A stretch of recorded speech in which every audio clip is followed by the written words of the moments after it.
Afternoon all, how we doing? Just checking I got volume, yes. How we all doing?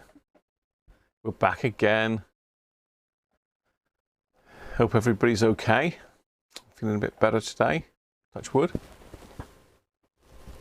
So, yes, onwards with the hacker. Done nothing to it this week. I've left it exactly as we left it last Sunday. So, all to do still. So I think we had Anthony in first, but he's got knocked off the top again. We got Colin in. Afternoon to you, Colin. Aaron's in from Penzance. Yeah, it's a nice day here today, actually. A little bit breezy, but nice.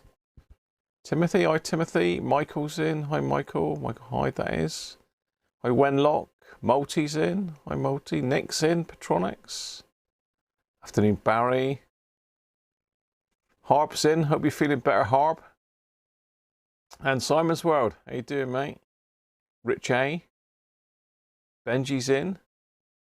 Wenlock. Afternoon Wenlock. Or evening. I think I already said evening to you, Wenlock, actually, but there you go. Les is in. Hi, Les. Mick McGinn. Afternoon, Mick. Daniel, how you doing, mate? Carther. Hi, Carther. Anthony's 5x5. Are you back home yet, Anthony? I know you were hoping to. Hi, David. How are you? David Tipton. Aston's in. Hi, Aston. And Chris Ow. Welcome, Chris. So yeah, we've got to carry on with the hacker today, and I'm going to power it up. And it's not going to be far off, I don't think, because looking through it just now, I've probably only got two capacitors left to go, and then we're good to go.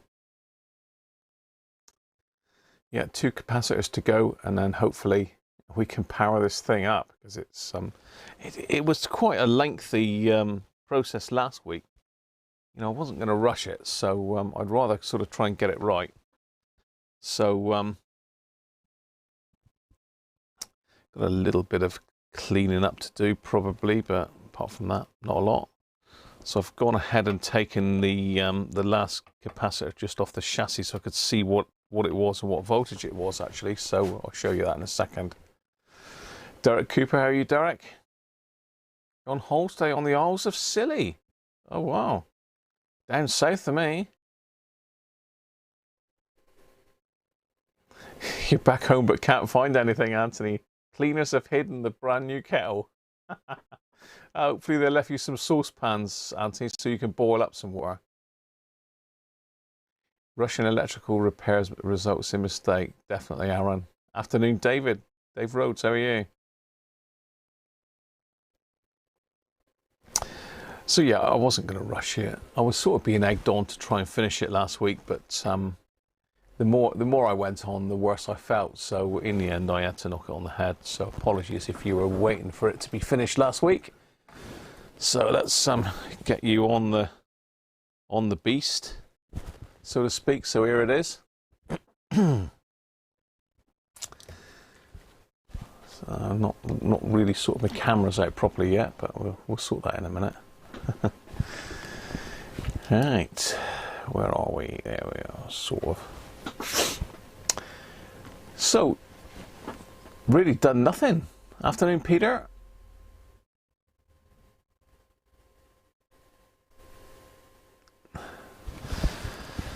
So this is the last one.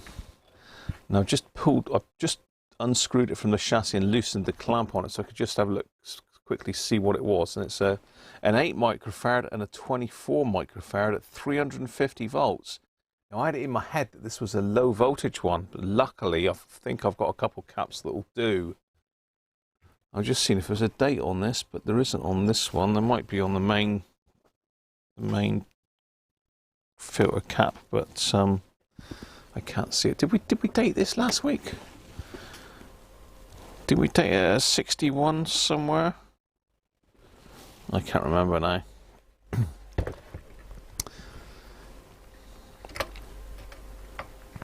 So yes, now what I've got, and you'll have to tell me if this is okay. So we've got an 8 microfarad and then we've got a 24. Well, I've got a 10 and a 33. Now I could go down to 22. I suppose that's closer to 24, isn't it? So really, is it better to go 33 or go for the 22, which is slightly lower capacitance, or go slightly higher?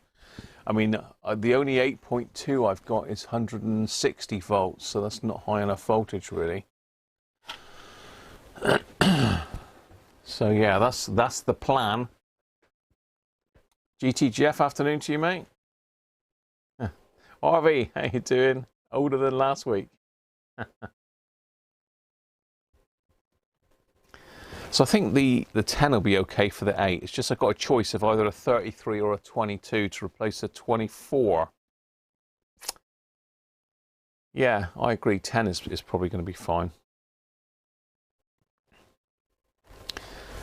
So I'm going to stick them on a tag strip, and I found quite a nice little mounting point, which is on the FM module, which we won't be touching after watching David struggling with it. So that's my plan anyway, is to stick it on a tag strip. I've sort of roughly got where I want to be with it. So there's a jack on, not the greatest make on the planet, but it is rated at 400 volts. I think it's 105 degrees. Yeah, it's 105 degree rated. I've got a nice Nichicon 33 at 450 volts. Afternoon, Jess, how are you? Obviously, it can't be that critical. I mean, capacitors tend to go high, don't they, when they're old? That's why I've gone higher rather than lower. I pull a 22. There's a 22, look. So I've got 22 at 450 volts. Different. It's an axial rather than a radial, but I don't think that matters too much, does it? Nick's saying go for the 33. Timothy's saying either be okay. Just as a reference, we'll have a quick look at the capacitance of these then. So let's have a quick look at the, let's take that, oh, bash the camera, that'll be quite useful. Let's quickly have a look at the 33 first and just see what that's actually measuring.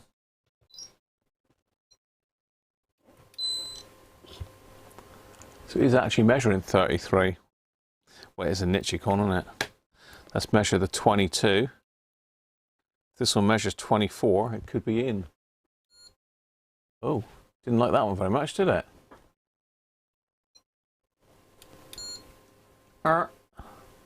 So fairly high ESR on that one for some reason. What was the ESR on this one? I think this one was still fairly high, wasn't it? That's 5.3. This one is 1.3. Yeah, I think we'll go with that one, don't you? Which is the 33. Yeah, these 22s, I don't know where I got these. I think these are Chinese. They're branded Richly or Richie. Yeah, they're branded Richie. Look, put it the right way up. Well, they're 105 degree rated, but yeah.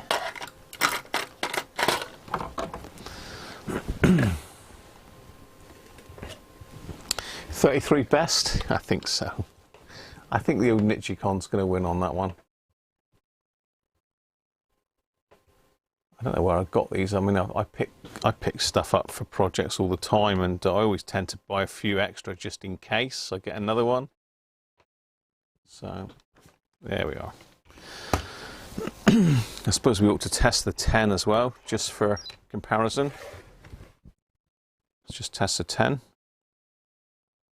And we've got all those caps from last week to test as well.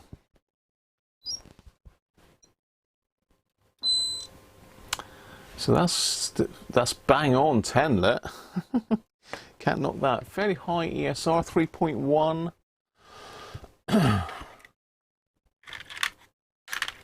The only other 10, I've got one there that I've used in someone else and taken back out. The only other ones I've got these Worth ones, which are German. These are quite good quality. So that was 3.1 ohms. Let's see what this is.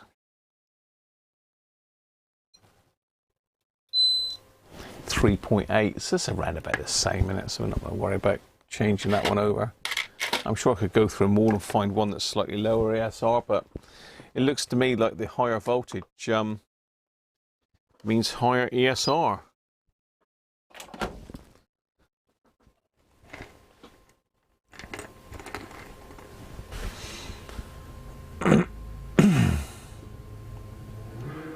Rob Titherich, hi Rob, how are you? Okay, so like I say, I've disconnected this one from the chassis. Let's just get you in a bit closer so you can have a nosy. So I've just disconnected it from the chassis. I've only just undone those two screws so as I can get to the screw. And as I say, it's 8 and 24 microfarads. 8 is red, and the 24 is yellow by the looks of it. So, oh, Blokey, welcome, mate. Good to see you in here. There's Steve, isn't it, I think? How you doing, Steve? So yeah, he's a bit wibbly wobbly there, but I'm going to leave him in position now. In the future, I will restuff that one. But for now, it can stay wibbly wobbly. I'll just stick a little screw back in it so it doesn't go all over the place.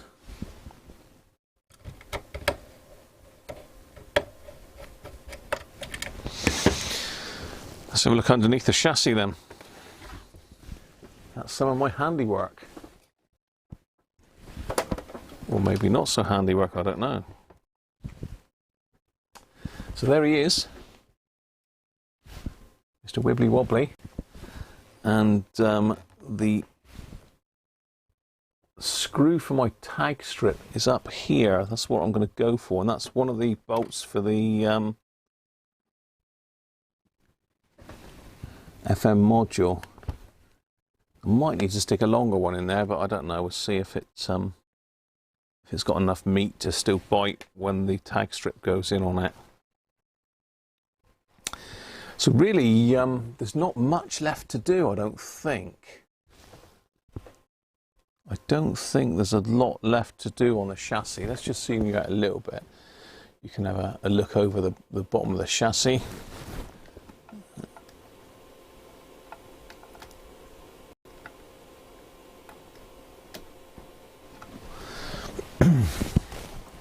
So you can see these two here just dangling in the wind. I'm not overly happy at that, but for now, for testing it, it'll be fine. I really need to get this one apart and restuff it, but it's not in the greatest of shape, that one. It's got all sorts of nastiness oozing out of it.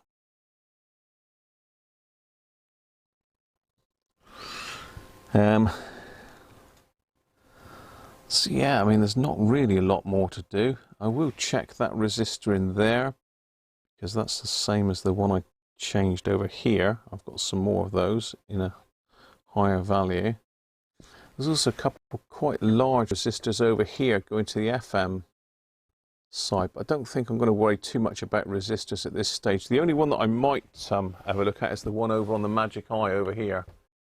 You see one just hanging on the end, because I know these ones do go quite high and can stop the Magic Eye working properly. Well, it's not a Magic Eye as such, it's more of a tuning indicator than a Magic Eye on these. So yeah, there we are. That's my handiwork from last week.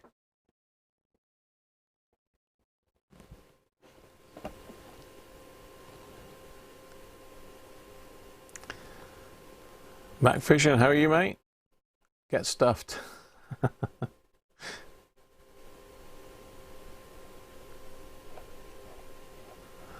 Bent keyboard. You got one of them Apple keyboards, have you, Aston? They tend to get a bit wobbly. Secret Engineer.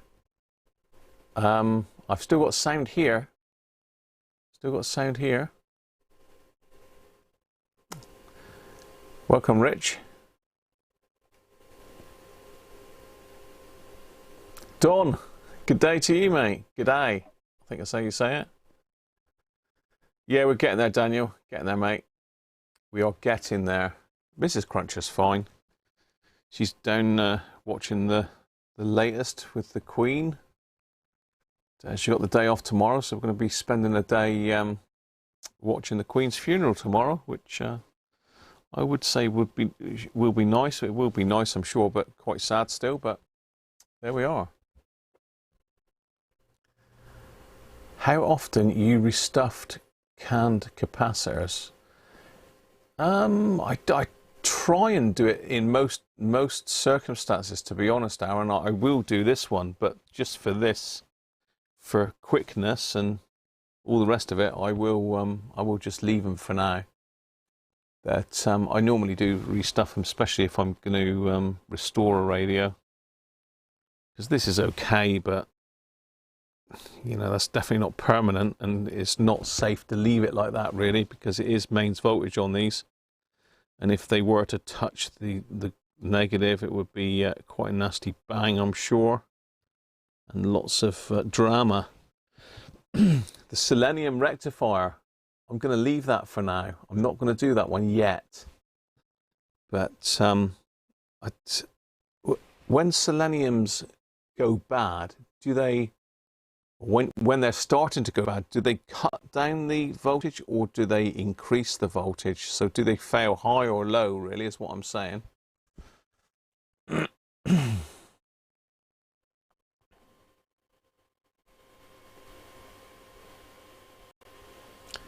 No worries, Rich.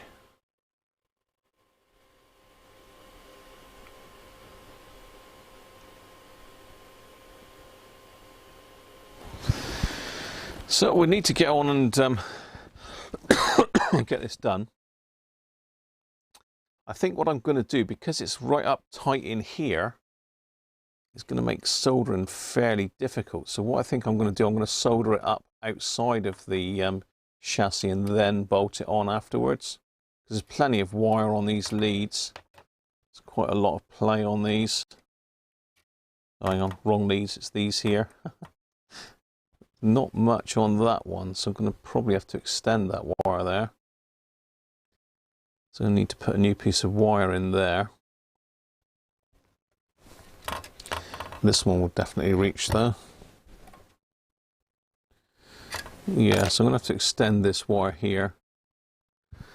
Right, time to get on it, isn't it? Otherwise we ain't going to get anything done again. Oh, Chris is saying the voltage goes low and the smell. Oh, Rob's saying they go high resistance, which is going to cut the voltage down. They just release the smell of rotten cabbage. I've never experienced it, and from what everyone's saying, I do not want to experience it either. Not something that I'm looking forward to experiencing that. Right, let's crack on then. Let's stick the old chunky tip in. Should I stick that one in, or should I stick the lumpier one like this in? Lumpier one like this.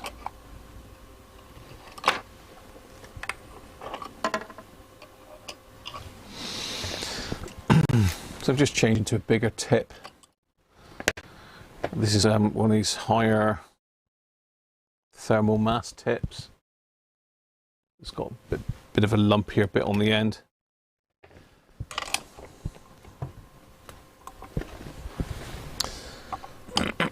So I'm going to have to stick another bit of wire in there. So let me just get another bit of wire out. Want some red wire. I use this silicone covered stuff.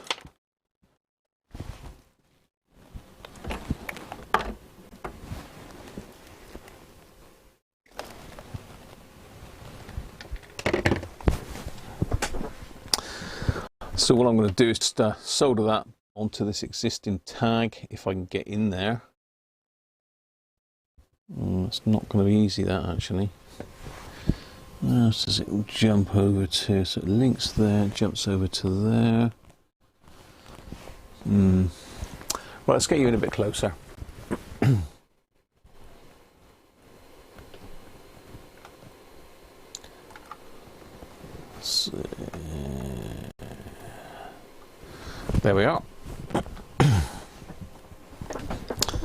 I do need a bit of refreshment, I think, as well. I think I need a bit of refreshment. So I'm going to go in, not been drinking really at all this week, so I'm going to go in with the old Radiocruncher beer mug.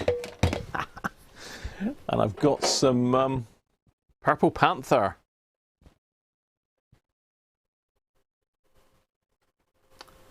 Dark, sleek and malted. I think it's Purple Panther, this, but it doesn't actually say. It just says porter now.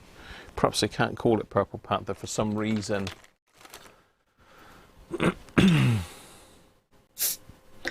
Yeah, I've not experienced the seleniums.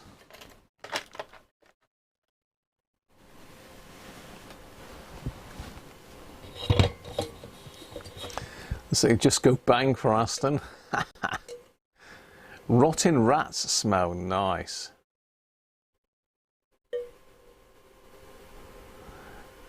BDH in pool used to reclaim selenium from old rectifiers by boiling them up in acid. Oh, I bet that absolutely stank. What? I don't know. It does say it's a yellow terminal rather than a yellow wire. So if you look at, you can't really see it there, but one of the terminals is marked with red, the top one, and the other one is sort of like a bronzy, or like a, not bronze, but like a goldy colour, so I'm assuming that's the yellow one.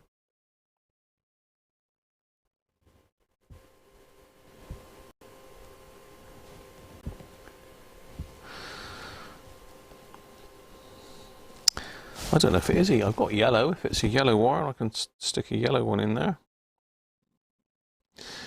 Maybe it would be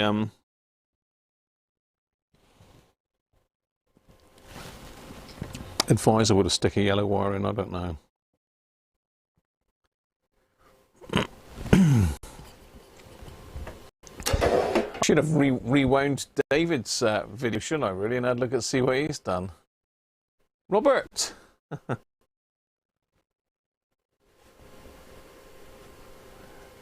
No worries, mate. Catch you in a minute. And thanks for super chat, obviously. So yeah, I don't know what colour that wire is. Let's have a nose. Got a...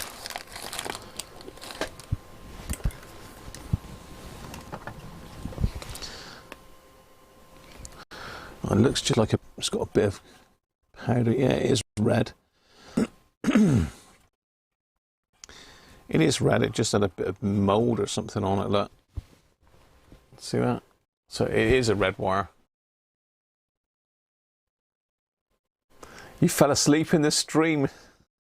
Did you, Rich? Is that boring, was it?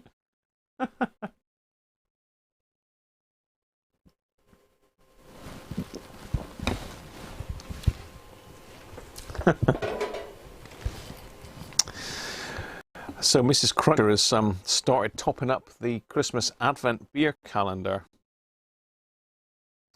So if anyone wants to donate a beer to the beer calendar, then let me know, and I'll give you an address for posting. But I think Mrs. Cruncher's a little bit behind at the moment, because it's not that many weeks left, is it? How many weeks is it to the 1st of December? Not many. So she's got, I think she bought 2 beers so far, so she's got 22 still to go. Still got 22 beers still to buy. Afternoon, Brett, how are you?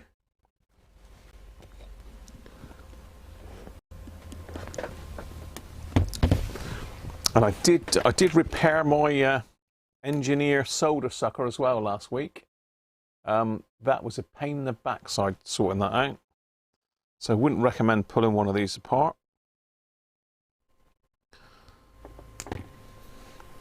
But I managed to get it going again. Eventually. It took me quite some time, because I put it together wrong, basically. That was the issue. Right, let's just swap cameras a minute. Let's see if I can get in here.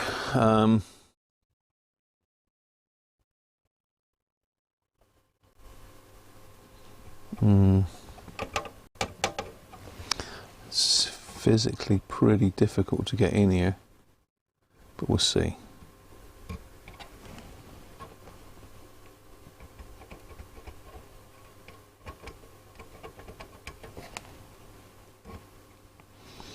Probably be easier to take this resistor out of the way here at the front, but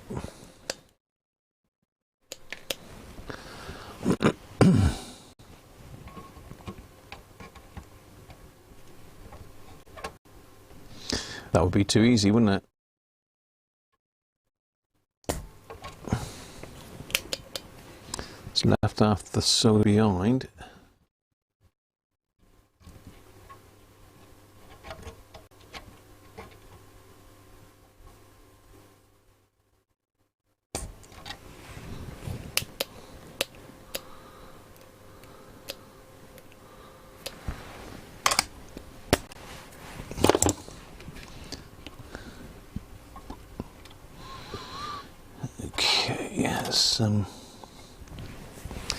Let's snip that one off. So that is the yellow one, the yellow terminal, but the red wire.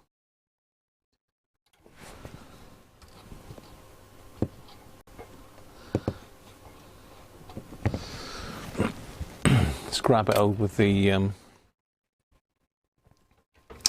forceps and see if we can't wiggle it out of there.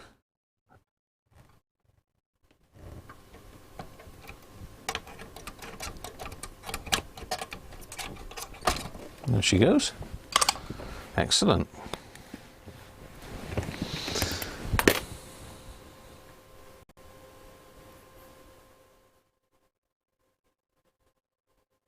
You can hear that 1K resistor rising in resistance. This one here. It's getting warmer. I mean, the resistors in this thing, they're going to be absolutely knackered. There's no doubt in that. It's whether they actually affect the operation of the radio or not is the question.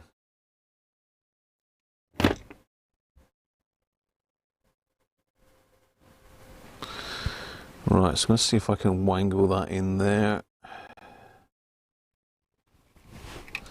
No, too long.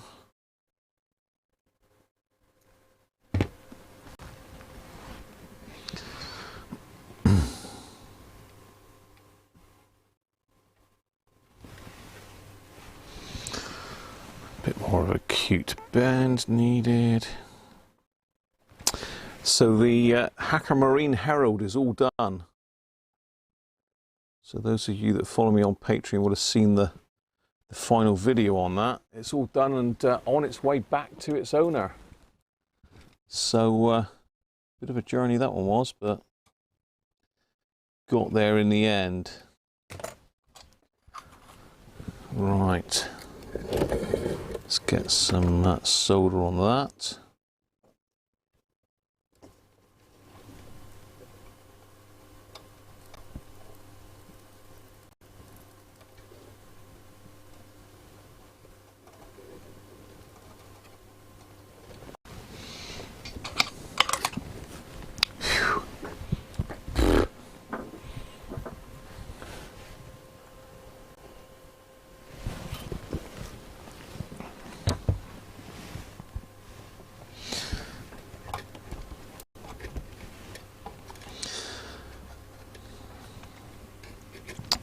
So this is a yellow section. It's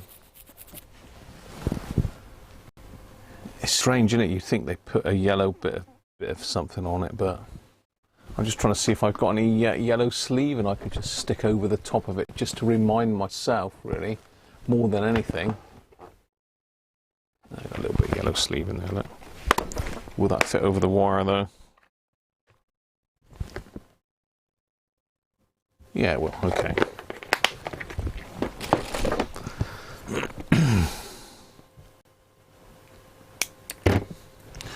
Just going to pop a little bit there just to make myself remember that that's the yellow one.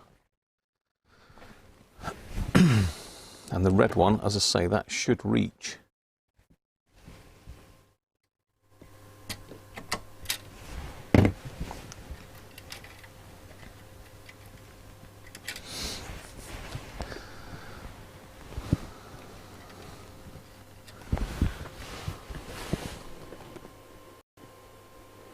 My hardest repair.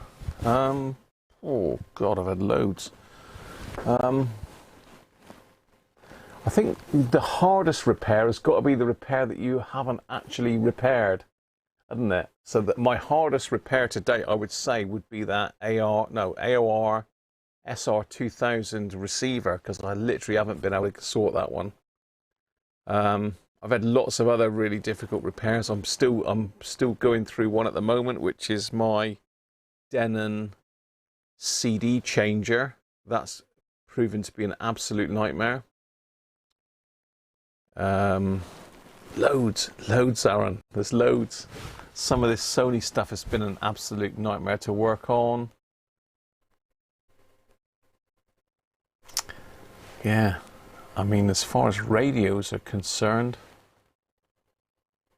yeah, I think probably one of the hardest was a German radio. Now, what was that? It was one of them multi-band things that was a blooming nightmare. Mainly because the dial cord came off, and it was a hell of a job to put the dial cord back on. What's Peter saying there? The top best voice over the internet protocol networks, Germany. QSO Germany. CB, yeah, not really with you there, Peter. Digital modes. Yeah, not really into that voice over the internet thing.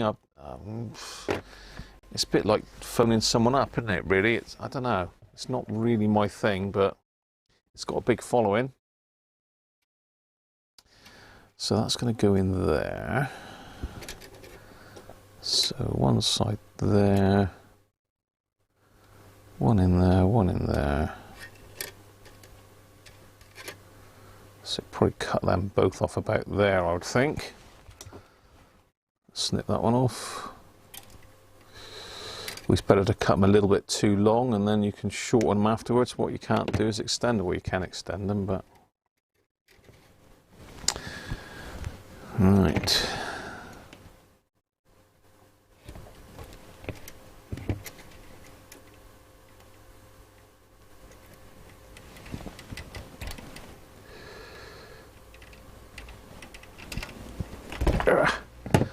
Some good insulation back in the day. Right, let's have a look, see which one is which then. So it looks like the red is the 8 microfarads and the yellow is the 24. So red is the 8, yellow is the 24.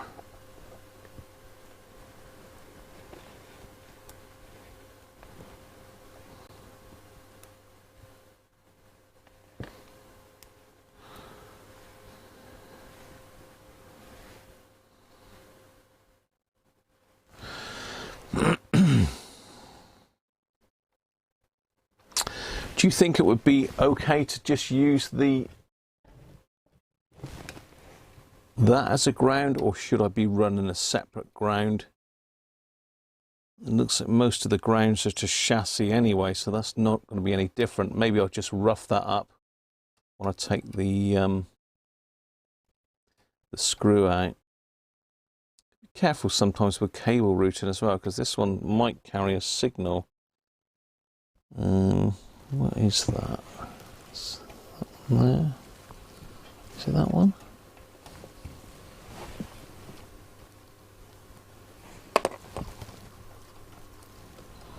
No, it just goes to there. Yeah, it might carry a signal, so it might be routed up there out of the way for a reason. So I'm just sort of working out the position of these. I don't want to get too close to this resistor here. So I've gone the wrong way straight away. So it wants to go in there like that. No, so I want that one over the other side.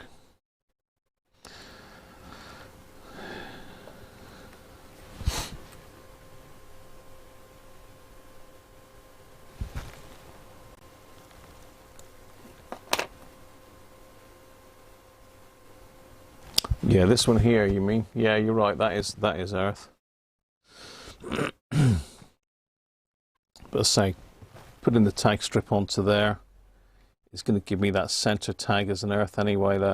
So I'm going to use that because the center tag is connected all the way in. Look, just going to pop that up on there.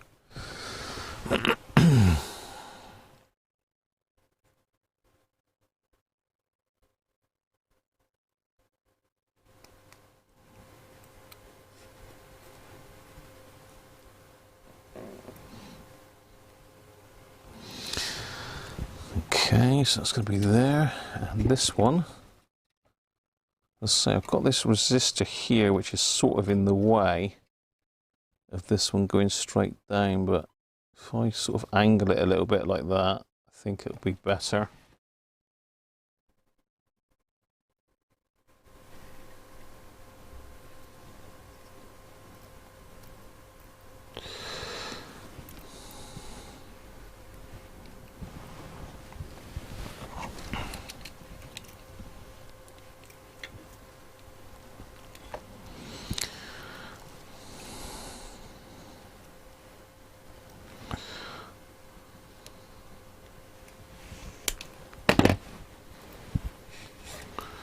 Sort of in that orientation there. Yeah, that will work, I think.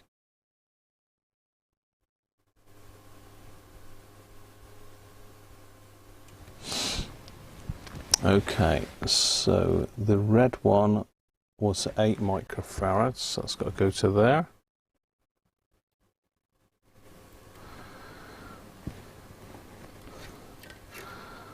And this one is 24, it's 33 now. So it's going to go, just bend that over a bit more so it stays where it's supposed to be.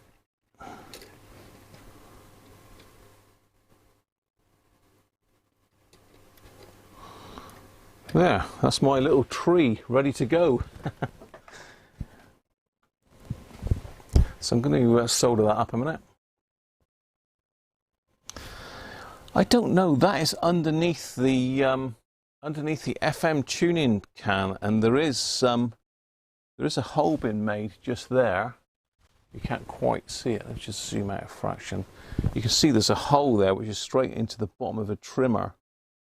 So whether that's hiding some trimming pots, I don't know. But that one's obviously been uncovered, so someone's been in there. And over on this side, there's also a hole that goes through, but I don't know. Really don't know, Harvey. But certainly that was hiding a trimming pot. So let's melt all this together. Slurp of porter. For medicinal purposes.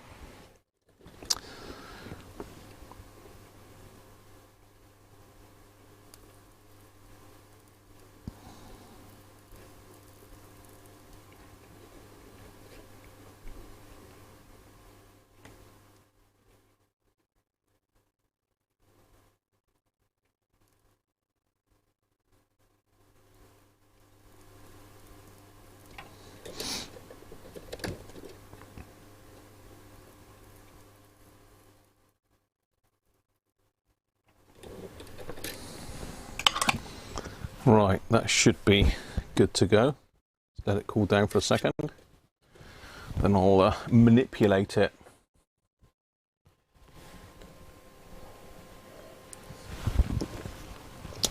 No updates on the DAC 10, Anthony. It's still here. I pretty much finished the chassis, didn't I? I just had to do the case, and I haven't done the case, to be fair. I've got to glue that that back piece in. But yeah, it is coming at some stage. It might reappear at Christmas, Anthony. You never know, because we've got the Christmas live streams to start planning as well. We have the Christmas live streams. Mrs. Crunch is actually looking at Christmas bits already. She's working out where it's all going to go and what she needs. She loves it. She loves her Christmas. Right, just snip the loose bits off.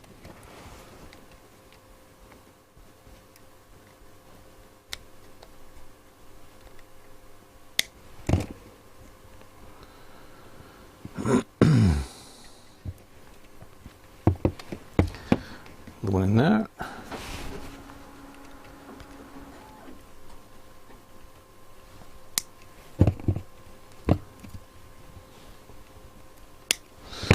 Just make sure I've got them the right way around. So both of those are to that center one, which is ground.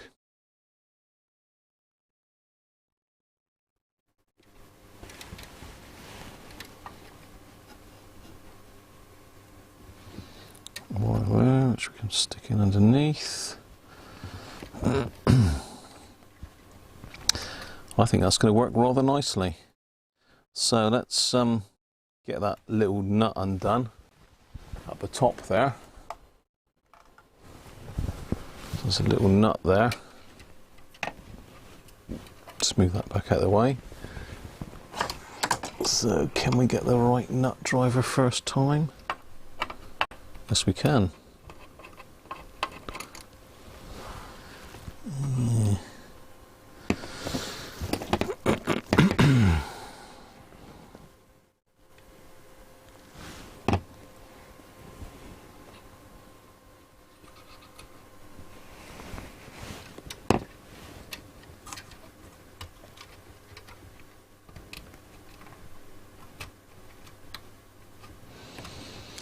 There's a nut there which is a bit in the way, but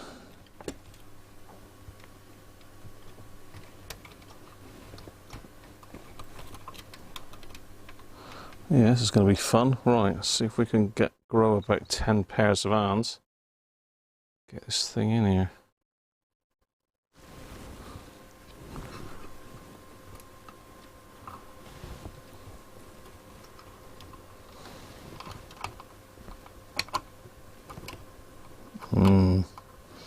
There's not a lot of meat on that one.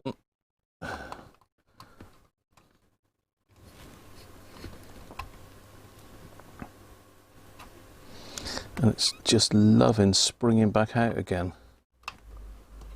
Seems to want to spring out.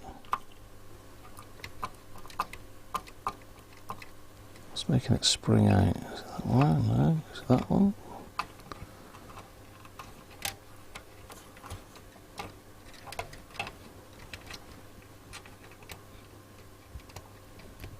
If it would stay in place, I've got a chance of getting my fingers in there, but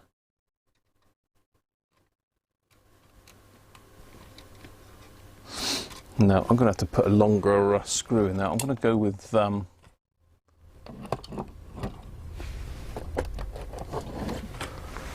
got some nice brass screws in here. So if I stick one of these in, it'll give me a chance to put a lock washer on as well, which I'd rather have a lock washer on it. So you don't really want to be losing our ground. I'm saying that I've got some nylock.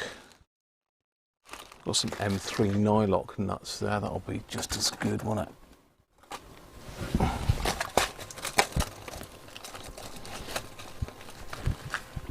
So yeah, this not very long, that screw.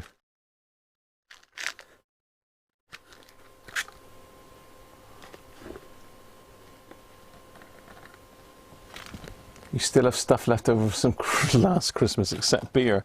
I do have some of those kits left that very kindly sent over from Canada for me. Let's pop this in, then that should stick out a bit further.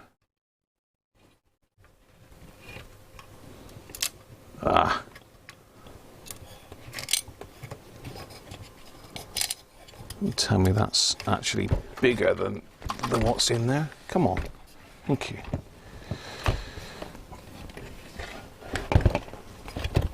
Ow.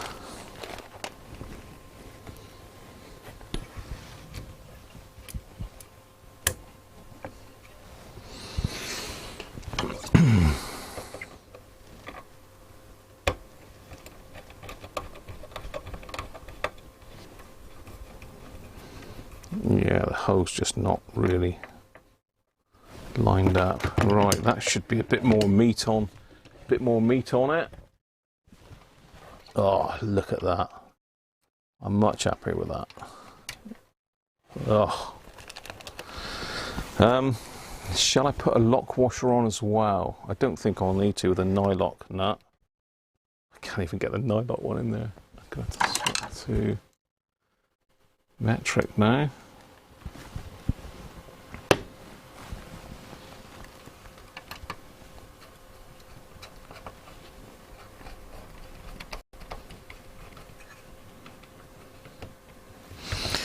Right, just got to get it, hold the other side with a screwdriver because it's turning.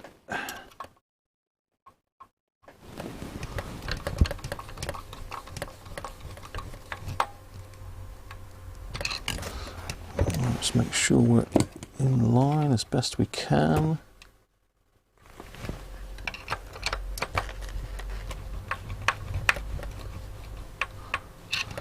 There we go.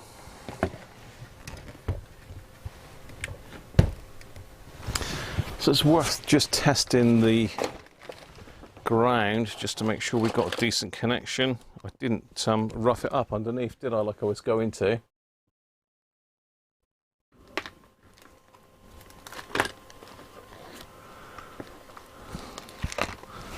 The transformer works well. Which one, David? Is that the one on the new one you did?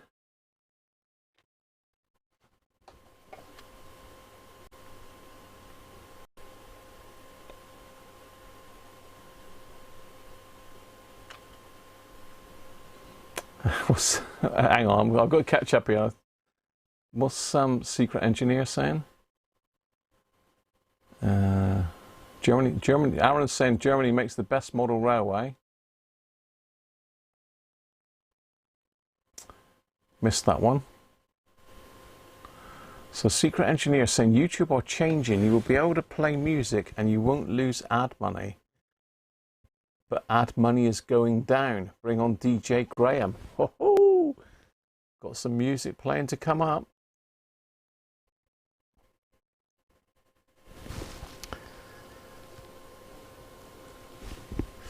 So David's saying that tape holds the wire. I suppose that's this wire here, close to the chassis. Yeah.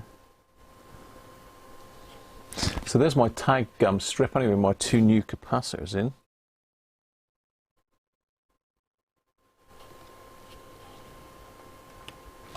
They are looking good. I'm going to hook that wire in round in behind, round in behind. I've got my little yellow piece on it, just so whoever comes behind me knows what the hell I've been up to. Let's tuck that one down in behind, because I think that was in behind before.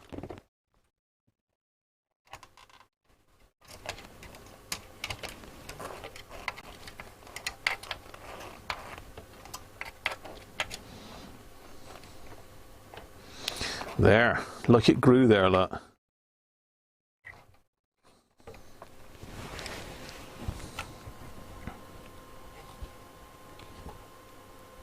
So I've got a decent distance away from this resistor, which is likely to get hot as well. That's why I've moved this one at an angle, just to keep it away from this one. I don't know if that's the one for the light, I can't remember now. Yeah, I was just going to have a quick look to see what the resistance is like. Really, from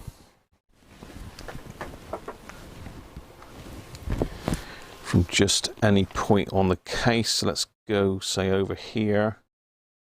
Let's null it out first so we get the accurate reading. Just null that out. We go from this point here to my tag strip over there. Hopefully it'll be very low, yeah, 0.02. So that's a pretty good ground, isn't it? 0.02, look. Very good. That'll do.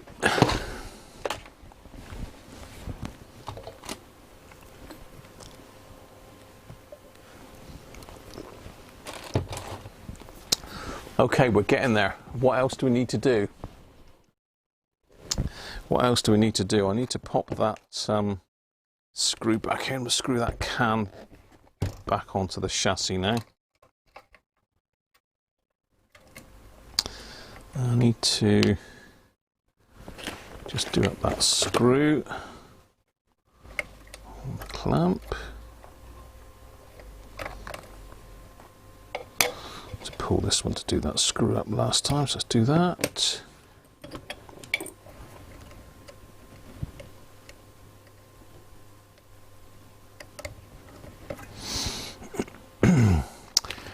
Do I need to go and clean all the valve seats?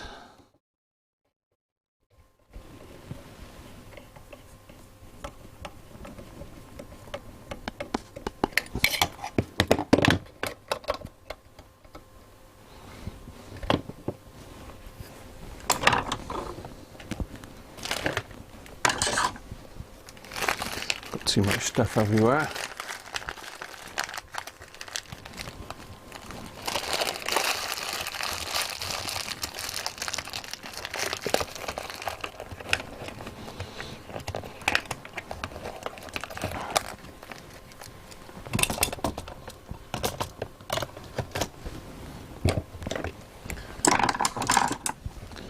Clear up some of the rubbish that keeps accumulating on the bench.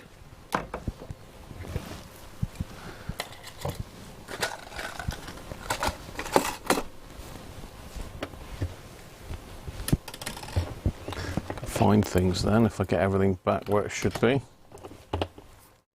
Right. Let's pop this in and I'll catch up with a chat. I want to check the dial lamp just to make sure that one's okay.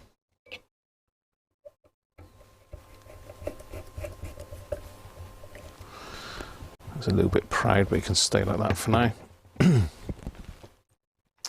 mean, that looks like a brand new valve, that EF80. That looks absolutely brand new, that. It's a tongue scrum.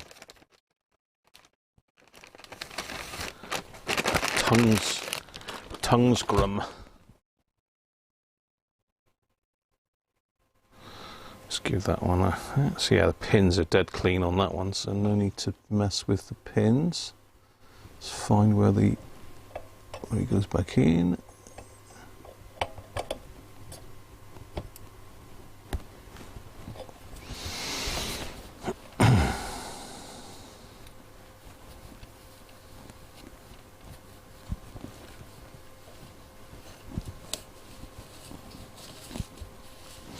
Just having a bit of a clean around. Never know what might get revealed underneath the grime.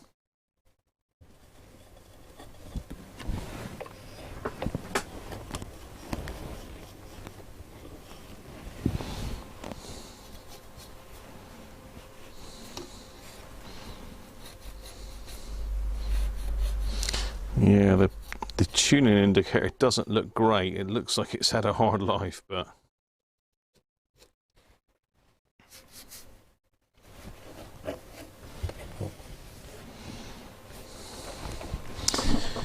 okay. Let's catch up with a chat.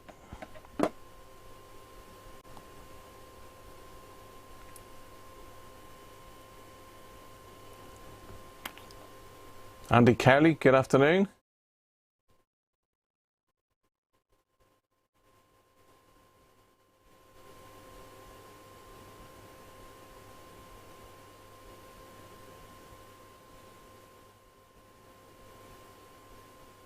Busman's holiday again, David, is it? Almost asleep.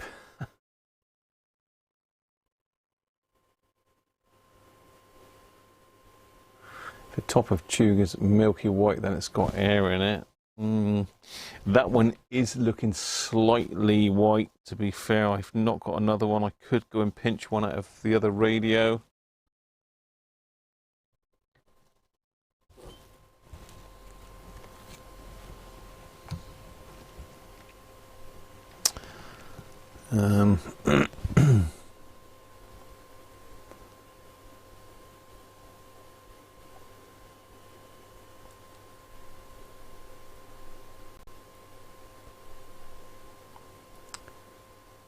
Found a fairly battered iPhone 8 in the car boot today. Find it working. Isn't iCloud locked? Yeah, I've got a rather nice iPod Touch, I think it is, Aston, and that one I can't get into because it's locked. It's not locked with a lock code. I just can't get my my iTunes library onto it for some reason. Right, I think we're nearly ready to fire this thing up. We will have a look at last week's bits. I think we'll have a look and see the fallout. We also need to check this one as well, see what that one was actually doing. So let me just I'm going to pop that one back in there. The spindle for the volume pot. Just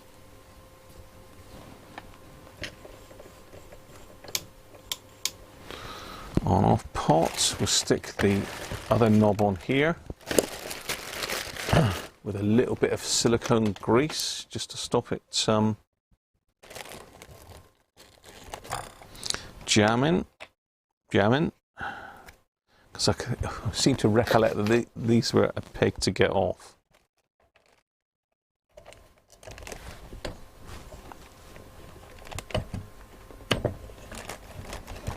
So we've got a bit of tuning action to go. I want to check this bulb.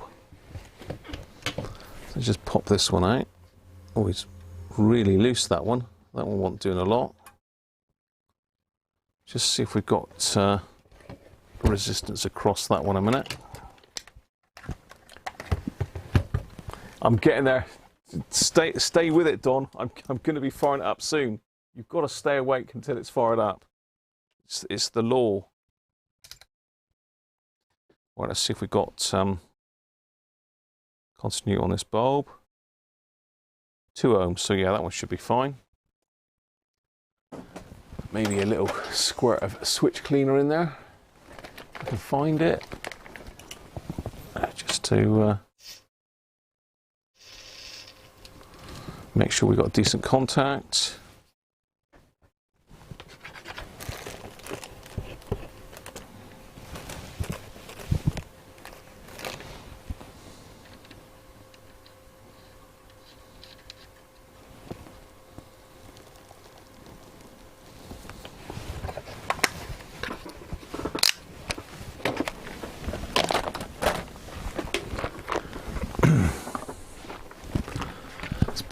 Back. We're going to need something for an FM aerial. No, what can we stick on that? Just a couple clip leads, I think. Should suffice.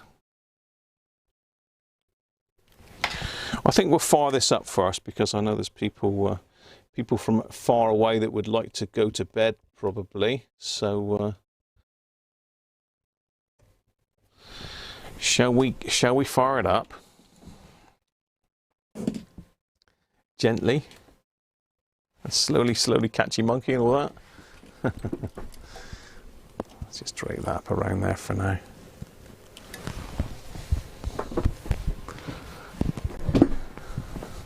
Let's fire it up, shall we? I think it's safe, isn't it?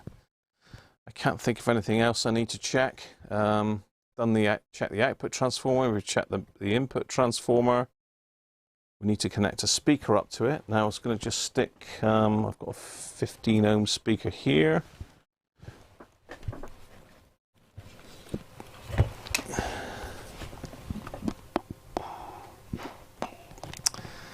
I've got to remind myself here of the speaker. So is that it there?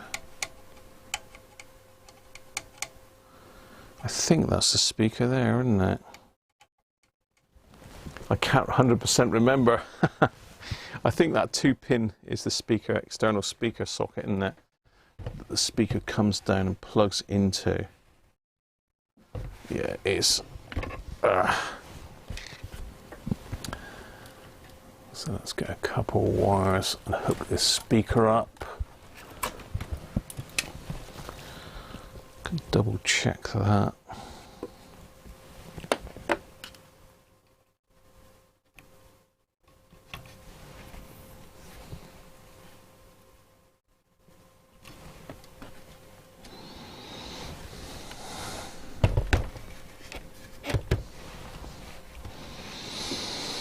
So that can go over this side.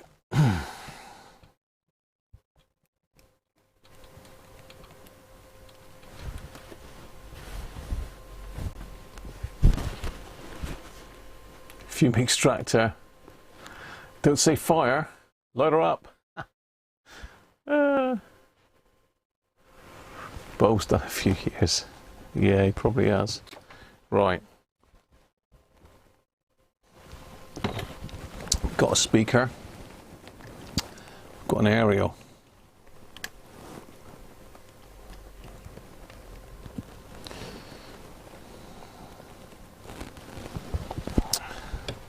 Got my controls all ready to go.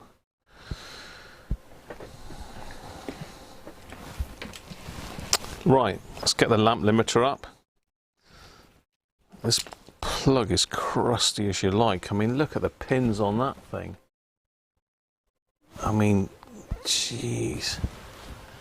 I'm tempted to take that off and stick it straight on my quick block, but we'll try it. Where's the lamp limiter gone? I did pull it down just now. I was that confident that we'd get this up and running pretty quick. So there's the old lamp limiter coming into shot.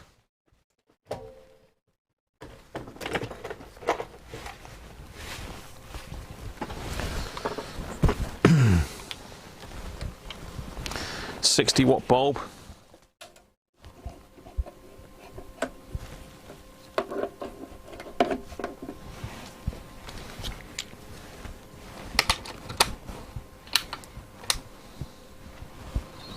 Right, we are good. You can see the bulb. You can see the bulb. Let's turn them on. I'm putting a switch cleaner in that thing. I ought to really. Just give that a quick squirt while I'm here.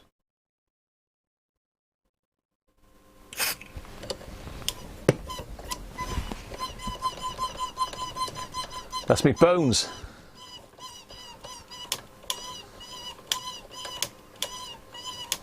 Might need a bit of grease on that after.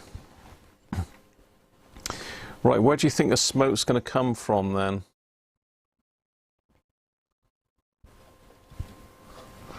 Just have another quick look under the chassis. 100% sure that there's nothing touching there. Let's work the way. What's that there? Got a random washer floating around in there, so let's grab that out.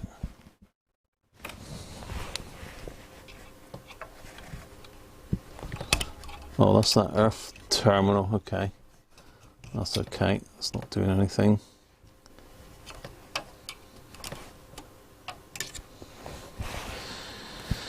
Okay.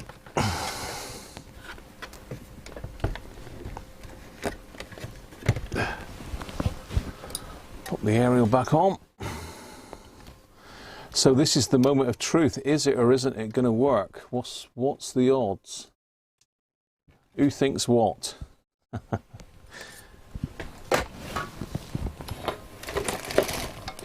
make sure everything's out the way.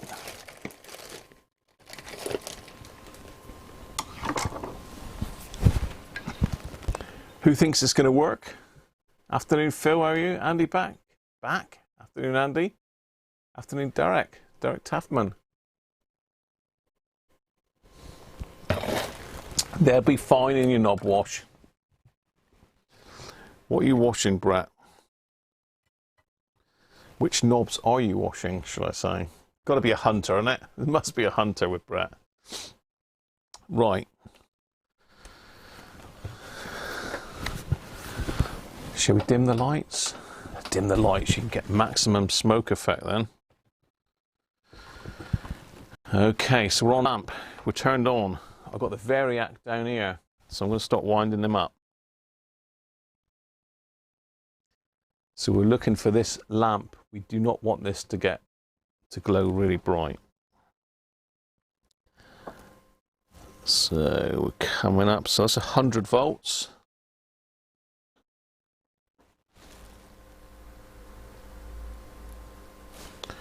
Strangely drawing no current whatsoever.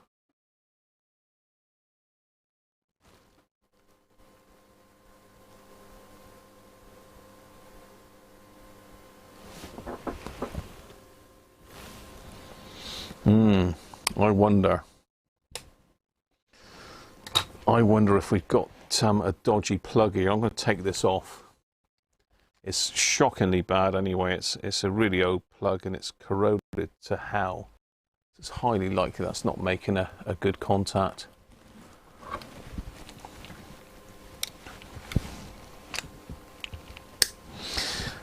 So yeah, not drawing any current is not good, is it? It should be drawing a little bit at 100 volts, I'd expect.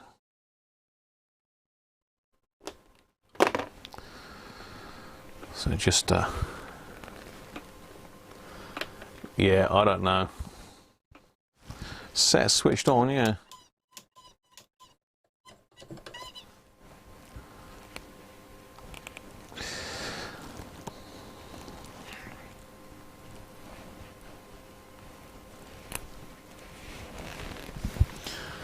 Right, spare some wires here and we'll get my quick test out.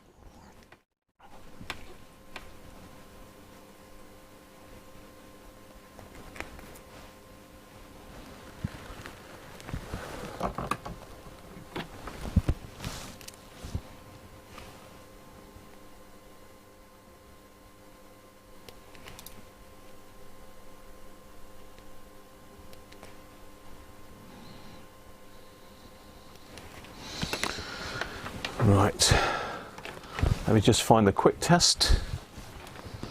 It should be to hand, but it never is. Is it there? No, it's not there. Is it there? No, it's not there. Oh. Wow. Probably means I've still got it connected to a radio somewhere. Oh, and yes, I have over here. Here we go.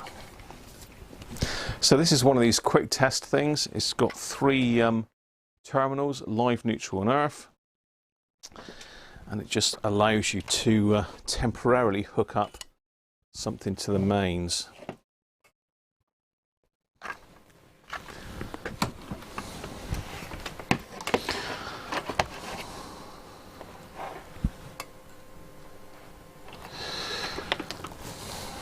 So I'm going to put that in there.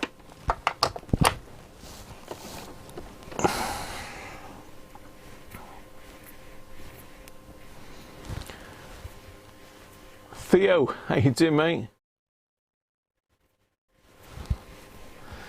Check resistance from live to neutral. Good call, Nick. Let's just stick it in here. I should be able to check that in situ.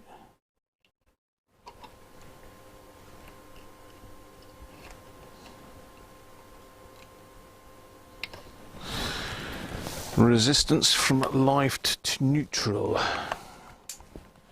Just pop that plug out.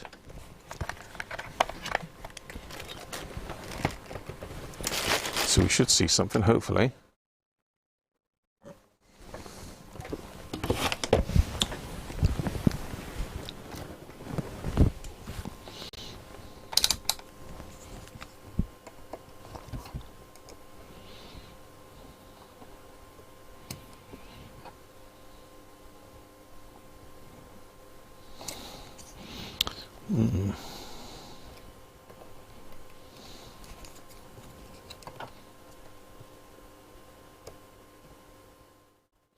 So we've got 113 ohms next, so we have got resistance there.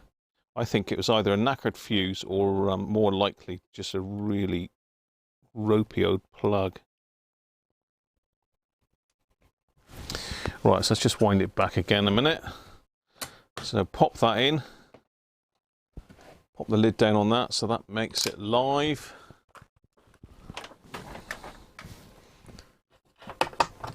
Plug him in. We're in lamp position. Try again. Yeah, we're drawing some current now. That's better.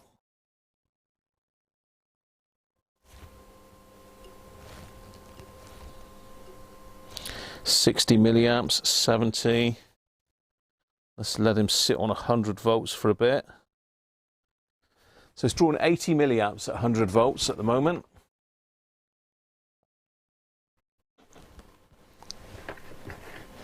And I can see the dial light is lit. Can you see that? Just about.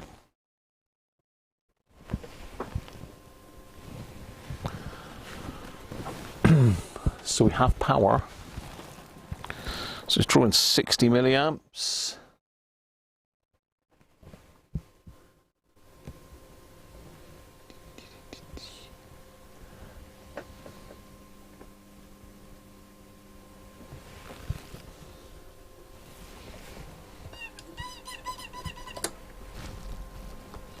Let's pop him up. Let's go a bit higher. Let's go up to 150.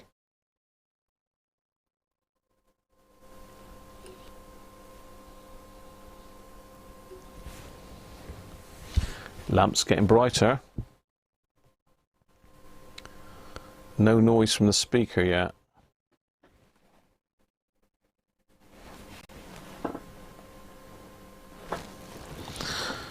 Drawing 80 milliamps. Any valves lit?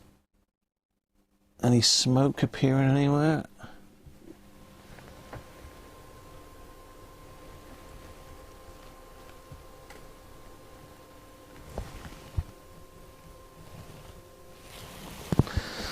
No. Okay, let's go up to 180. They normally start coming alive at 180, drawing 90 milliamps. I did find though, with these sets, they do like the full mains voltage. I mean, I could try swapping that one for a 100 amp bulb.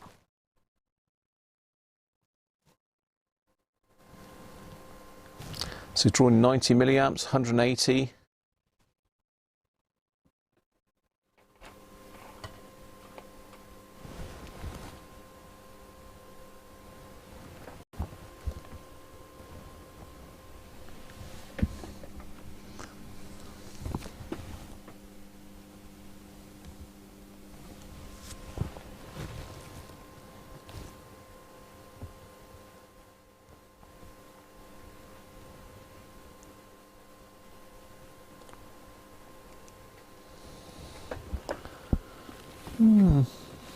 No, okay.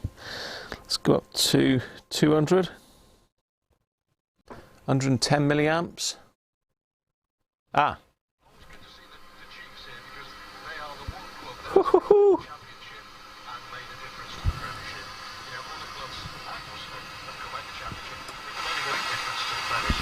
Always good to see the Chiefs, apart from these two BBC reporters who are horrible.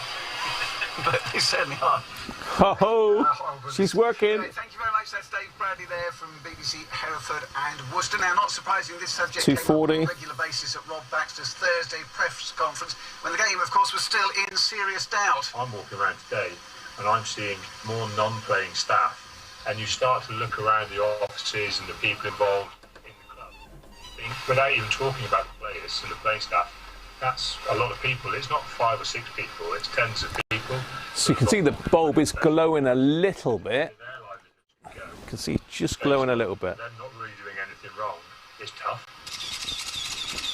It's certainly got people focused on finances and those pieces, but then, you know.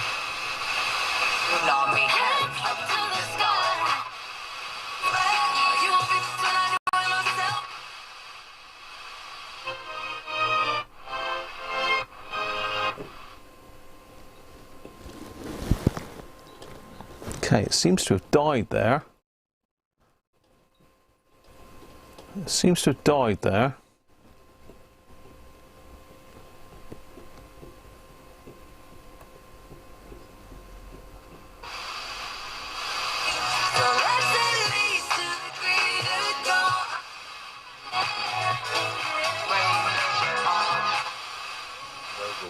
day, week by week, okay? So it's something that we started here about 5 years ago. So these stumps, I'm quite curious about them, really. I mean, I've walked through stumperies before. I've seen the one at Aaron. So let's give it the full voltage. And recent. Yes. And they do look as if they've been wrenched from the ground and turned upside down. Is that in fact what I'm seeing? Yeah, the best generally is to have them upturned. I think the thing with a Good work on that.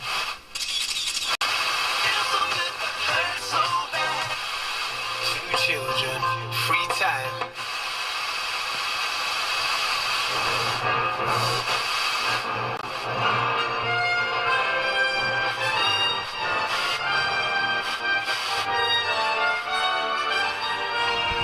So it looks like our tuning wheel is.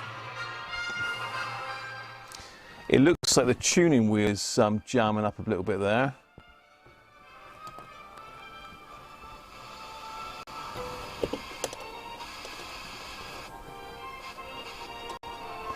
Yeah, the tuning's jamming there.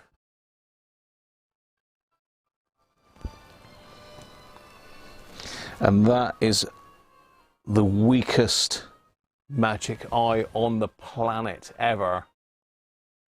RV, how you doing, mate?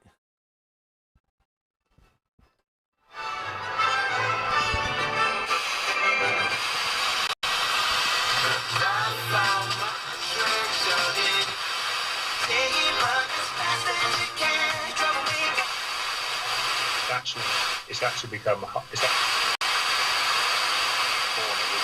which has a number of stumps that have piled up to form a single structure. Oh, it's but very yes, creative. they were very into that sort of thing. We're talking about doing an archway as well at some time. So again, that might add to the feel of the place. Just waiting It's for new working. stumps. Yeah. In my own garden, I had about 3 very old Christmas trees come down. Their roots are still in the ground, and they've been cut down and the logs sort of sawn up. And I was sort of gently thinking of clearing that area and moving some ferns from other parts of the garden in. That magic do you think eye. that's feasible? Can you leave stumps in the ground? That magic eye is absolutely shot. I did think it looked a bit dodgy. That we think have died. We quite often stump grind things out because there is that potential for honey fungus to take on. Whereas I So if think I knock some of the lights out. these old stumps, which are very much the heartwood of old oaks from years past, I think they don't have that tendency to Look have how that potential look how pathogen dull that is. that more recent dead stumps may have. So you'd want to be quite sure I that you would- hadn't yes, got I would- honey fungus yes, around yeah, before yeah, you left yeah. something in like that. Thinking about our listener who wants to start a similar project. Let's have a quick look at the how voltage would on you that a suggest minute. somebody started this on a kind of domestic scale. I think you need to find the right spot. I think somewhere which is got a bit of shade, maybe shelter, something. that's not in 150. direct sun. This was quite sunny when we started it, but as the canopies of the trees has developed over the years, then that has started to cast that bit of shade and keeping the moisture, which I think is an important part of getting that ferny growth. And like I say, the lichens and the mosses that start to come in of their own volition, really. I think that's a nice aspect. This has a kind of sunken feel to it as well, so maybe dig down. Yes, I think the fact that we did manage to lower the path, and also, although the path went down, our log edges went up. So let's look at about 150 volts to it, one side, and the other side of that resistor is 100. So it's dropping 50 volts across that resistor, but and then you've got the stumps on top of that. It's just adding more and more to that height. So you feel like you're sort of walking being, through. You're in it. I need a new one of those. Into the log, into the stumps. It's a lovely feeling. Well, let's talk plants. it does sound very good. But what about the ferns themselves? The ferns, I mean, there's a huge range of ferns. I mean, even with our native ones, which are very widely available now.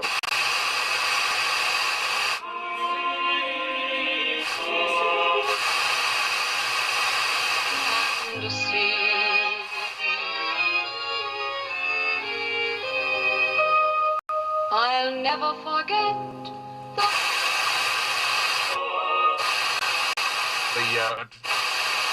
And we. £12,200. No way. Yes, way. Motorway, the way to sell your car. Thank you very much, and he's not alone. Erin says, Matt, I totally agree with you. You're the customer. It's just common sense to take the parcel shelf and store it. Oh, it's going now. Premiership criteria. There's now an announcement this week that they can, any club with a 5,000 capacity can come up into the Premiership, and then we've got a match here today. It's freed itself up now.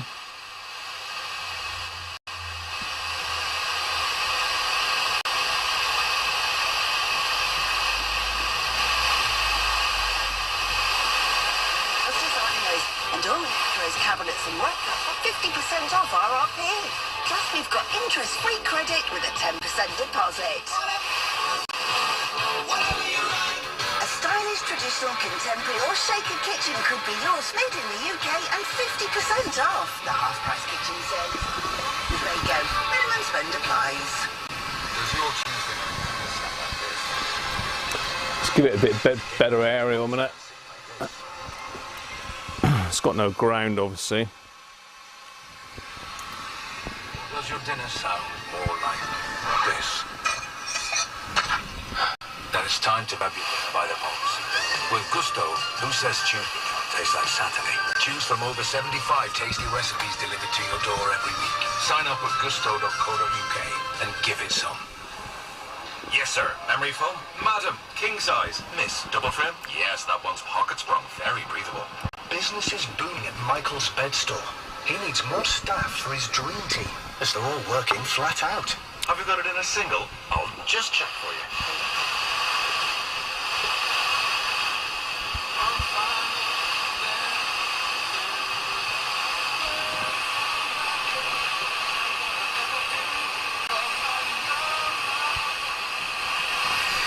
Well, there you are, everybody. She works, and I'm in the dark.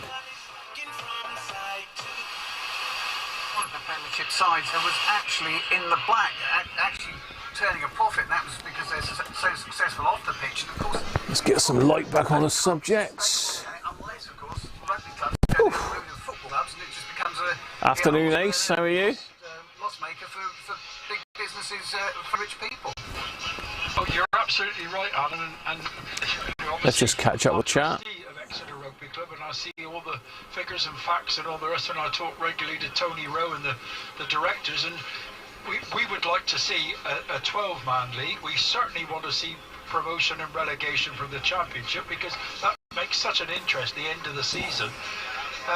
The A-League would Thanks, smash Phil. it if it would Cheers, only David. have some credibility with some of the clubs, because we had fixtures last It year. is getting a lot colder, Harvey, I agree. It's getting really cold here in the nights and the mornings. So it was almost like a tantamount to say, well, we can get out of playing them if we want to. So it seems to have freed itself up. I mean, the grease is really hard on that. So. Admission really this last week or so, and to think now that we're playing a game of rugby in front of probably less than 4,000 people in a beautiful stadium. So we need to find another magic eye, don't we?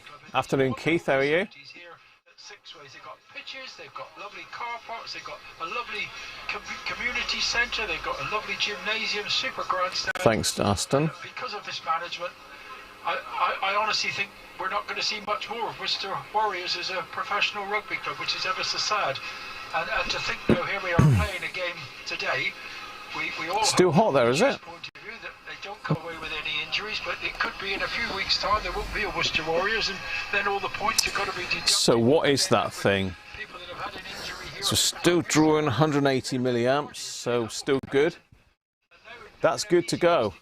Cards in rugby union. They're not for foul play, but because of the laws of the game have changed. But it is a huge disappointment of what's happened here with total mismanagement of a lovely, lovely rugby club.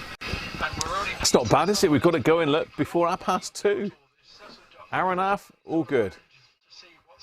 Thanks, Steve. We've got a game of rugby today. That's the main thing. We've got to be very professional in the attitude. Exeter Chiefs, wonderful, wonderful. Sorry about that, Rob. Hopefully you're sorted now.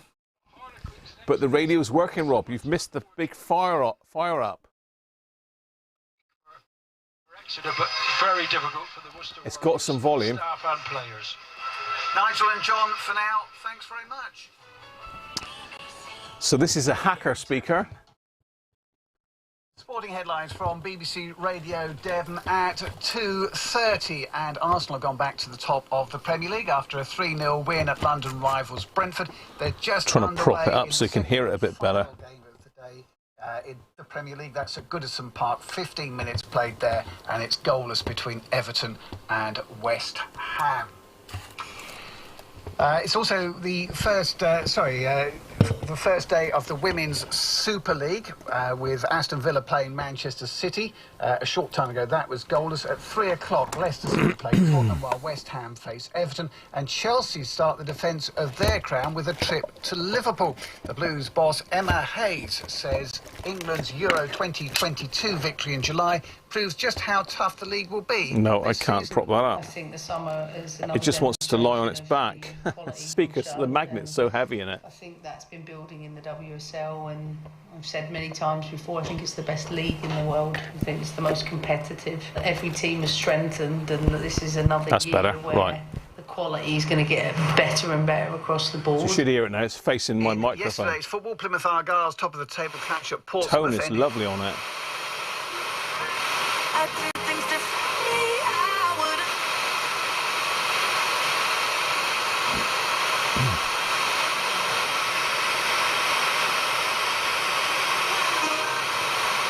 Didn't really be.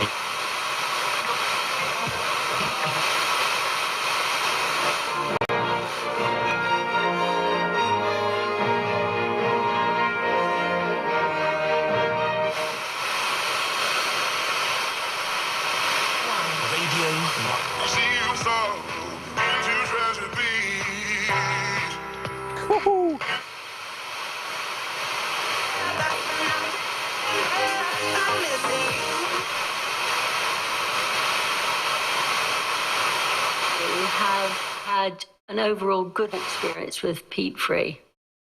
And how many, oh dear, so That's we're talking quite a small number of it's a very tiny percentage. How many of you have had an overall worrying or disappointing experience?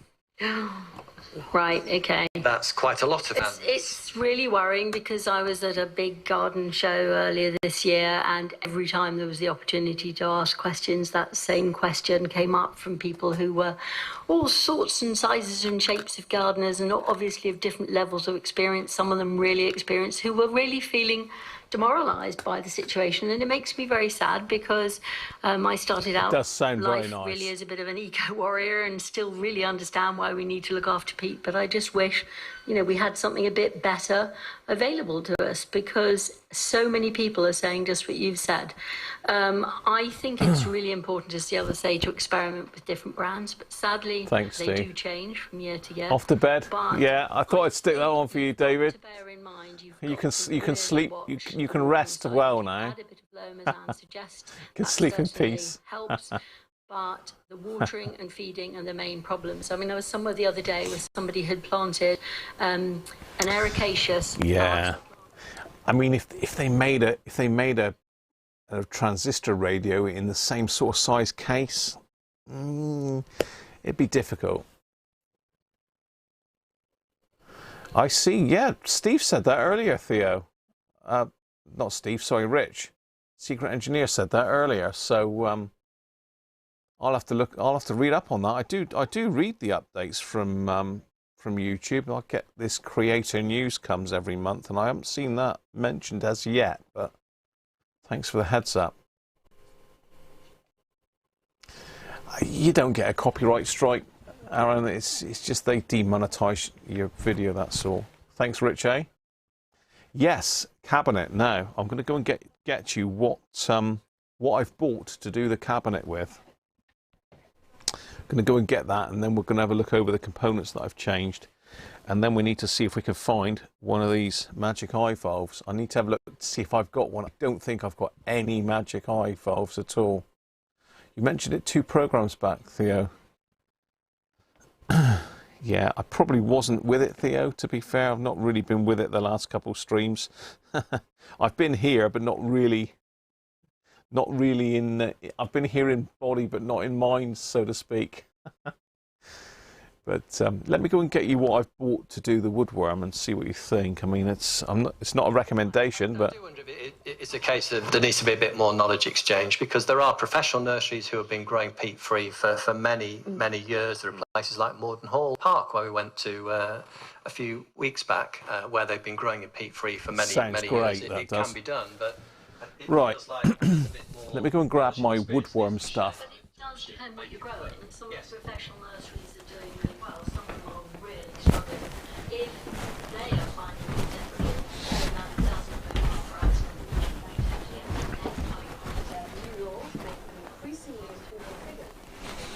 Right, downstairs, down in the depths of Cruncherville. Let's grab that. I've sort of left it downstairs because it's got this big, like, dangerous sticker right across it, so I thought I'd leave it down in the kitchen rather than bring it up into my workroom. There's still some bare patches. If you're extremely hot summer, would you recommend scarifying this autumn or leaving it until the spring? Scarify. That's a word you don't hear very often, isn't it?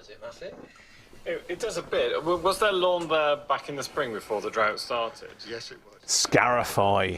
You don't hear that very often. So yeah, we've got a big... Stay clear. So I would just give that time. The lawns do come back in a bit of a patchy fashion. I stare at one outside through the back windows. YouTube state these royalty claims stem creativity. Yeah, took them a while to suss that out then, didn't it?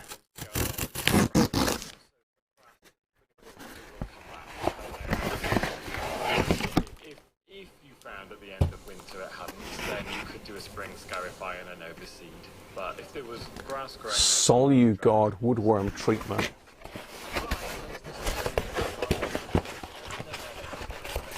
Solugard. Lack of rain, exceptionally high temperatures. It's saying something when even this part of the world is actually... Let's zoom us in a bit. Of course, we've had lots of questions, understandably, coming into the GQT inbox about that very issue. So now that we are getting rain, and most parts of the country have seen rain in the last couple of weeks, temperatures start... Shouldn't really be fiddling about with a live radio on the bench, should I? But as I say, I've got it plugged into my isolation transformer, so all is good. I'm a great believer, to an extent, in leaving things to have time to recover. But I guess one thing I will be doing is deadheading, because the production of seeds. Deadheading. Is a big job, and that's so important. I think, Okay. off the plant, and then you'll get a good recovery and more flowers coming in the autumn. But otherwise, I would probably just leave it. I wouldn't even be in a rush to mulch. I would just let things take their time. And Matthew, we always talk about autumn being a really good time to... Okay, so it sounds pretty nasty. Just turn this off in case I just happen to touch anything live. So apply by brush or low pressure spray for preventative use or for curative use. 300 milliliters per meter squared. So 1 litre will do 3.3 meters squared. So probably it's going to need a blimmin' good soaking. This is 500 mil. So if we half that figure there, so it's going to do about 1.65 meters squared, which is probably enough for a couple radios, I expect. That's about it, I think.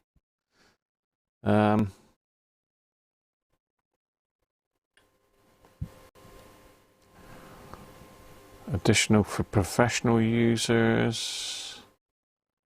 Any products on persons and animals should be excluded from the area being treated. Persons and animals.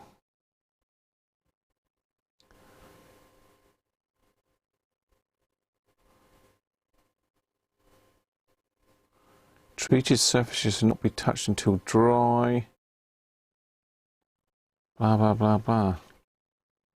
Application. Storage. And it doesn't really tell you how to use it. I just assume you just spray the blooming stuff on. It just says apply by low pressure, by brush or low pressure spray. should need reapplying every 5 years. That's going to do the job, isn't it? For sure. So yeah, I bought this on Amazon. Let me just see what it cost. Again, I'm not recommending it because I've never used it before. So if you want to get something like this, then crack on. Let's have a look, see what it is.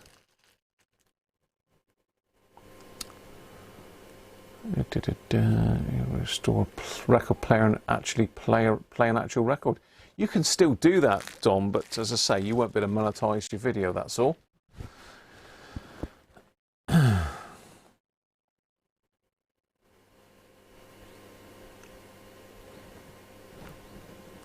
Doors.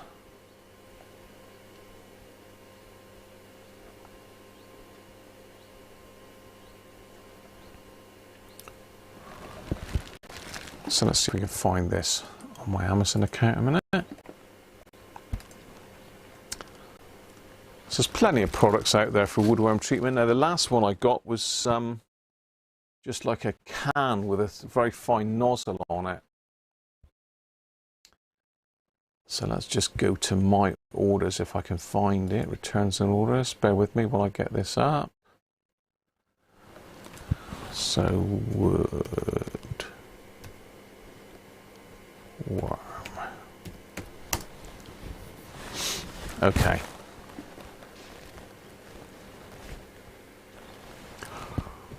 Let's go to my screen. So this is the two products I've bought in the past. So in the past I bought this one, look, which is Baratine's Woodworm Killer. £8. So it's basically got a nozzle on it. You've got to go around all the holes and just squirt this into the holes. I quite liked that because basically it gets you in all the little tunnels, if you know what I mean. So it really does soak the inside. The trouble is it's quite a small container, and I didn't actually use that much of it last time I used it, but it's 250 ml for £8. But it did work, I suppose. I did it as a precautionary measure. I couldn't see any woodworm. But let's go back to this one. So this one's same price, look, $7.99 for 500 ml. You can buy a 5 litre of it for $24.99.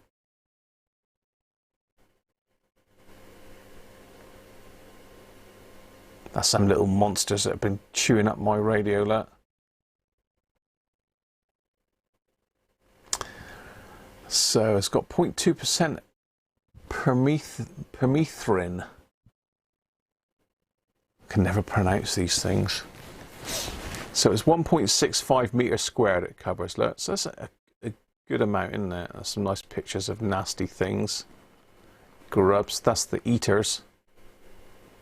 Beetles.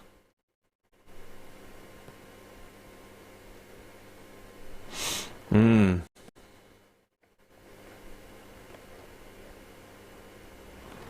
they got some big, serious spraying kit for the same thing. So yeah, this is the one I picked. It's not expensive, £8.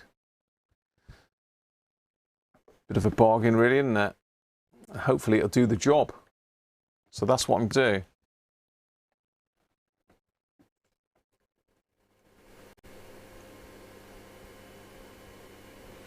You don't need to worry about it then, Don. You don't need to worry about playing music, mate. End of the day, what they'll do is they'll monetize your video on behalf of the copyright owners.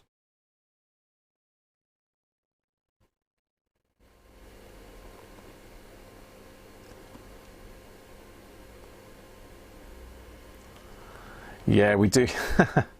We do have a lot of fun playing records, I can tell you.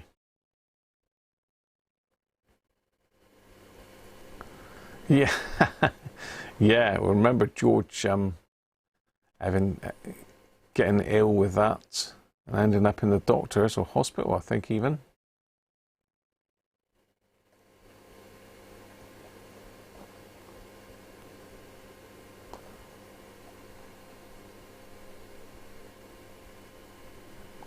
Yeah, you'll be able to earn about £7 a year, Nick, once you get monetised. Really, the revenue you get from ads is not good. You've never seen a woodworm in a cabinet, not sure you have them over here. I bet you do.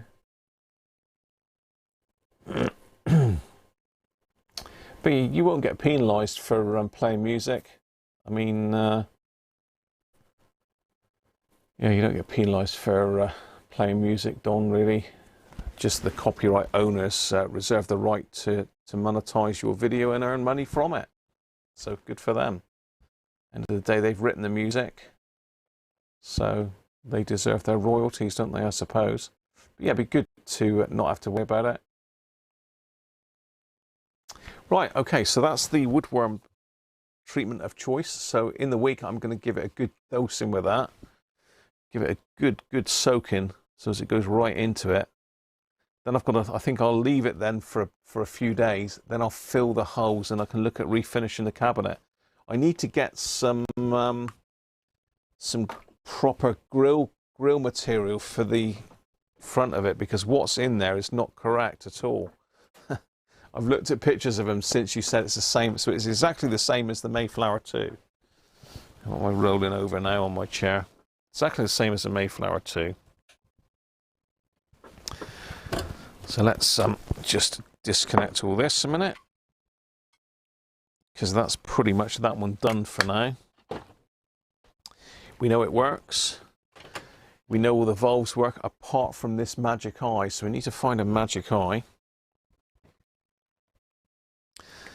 And incidentally, this is the speaker, the massive speaker for Chris Milky, and I haven't seen Chris for a while. I know he's been pretty ill. This is a big old ELAC speaker that's fitted to that that VHF Herald that I'm restoring for Chris. So I hope he's getting well. He's not been a very well chappy. Michael, Irish woodworm found dead in a brick. Oh dear. Welcome, Michael.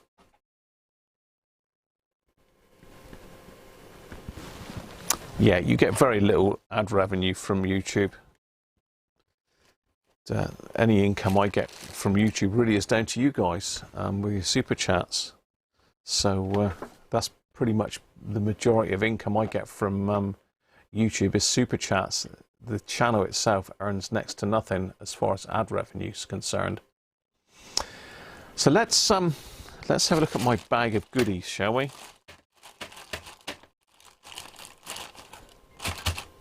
Let's have a look at my bag of goodies and see how bad some of these caps actually were, and whether it was worth actually changing them all. So we've got some of these non-polarized ones, low value caps. So we're going to need to get the Heathkit in to test those. I think we did do one quickly, didn't we, at the end of last week's stream. Then we got these Elcomodes, all these red ones. And this black one. The rest is just the screws and some of the resistors I changed. Now, say, if you went through this meticulously, like David did with his, then I think you'd end up changing the majority of the resistors in these things, because they do not last very well in these radios. Did I drink all of that porter? No, I didn't. I've got a little bit left, look. So we're going to have a bit of capacitor bingo, look. And then I want to look at the ones that are still fitted inside the radio. Let's get rid of my little FM aerial tree.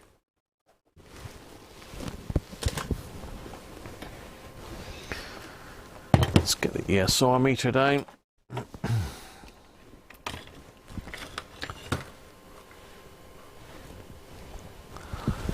Let's zoom in. Let's just turn my notifications off because my phone is annoyingly pinging away.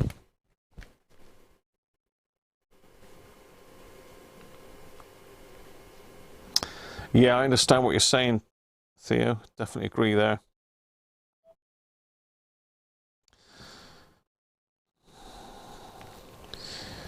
So we got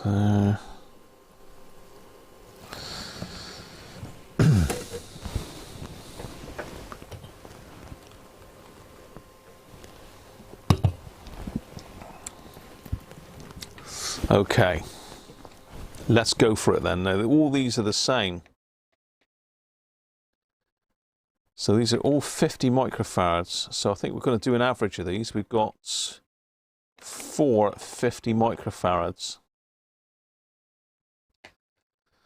So let's have your guesses for 50 microfarads. I'm going to do an average of all 4 of them. Got me a bit of paper out, ready. And these are these TCC Alchemo, these red things here. So they're all 50 microfarads. What's the voltage on them? It's like 15 volts, is it? It looks like 15 volts, a bit random voltage, but 15 volts. So let me just turn that around so you can't see it, and get that out of shot so you can't see what I'm writing. So we're looking at the average of all 4. If anyone wants a stab at the ESR, I'm going to start writing down.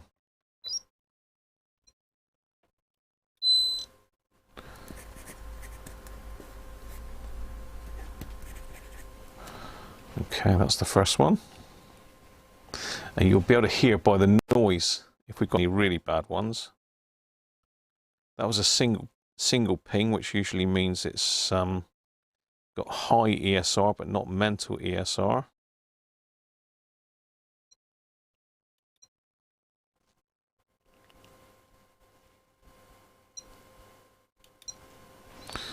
Okay. Still going. Place your bets now.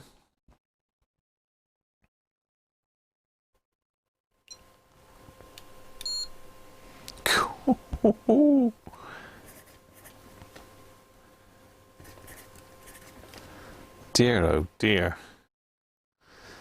Yeah, and people say, don't change the capacitors, you don't need to change them.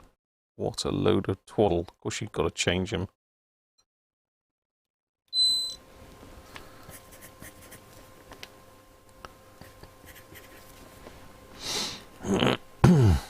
Right. Let's have a look then. So, 2, 4.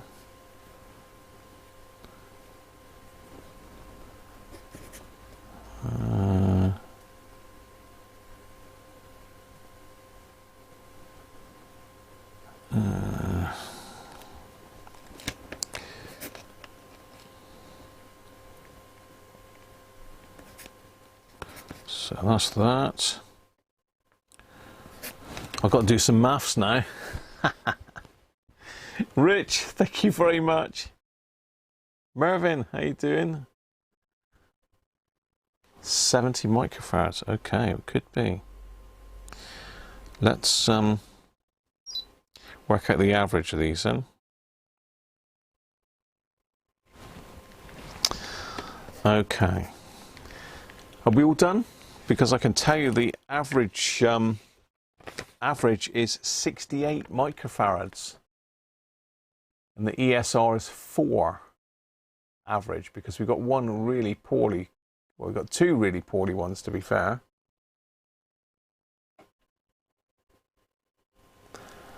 So I think, didn't somebody say 70? 310? Theo?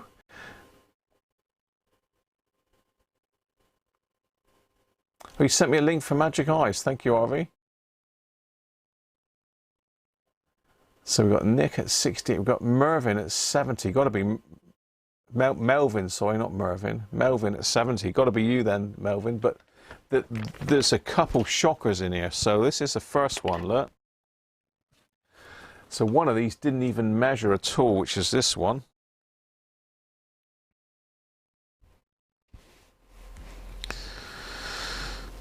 It's going to measure now, probably, when I...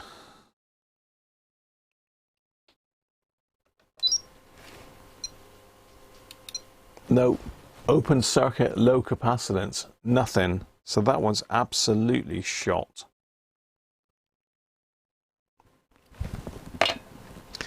And what was the other one? I think it was this one here was the other one.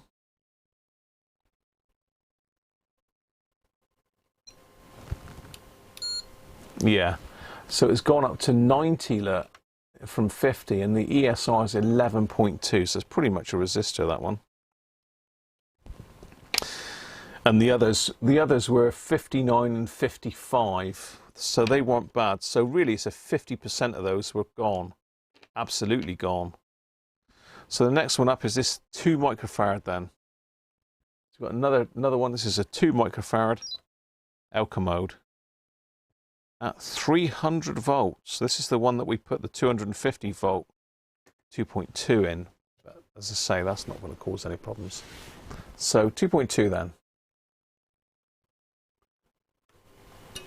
You've been changing quite a few of late in various radio.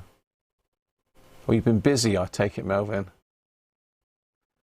8 bezels. Hi, 8 bezels. How are you?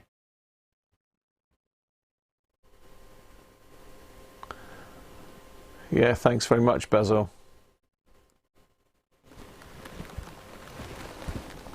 Right. 2 microfarads, and it should be. It should be 2. But what will it be? Robert, how are you, mate?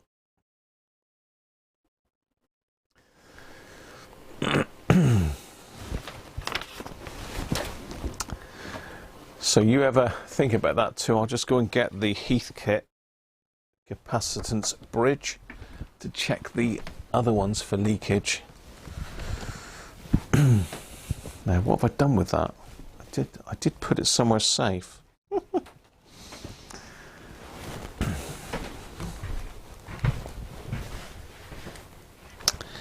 Oh, what have you done with that then, Graham? I really need to refurbish this Heathkit and get it in the on the workbench permanently, really, because I am doing a lot more Volve stuff. I have got quite a lot of Volve stuff built up to do here. I still haven't put together some of the radios I did over Christmas. What I tend to do is I'll fix them on the live stream, and that's how they'll stay. I don't follow through and do a full refurb on it because I just haven't got time. Right. What have I done with the Heathkit? It's got to be in here somewhere. Oh, there it is. I've gone looking for it. It's here all the time, right in front of me. I did intend to keep it in the workroom, but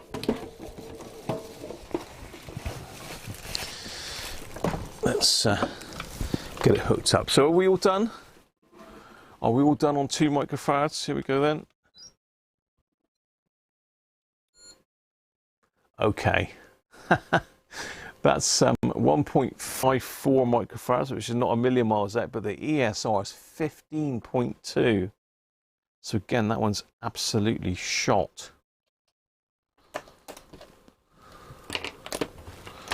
Okay. It's Heathkit time. It's bridge time. I've got to hook this up to my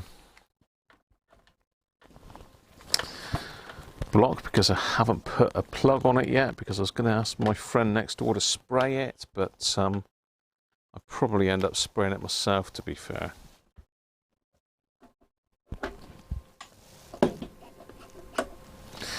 So I'm plugging this into the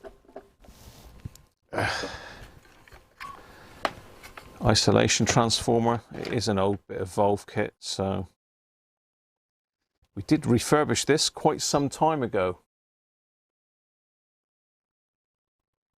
All's well in sunny Cambridge. So who was closest then to 1.5? Probably Dave Rhodes. That's my tablet alarm gone off, so I'm going to need to nip down and take my tablet shortly. Got to take a tablet alarm because I forget to take him out. You know what it's like. So good old Alexa's got a nice alarm set up for me, so don't forget to take my tablets. And they are the most disgusting tablets I've had to date, but they do seem to be working, so all good. Right. We need a couple leads. Choose my test leads for a minute.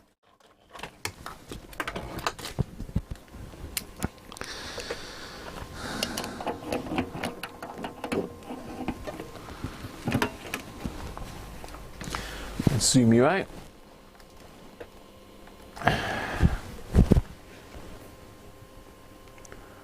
Claim your valuable prize later. Yes. Pop it on a postcard. Okay. Right. We're going to have fun hooking these up, I think, aren't we? So, what are we on here? We want normal.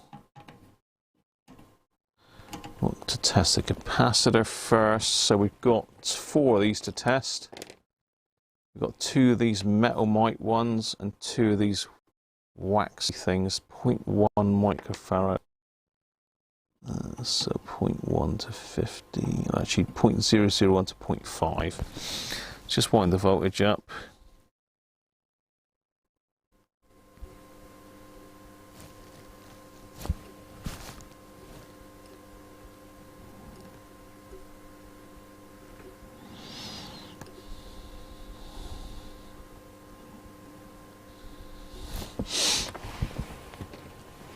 Right, these are 0.05. 0.05, so where's 0.05 on my scale? 0.05 is there. So we should see this eye opening around there, if we're lucky. I don't think we will be, though.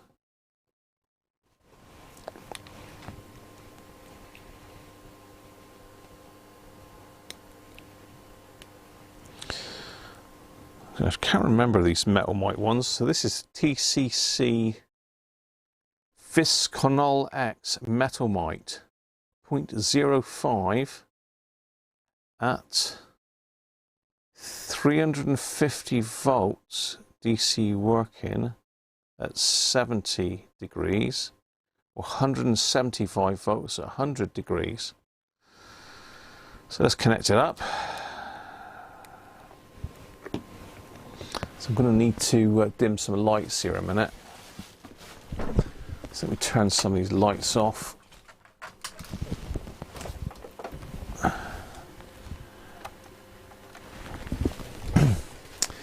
So the idea of this is when you reach the correct capacitance, this eye should open up. So it's opening up down here, look. Well, it's not really opening actually. And that's down about 0.0, I would say that's 0.0003. So it should be up here, but it's right down here. It's not great at that.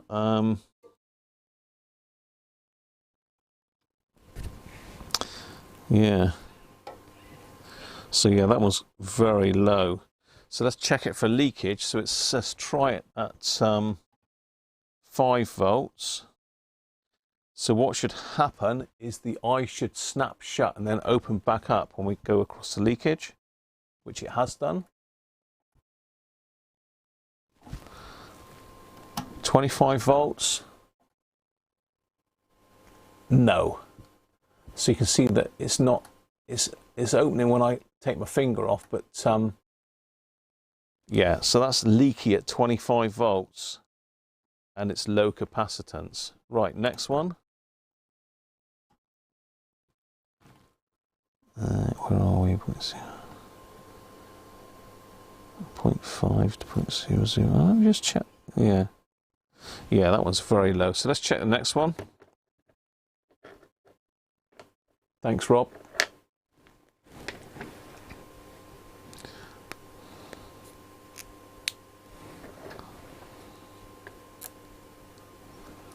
Right, where's this one? This one's in the same place, look. this one's actually worse. It's about 0.004. It should be up here.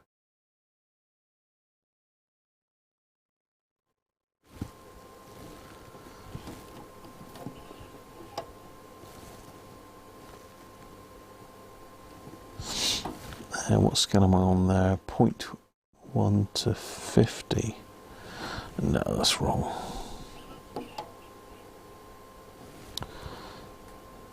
Yeah, it's about 0.004, that one. So let's check this one for leakage as well. So 5 volts, no problem. 25 volts. It's leaky at 25 volts, so it's not even opening.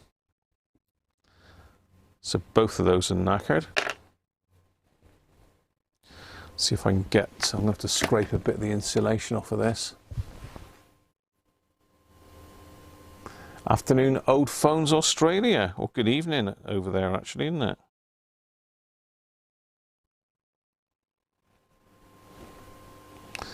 Just about getting on that one, I think.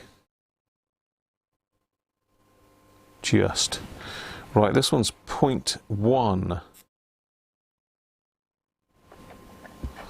0.1.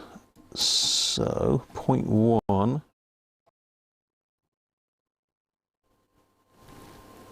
Not too bad. Well, it's about 0.25 looking at that. Just go on this scale. Yeah, it's reading about 0.4 on that scale. Let's check it for leakage then. What's the voltage on these? These are 150 volts, I believe. Well, that one is. What's this one? Yeah, 150 volts, so we don't want to whack this up too far. So 5 volts to start with then. Just 25?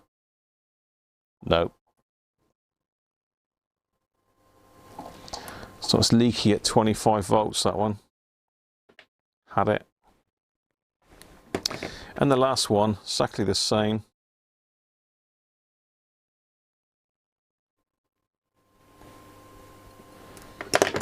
So if anyone's just joined, this is a capacitance bridge. All we're doing is checking the capacitance and leakage on these old waxed capacitors.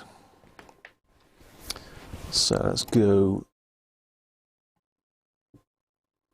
to 0.5. So it wants to be there. No, that's fine.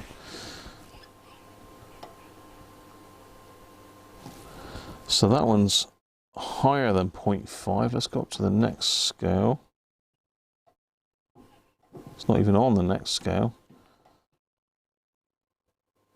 So that one's around about 0.6, I would say. 1 to 50. Where's our 1 to 50 scale?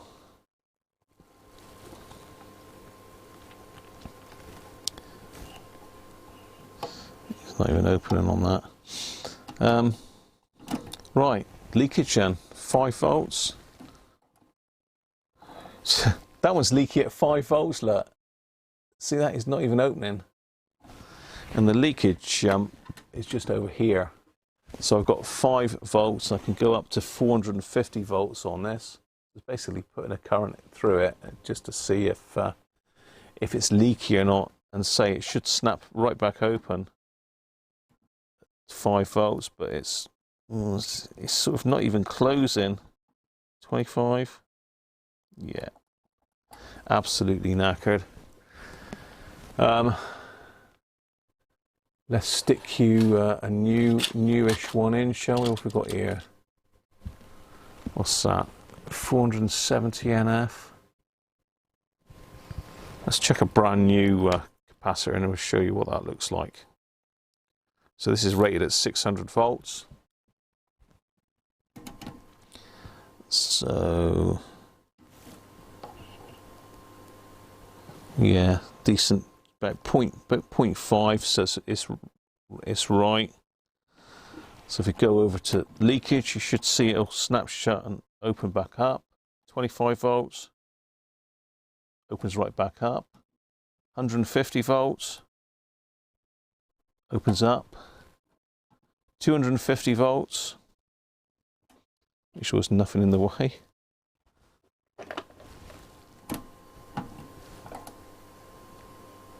Opens up again there, and right up 450 volts now. Opens up again there. So that's the difference between a brand new capacitor and an old leaky one.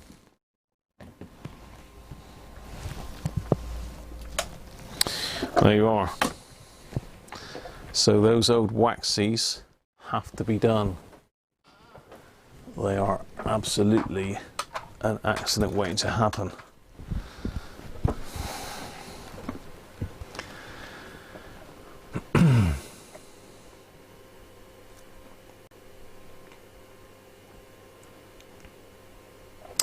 There's a nice bit in there. It is better than digital, and really, you can. Is there a digital leakage meter? I don't know. That should have discharged itself now. Double check it, but it should have discharged.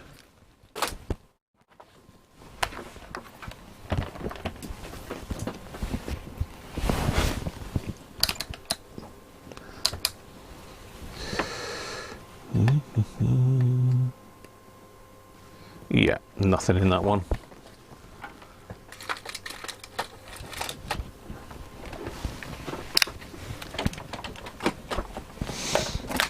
So there you are.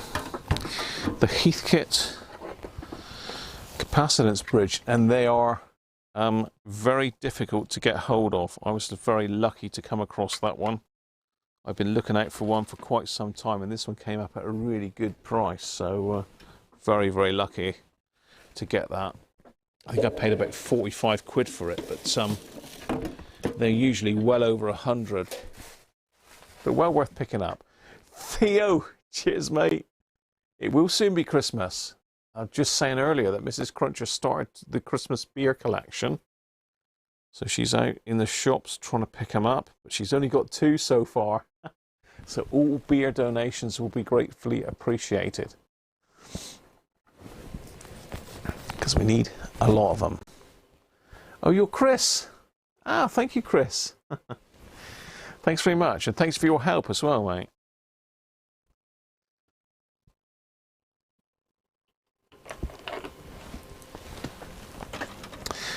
Okay, right, let's investigate the Magic Eye Valve situation. Timothy, thank you very much for the tip.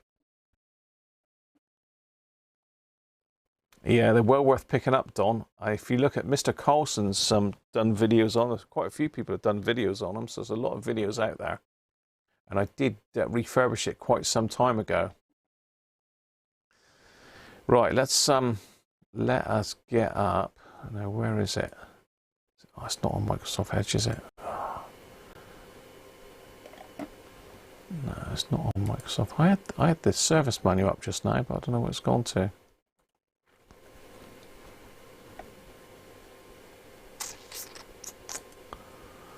No, that's not it. I've just clicked on that. No, that's not it.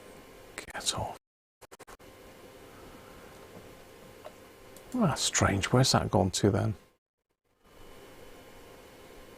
How bizarre.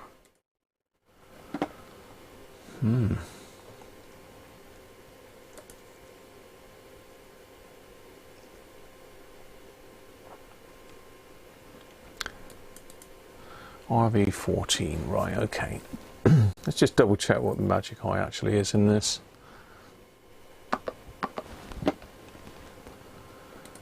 It's very kindly given to me by, so it's an EM84.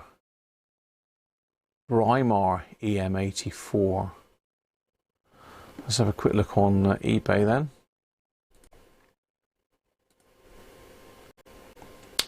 eBay.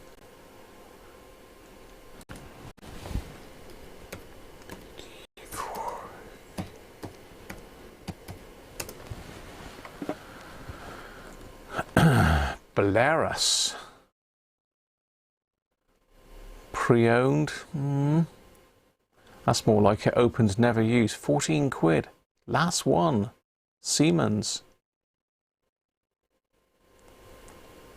12, £16, £16, £19, £16. Christ, £874, 400 of them. So that's actually quite a good deal, isn't it? If you really wanted to get 100 of them. 30 quid? Hell. £15. Pre-owned, £18, look. Pre-owned. You really don't want a pre-owned Magic Eye tube. They're going to be weak already, I would have thought. You want something that's going to last if you're going to get one.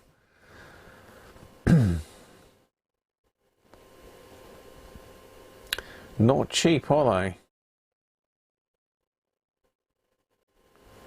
Pre-owned.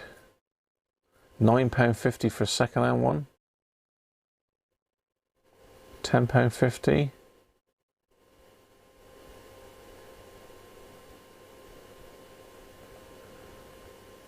£33.50.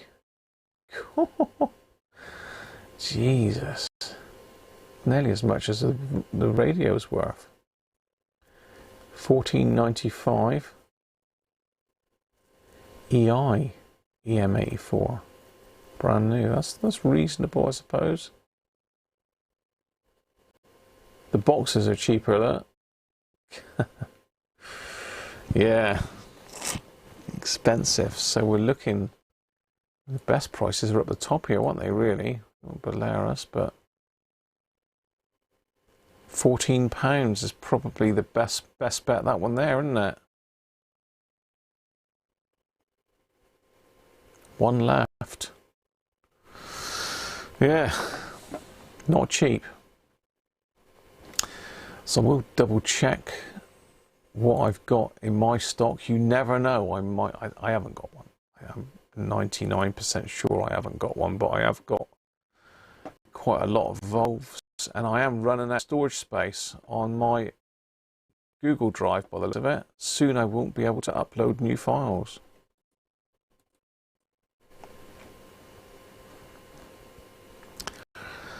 So this is my little spreadsheet I did for the valves that I've got.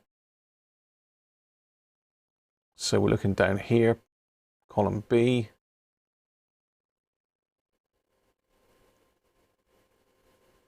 No. I haven't got any EM valves at all.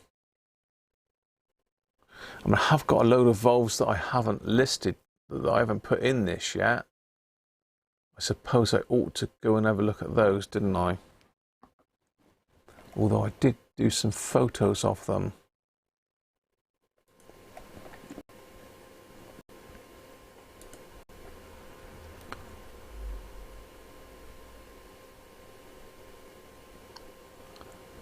Pre-owned, yeah.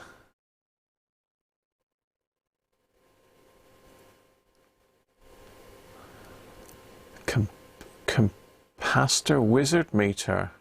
Not heard of that before, Rob. Let me see if I can find it in my Google Pictures, because I did take some photos of the of boxes of valves that I bought a box of valves quite some time ago.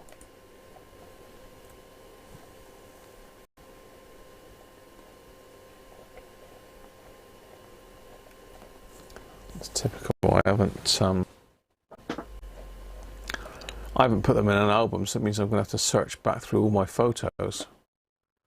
So I won't bore you with this, but I think it was probably about 2018 I got them, something like that, maybe. Time flies by, doesn't it? Soon be Christmas, like someone said earlier. I think it's Theo, isn't it? It will soon be Christmas. Not long to go.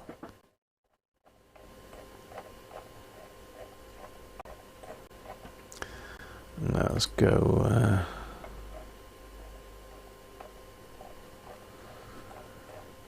think it was later than that. Yeah, it might be 2019.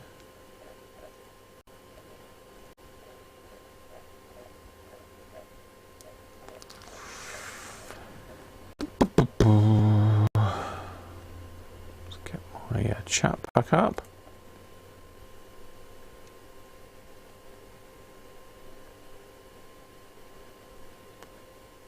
EM84 secondhand for free. You'll send it out on Tuesday. Oh, thank you, Barry. That's very kind of you, Barry.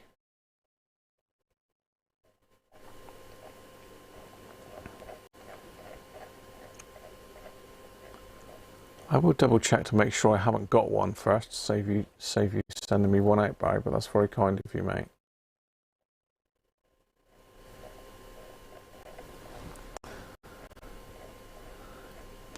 I'm gonna have to go and get my box of valves now. I did take a couple close-up pictures of it because I kept having to go and dig the valves out. But what I should have done is put them in a little album so I could easily find them. Save me ploughing through millions of photos.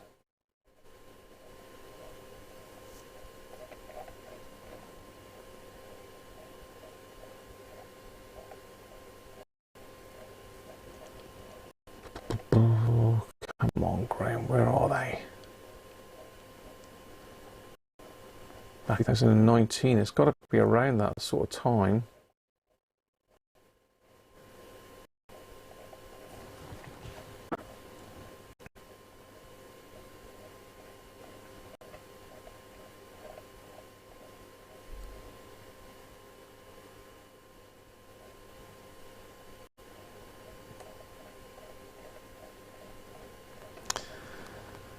Don't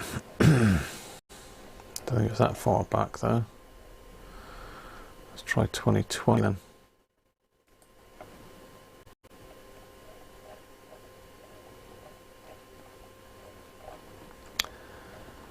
I must get that valve tester done. I must get it done because it would be really interesting to pull the valves out and just have a look through them.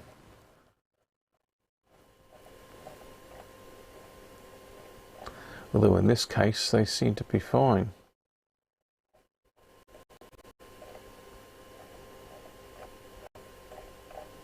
Apart from the magic eye, of course, which is kaput.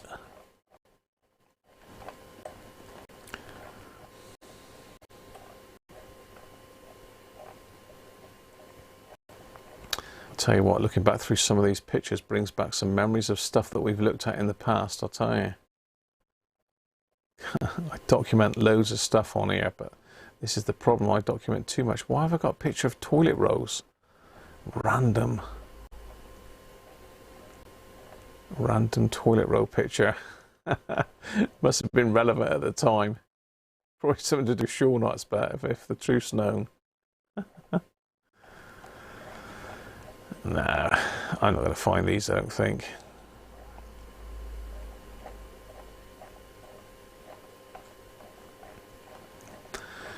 I'm not going to find them.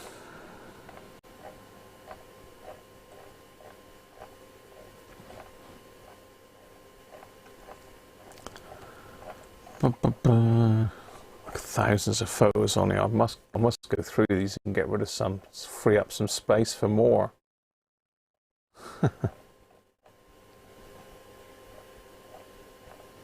Radio, I remember when I did that one. That was a cracking little radio. That was in the spare room on the shelf at the moment.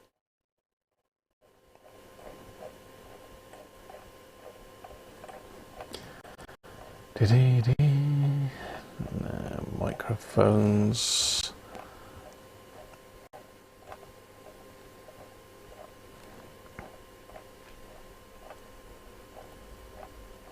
Barbecued chicken. There's all sorts on here, I'll tell you. God.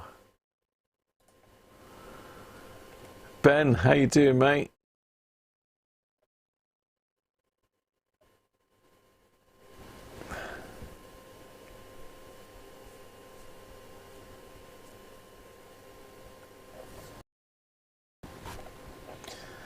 Still searching, but I'm just going to have to go and get a box in a minute. In fact, we're looking through all these pictures.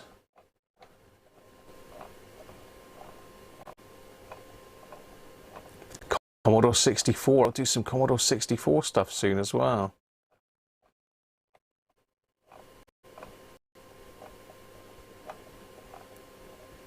I was only looking at Commodore 64 games the other day as well.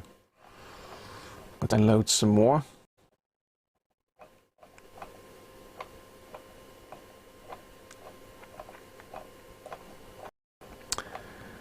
Ah dear, no, it's getting boring now looking through all this lot. No,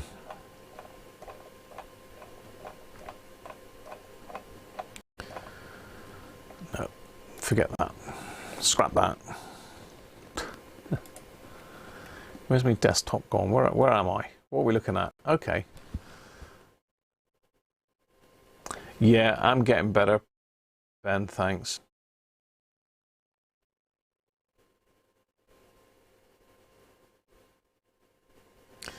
Getting better, mate. Right, let me go and grab the box a minute. Let's make sure I haven't got one. Save Barry sent. Oh, that's knocked my microphone off again. My amateur radio microphone, that is. Let me just have a scan through the box a minute. Just in case, you never know. Which strangely lives in the bedroom. You know, everybody keeps their box of Volves in the bedroom, don't they? Yeah, there's a load of Volves there, but none of those are Magic Eyes. This one that Simon sent me there, which is very kind of him. I've got lots of ECHs, EFs. I've got an EF80 there, EZ80. But I can't see any EMs at all. ECL. No. It's a no.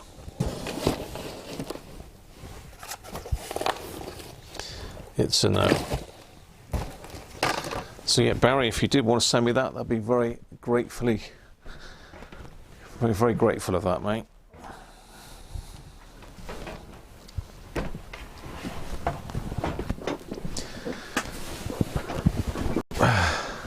Ben, thank you very much, mate.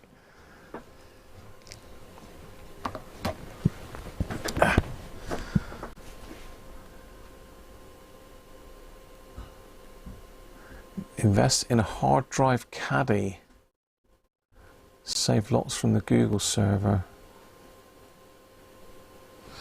Yeah, I want one of those network drives, really, don't I, Harvey, that will just automatically back my photos up. I ought to do something like that, really. Towards beer fund, thank you, mate. Yeah, we're on the Christmas beer fund at the moment. Mrs. Cruncher, how many have you got me, Mrs. Cruncher? Car. How many beers are in the beer stash at the moment? Not for me to know. I've just wondered because. Oh, she got 6. Oh, that's better than I thought. There's 6 in there lurking. So how many's that left then? 24 minus 6. It'll be 18. 18 left to get, look. Thanks very much, Ben. Any beer donations need to be addressed to Mrs. Cruncher, though. Don't send them to me because it won't be a surprise house. So yeah. Yeah, it wants me to buy some more storage, look. Cool. It's got to be the photos that are the most, take up the most room in my Google Drive.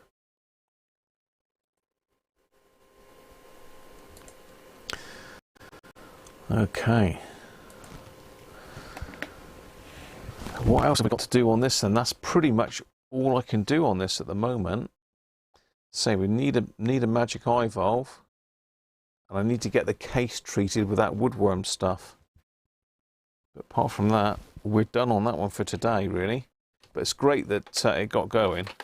It's always touch and go in it, but these do tend to work. I haven't had one of these hacker valve radios yet that didn't work. And I've had 3 here so far. This is my 4th one. I've still got 2 of them. The other one went over to David in Australia. Let's just get rid of the lamp limiter.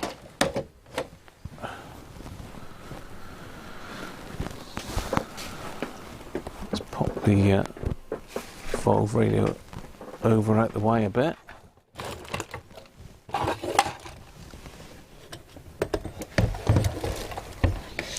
Free up some bench space. We'll bin these L commodes because I don't think I'm ever going to get around to restuffing those. And I've just noticed that when I sent the Marine Herald back, I forgot to put the little tiny plastic bit back on the amplifier, so I'm going to need to pop those in the post to Michael. So if you're watching, Michael, apologies, but you can have another letter coming with those two little pieces that I forgot to put in. That's just the little covers that sit over the...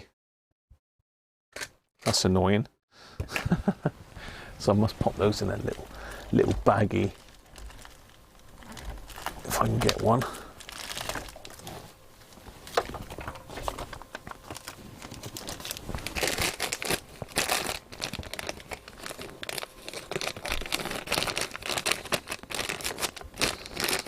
Hopefully I clipped the... Well, I must have plugged it back in because I've tested it.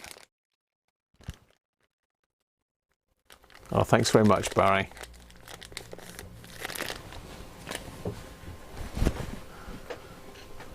I should buy myself a server. I've got a big plate that I can eat off of. Is that the same thing? That's a server, isn't it? I know what you mean. It would be good. So what are we going to look at now then? What are we going to look at now? What do we need to do? What do we need to do? I'm not going to put one of the other radios out yet because I'm going to do separate episodes on those. I think we've got the Bush, we've got the two Hackers, we've got Hacker Sovereign left. I'm trying to think of the other radios we've got left. I've got the massive great boom box down there. I've got the cassette, the Walkman, but I fixed that, to be fair.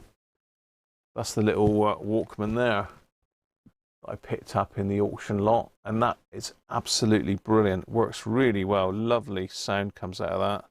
I put new pinch rollers in this as well. I've managed to get some pinch rollers that fitted it from China, and it's a WMFX521.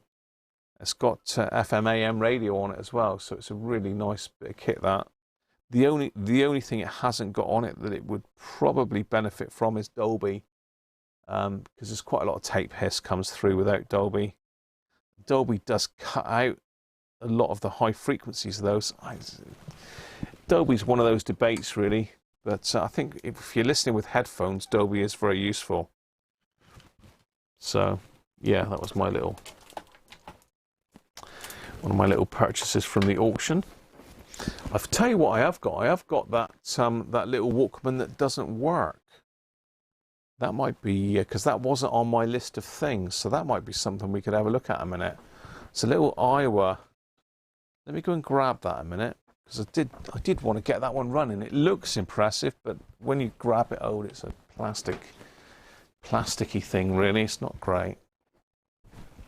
Hello, Maddie. You all right? You okay? Good old Maddie. Have you seen Daddy's portable cassette player, Maddie? Let's grab some headphones while I'm down here. Got all sorts in here in my little box of bits. There he is. This is absolutely dead, this one. I don't know, it could be something simple. Probably is something simple. But yeah, you know I like a drop of cassette, don't you? I love a bit of cassette action. So why not? So here he is. Say quite an impressive looking bit of kit. But it'd be nice to see why it's not working. Catch you later, Don. Cheers for dropping in, mate.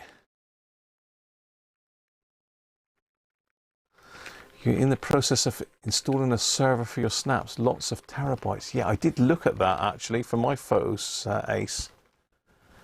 I bought 2 very large hard drives, but they're just not working right. I do not know what is going on with those. One of them I can't access at all now, and the other one seems to have gone in random access only, not able to write to it. So I don't know what's going on with that.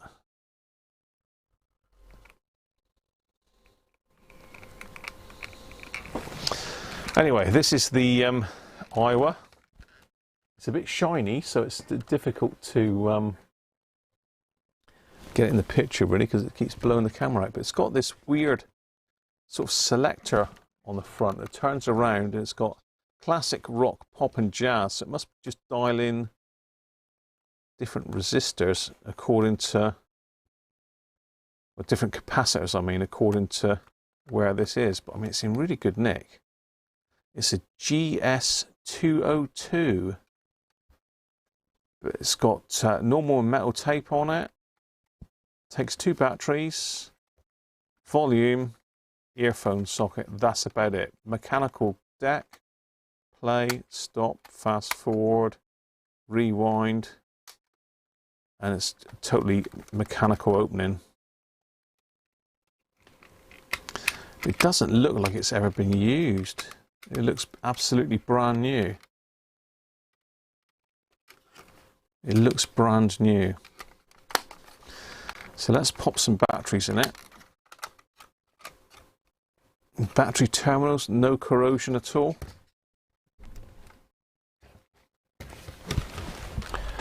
No corrosion, which is good. Let's get a couple of batteries.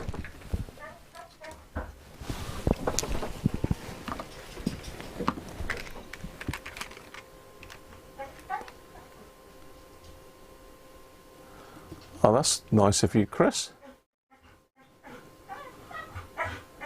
I don't know how much storage my Google Drive is at the moment.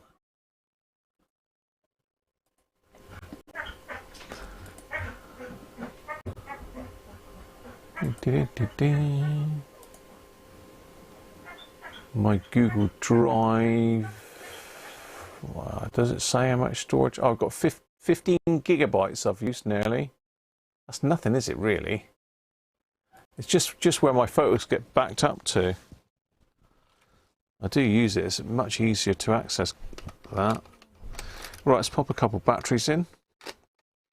Ought to probably check the batteries first, actually, make sure we got some power in them. It's nice, Daniel, yeah. Maddie and Coco, they're mad. How about the bush? The bush will be a separate episode, Aaron. That's probably going to be next week, I think, because that was the next in line, wasn't it? We'll just dip in and out of the hacker as I get round to doing it. Let's quickly check the voltage on these batteries. I am getting really short on batteries now. Certainly now Christmas is coming, I'll be having to buy the things in the hundreds for Mrs. Cruncher's lights. Usually get through a couple hundred batteries over the Christmas period, double A's. Okay, they're good. They're not quite got a full voltage in them, just under 1.5 volts each, but that's more than enough. Right, what should we put in there? Have we got any unanimous scoring, I wonder? What what loveliness I can find for you. Ah, just a random, oh, it's a type 2.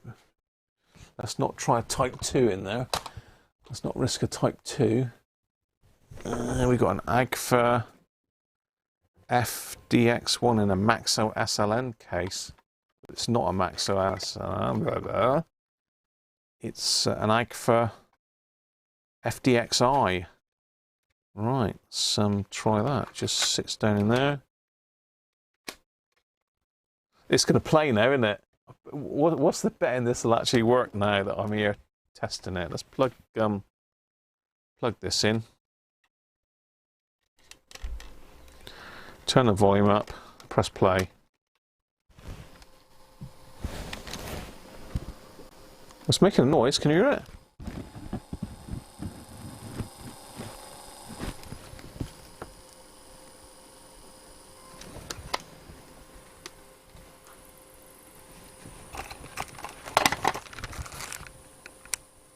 Got a hiss.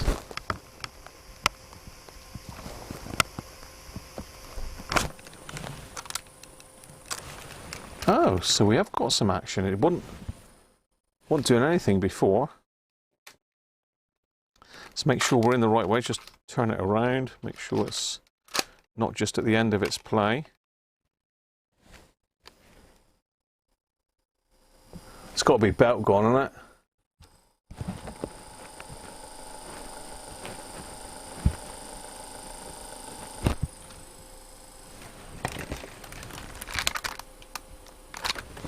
It's got to be belt gone. Well, that's strange because I didn't think it was actually going around at all before.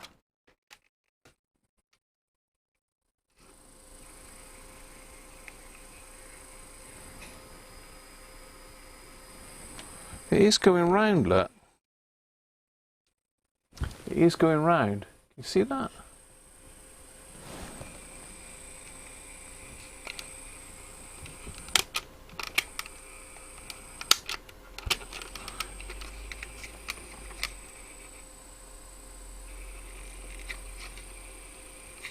Okay, there's not a lot of torque there, but it is.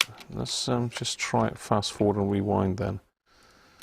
It's difficult to know which way round in it goes. Which way is it going?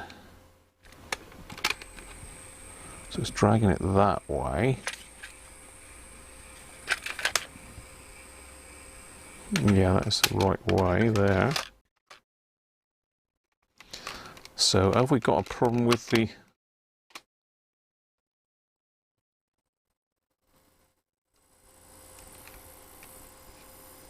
audio chip in it, maybe?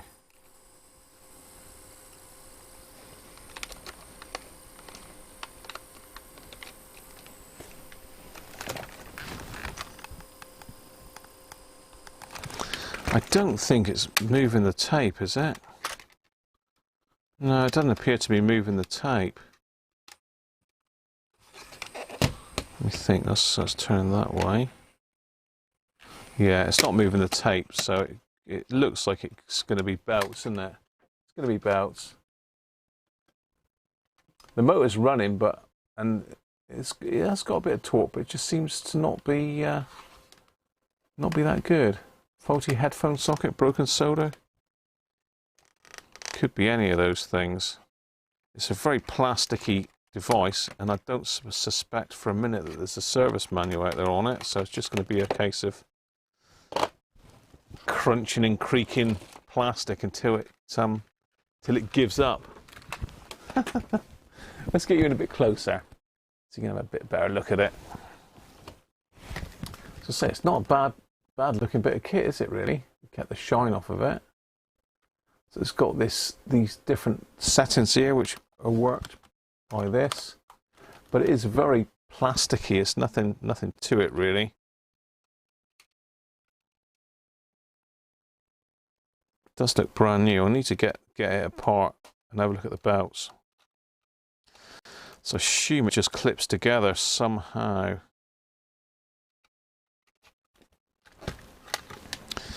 Somehow it clips together, and it looks like there's a bit of a clip there, maybe.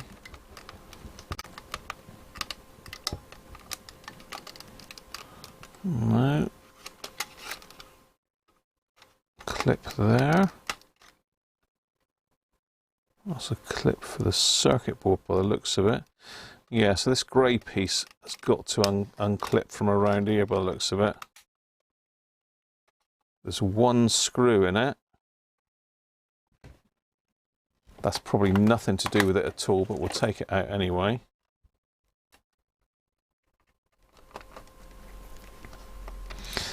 I mean, it's moving and it does feel like it's got a bit of torque behind it, but for some reason it's just not driving the mechanism around.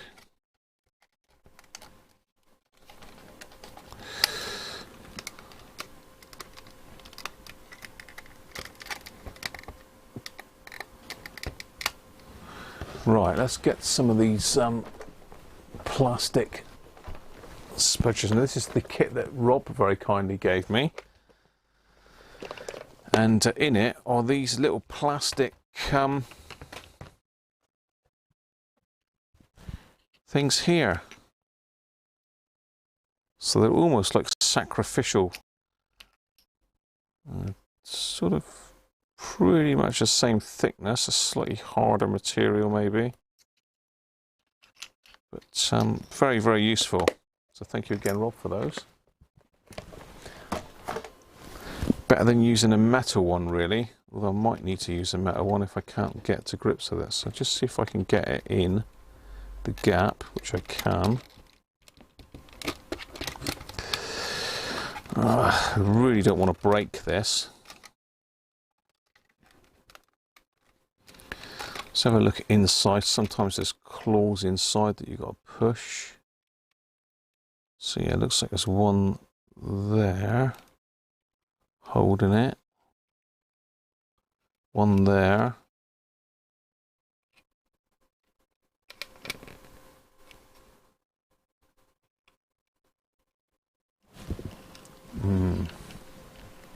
Guitar plectrums. Look under the belt clip. I think I did that previously, but yeah, nothing under the belt clip. So far just one screw.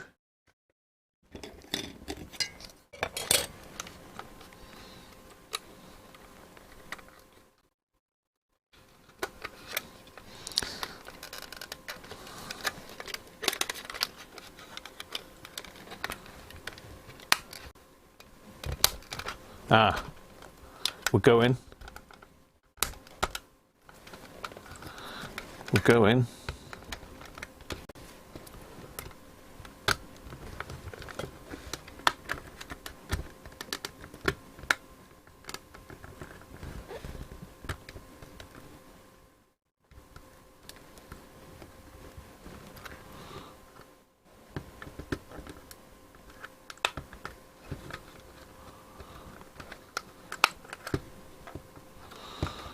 Yep, we're getting there.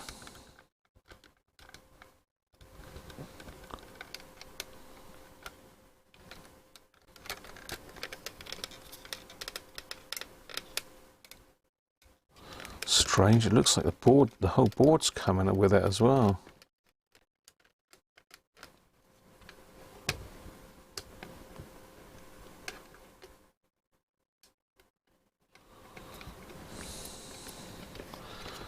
It's certainly gone around there.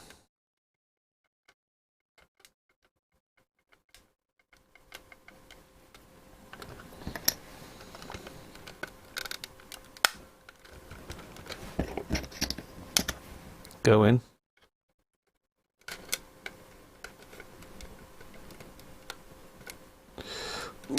Come on. Got you.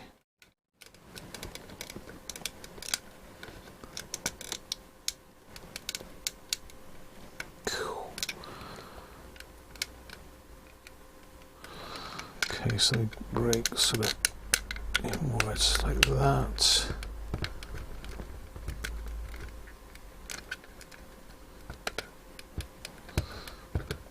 Okay, I mean it's virtually off, so don't know what's holding it now.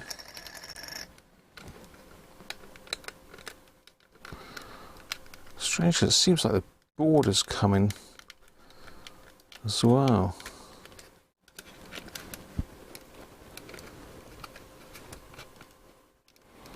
Maybe that little catch in there is what's stopping it.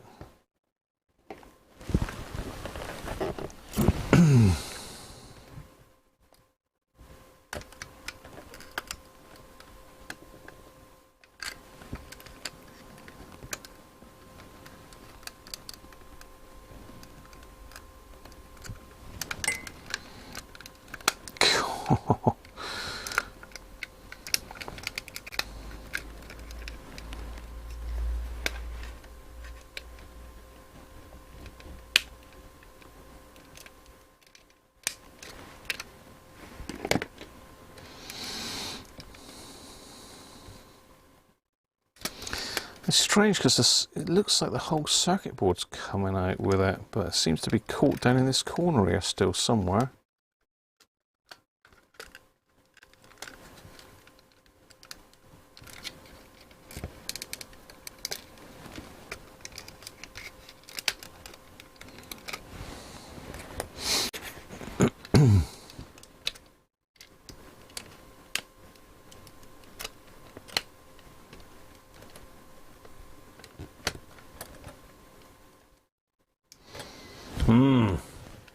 It's fun and games, isn't it?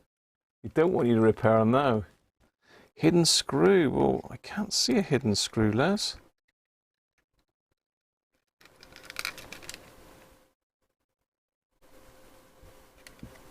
No, I can't see anything. It is nearly apart though, look. But the whole board is coming up for some reason. Oh, hello, something went down. There we go.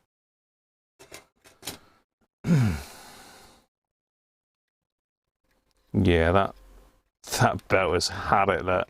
Look at that. That belt.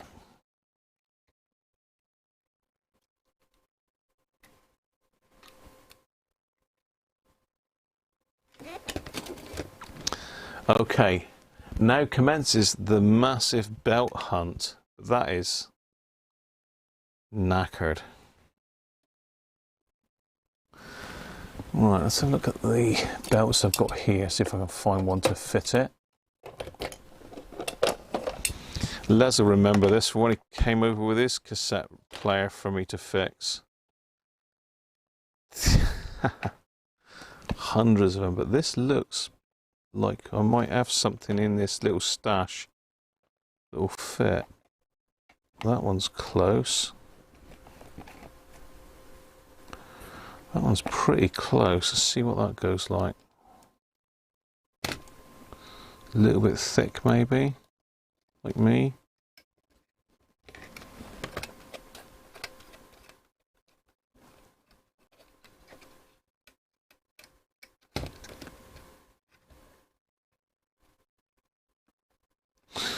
Maybe a little bit thick. Let's try it.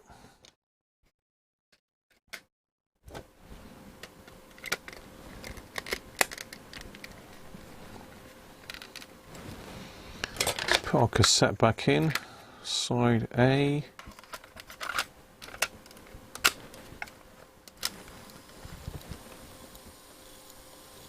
It's running.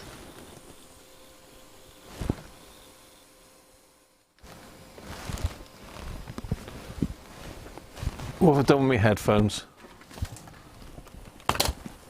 What have we got on this? Anonymous score? I wonder if there's anything on it.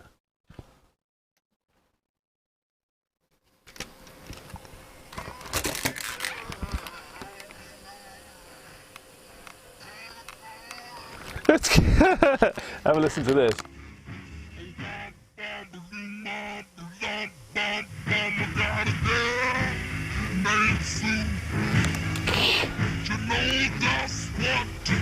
I don't think I'll get a copyright hit for that, do you?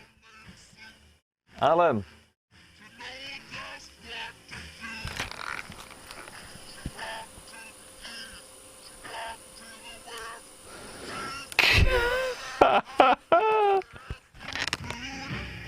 Judy Broody.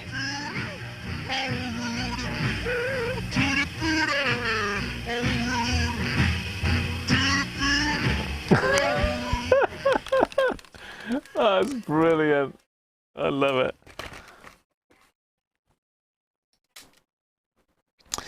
Right, I mean that belt is a bit thick really. But it's working now. It is working, so it was the belt. Strange, isn't it? So need to find a thinner belt than that really. I think that's binding the motor up a little bit maybe. I don't know.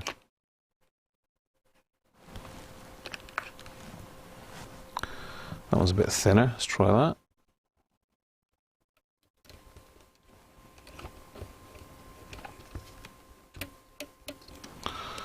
Okay.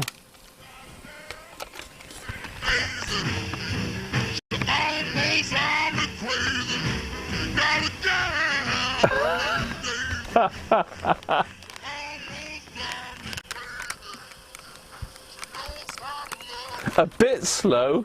Bill, how you doing?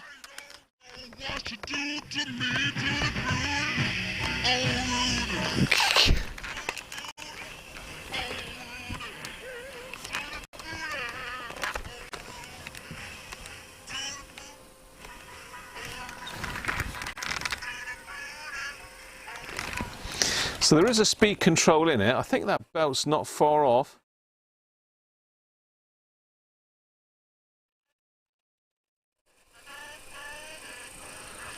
It looks like there's a speed control pot just here.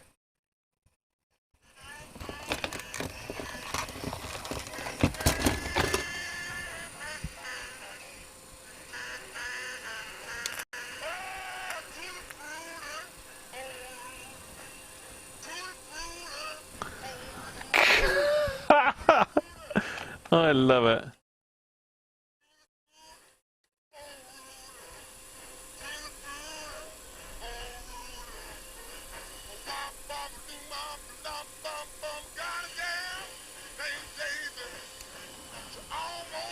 Oh, we're getting there. Okay.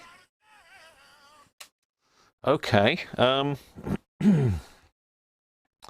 are we going to do this then? How are we going to set the speed properly? Pinch road. Yeah.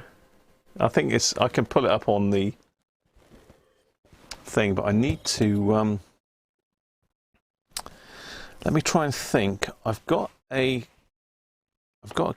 alignment tape, so let me go and get an alignment tape a minute. We'll stick something with a 3 kilohertz tone in it and see if we can stick it on the frequency counter maybe. Should really have a dummy load across it, but I don't think it's going to damage it too much if I don't have the volume up too loud.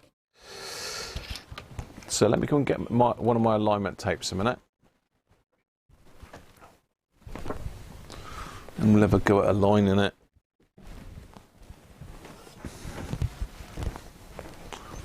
We'll play some Tutti Frutti at the correct speed. That was really slow, wasn't it? So I think someone's maybe had a tweak of that. Oh, my mini disc has finished recording. That's great. So just to check that.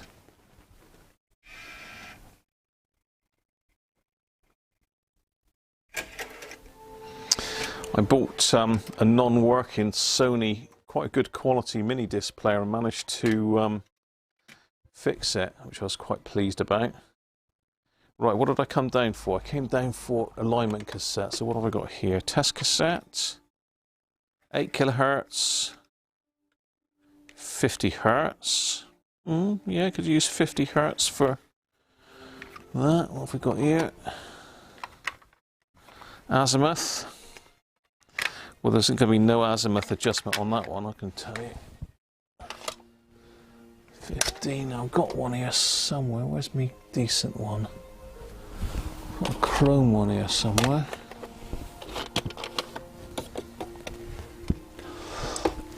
Excuse me. I think that's it over there. Is that it? Yeah, there we go. Chrome dioxide. I will take the other one up as well. That's azimuth. Azimuth.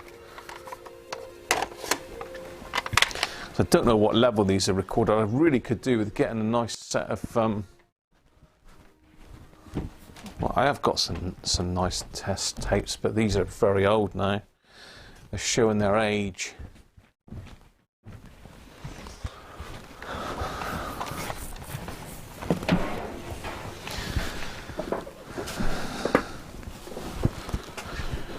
Right. So I've got these old Philips tapes. This one's a universal test tape because it's got lots of different tones on it. It's got 50 hertz and 3150 hertz, so 3.15 megs, or 50 hertz. Either of those two I think we can use to test the speed. In fact, it does say on here 3150 for measuring row and flutter, row. Woe and flutter and checking or adjusting tape speed. 50 Hertz for checking or adjusting tape speed with cassette service set. That's specific to Philips, I think. So yeah, side 1, 3150, I think, is favourite. The other one I've got is this one here. Another Philips test tape. These are very old. This one's 50 Hertz and 8 kilohertz. So again, 50 Hertz might be good for adjusting it, but I think 3 kilohertz is a bit more stable. Let's have a look. Let's get the frequency counter down.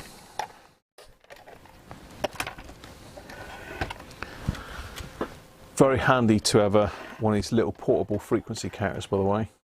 I find this one very useful. Let's pop that over there.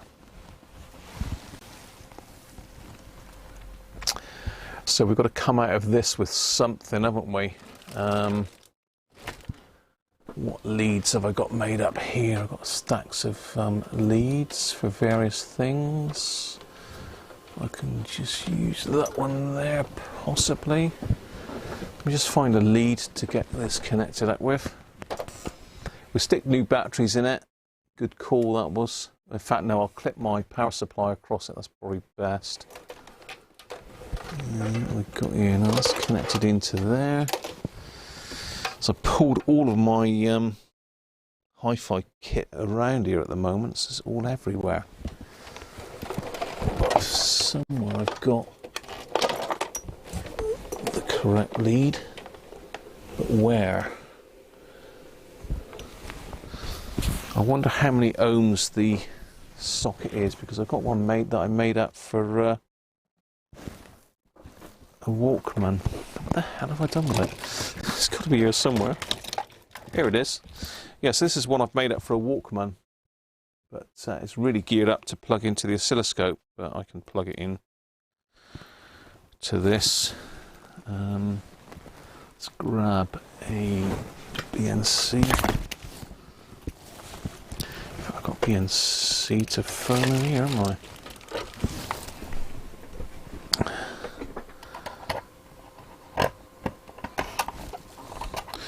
So I've got some phono adapters that I can plug one of these into. I mean, this is left or right channel, it doesn't matter, it doesn't need both of them for an alignment. So let's do that. Plug that in.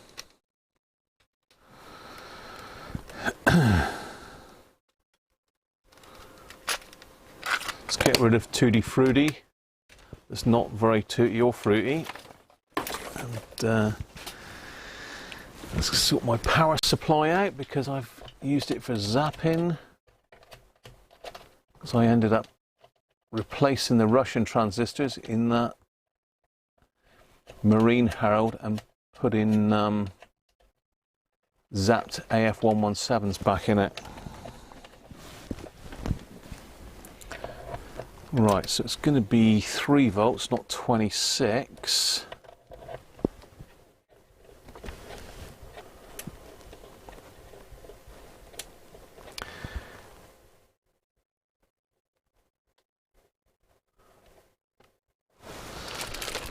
Let's see what sort of current it pulls.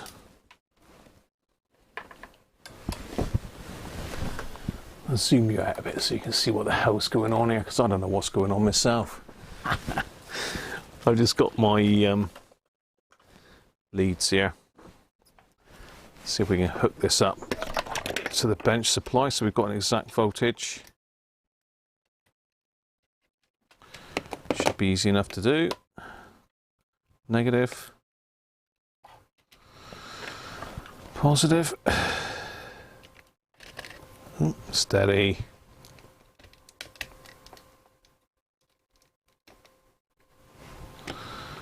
Right, let's play. 100 milliamps, yeah, that's fine. Right. Frequency counter on.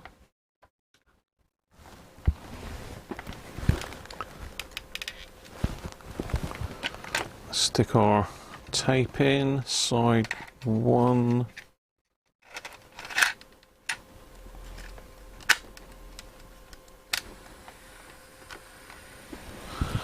And it's got a bit of speech to start with. I think there's a 16 ohm, or no, 33 ohm resistor in there, in that lead. Come on.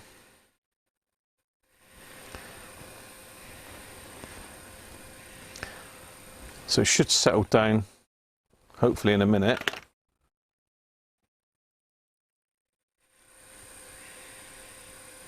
It's not in the chrome position though, is it? I don't think.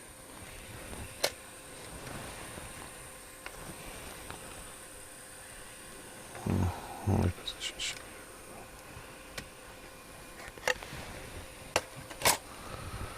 Well, that's not very stable, is it?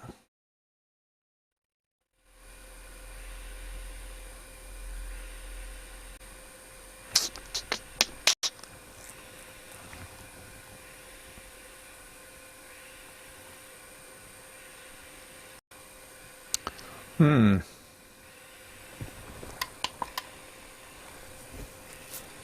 I don't know.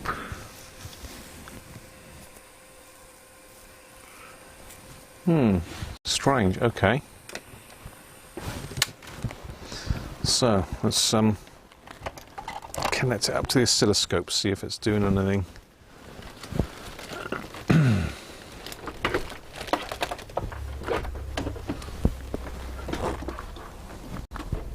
If I can find the lead. Where's my lead gone? Oh, steady.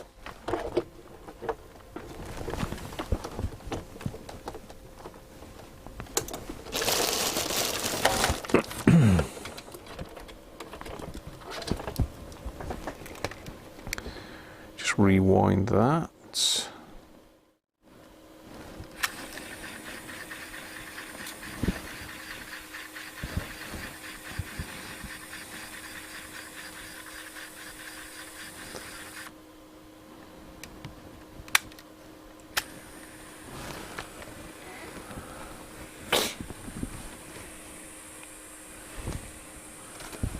So we're on channel 2, yeah.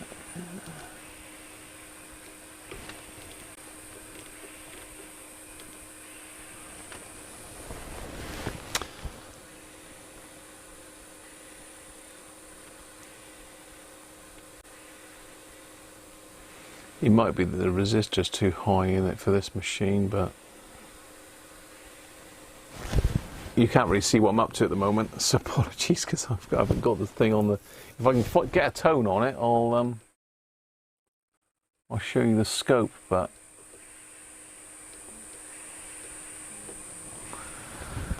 Let's have a listen to the actual output on this.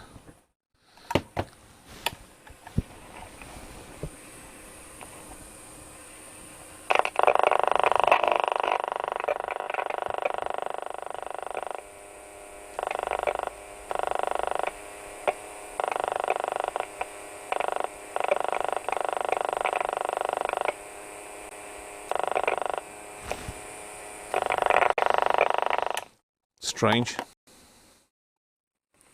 Doesn't appear to be anything coming out. Let's have a listen with the headphones.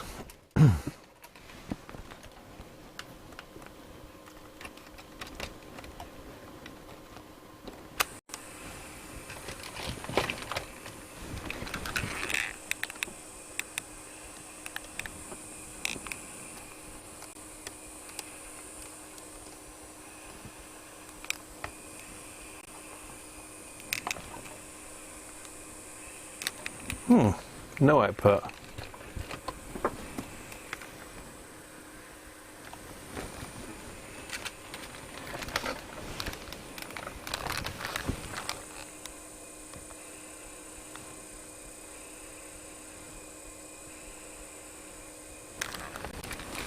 Okay. Well, it was definitely playing badly, wasn't it? Just stick that tape back in again.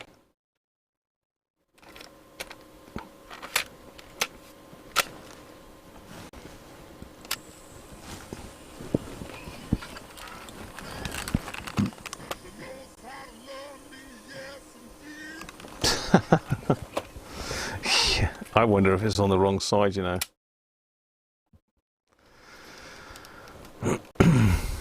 Because the B-side's got nothing recorded on it.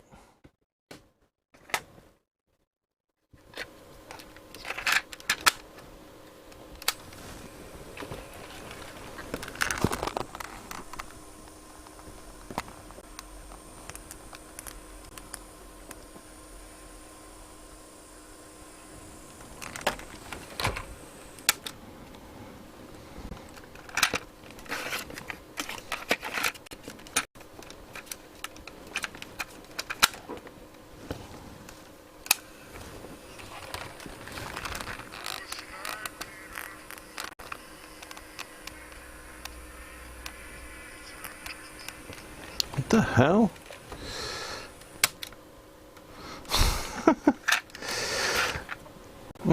Strange, there appears to be something recorded on that one. Let me just get this other one a minute.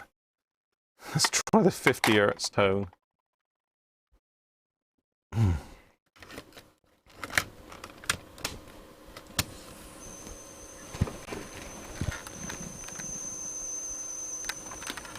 Okay, that's definitely working. Let's plug that into the scope a minute and see what it does. Okay.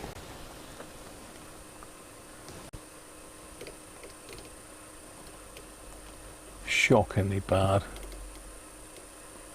A lot of noise on that. It's all over the place. 40, 34, 66, 47, 71. Okay.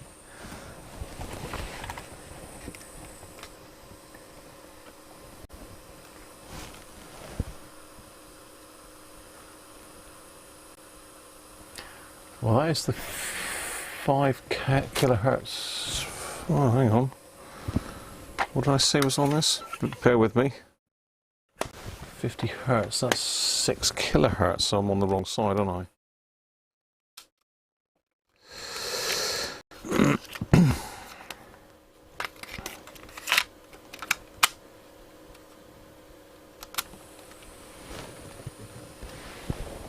Okay, now we're talking.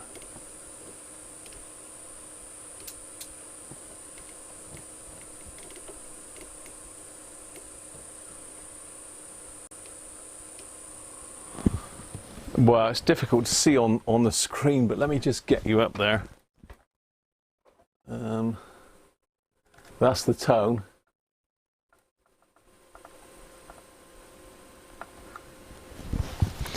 It's not triggering very well.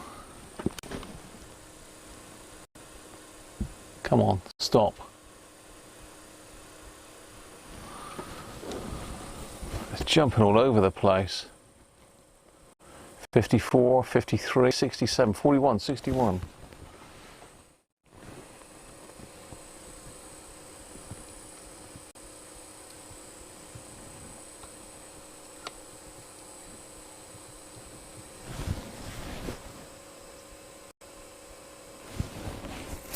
Okay, let's just stop that. We'll rewind it. And we'll try it on the frequency counter again.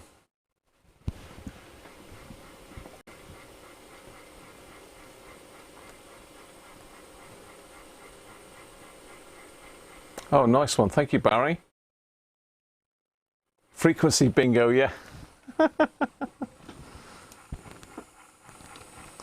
Frequency bingo. I like it. Right, I'm going to take that out of there. I'm going to try it back on the frequency counter. It's a bit easier to see the frequency on that.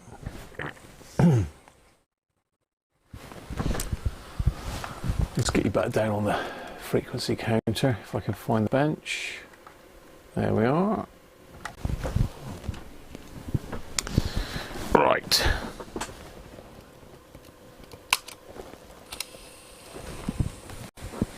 See if it'll play ball now.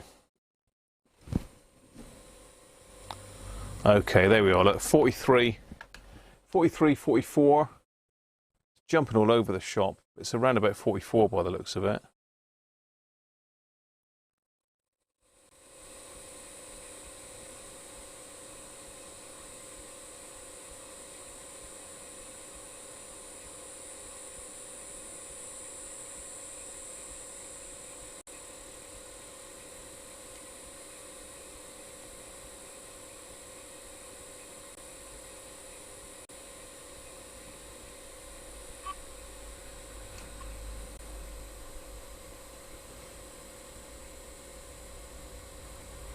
It's jumping all over the shop, isn't it? It's not exactly the most stable tape on the planet, I don't think.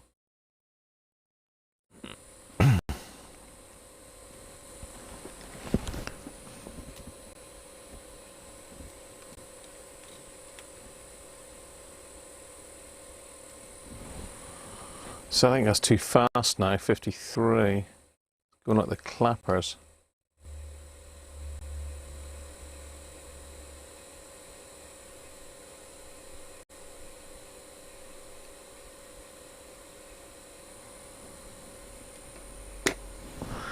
I think that could be about it. Let's just try and tape a minute, see what it sounds like.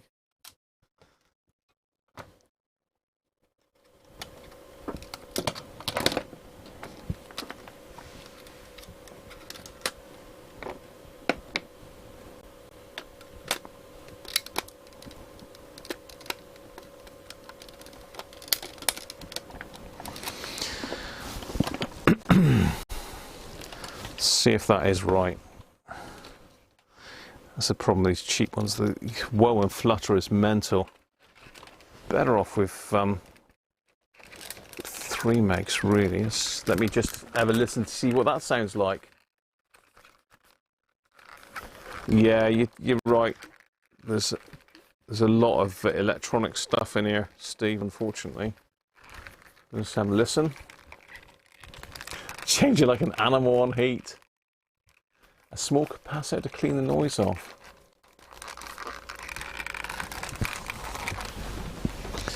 So I don't want to hear that tone in my head. Let's see what Tutti Frutti sounds like now then.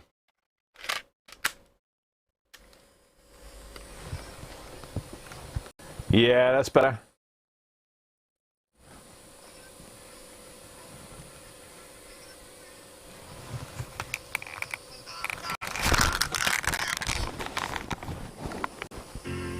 My tears are falling 'cause you've taken her away.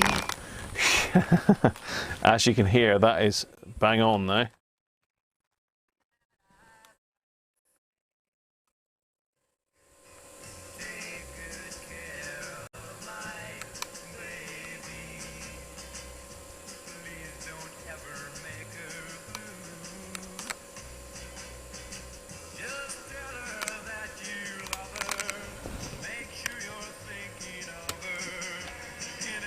That actually doesn't sound bad at all.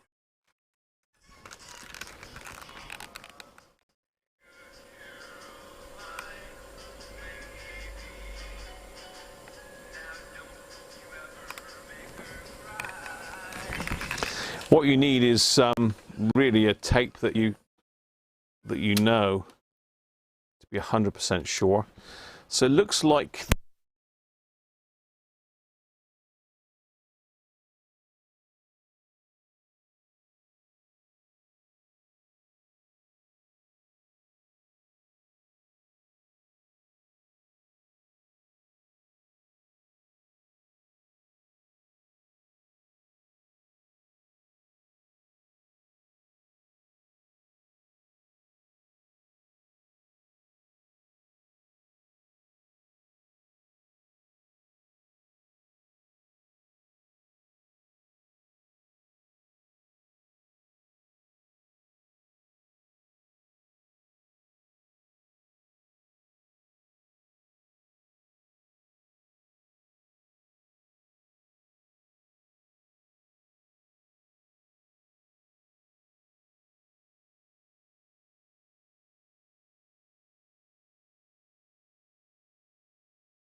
right, we should be back now. I've got the Yeti on. Unfortunately, my battery pack up there is packed up on top of the camera. So we should be back in action. You should be able to hear me. Martin, how are you, mate? We're back. We are back. I can see sound on the screen, so we should be good. What I need is a little speaker that I can hook up so we can hear this thing going, really, isn't it? I put all my computer speakers up in the loft, which is a bit foolish, wasn't it? Because they would have been perfect to just plug in the back. So let's get the back on. I don't know what was going on with my Chrome tape there, but maybe we'll give that another try in a minute. I'll have a listen to it on the headphones, but it should have worked fine. Not had problems with that one before. In fact, I've aligned a few Walkmans recently with that.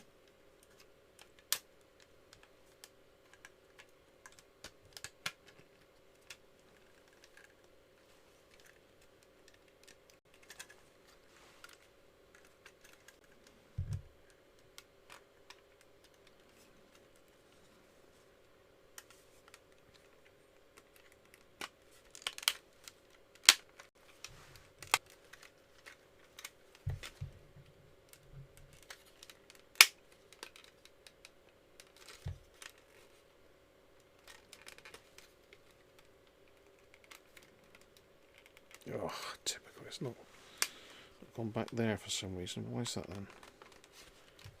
Why don't you click back in there, you little monkey? Ah, there we are. There we are.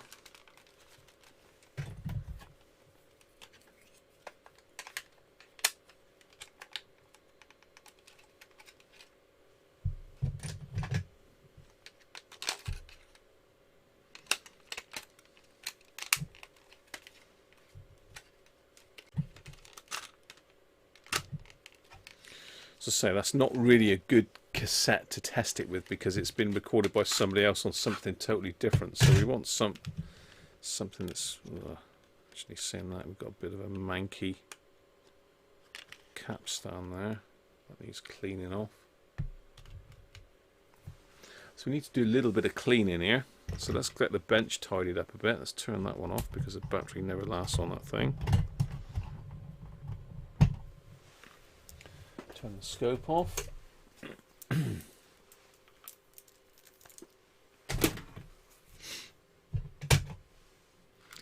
put my cassette belt stash away for another day. So if anybody wants a cheap Iowa personal cassette player, let me know.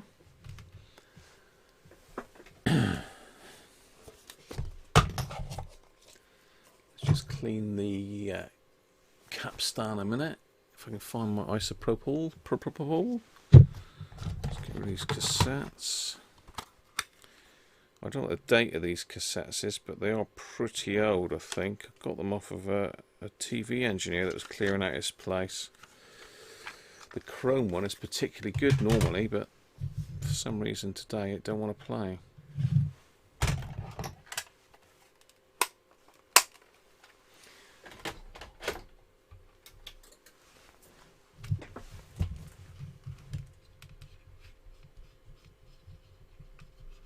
Oh yeah, that was filthy in there. Yeah, that capstan is absolutely filthy, so probably should have adjusted that.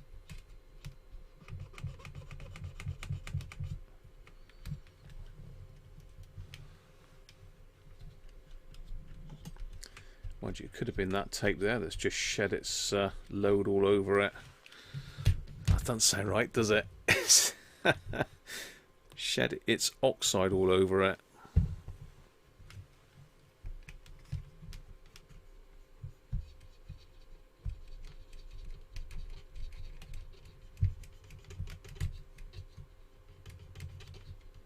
Got a real stubborn spot there as well. Gone. I don't know what on earth has happened to my head demagnetizer either. I can't find it anywhere.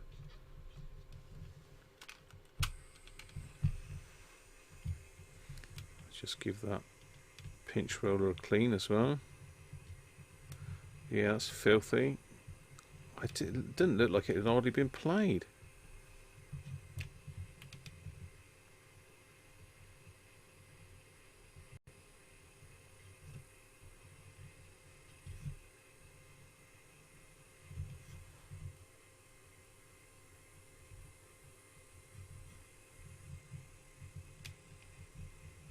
Well, I say it's filthy. It's not actually filthy at all, but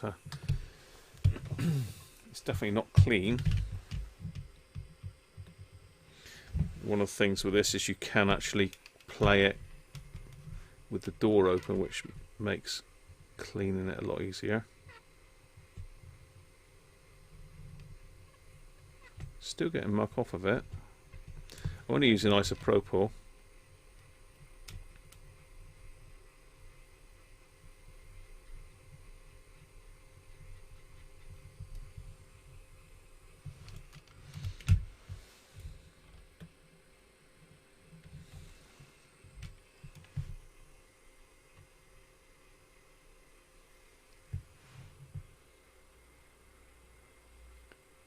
Back at last.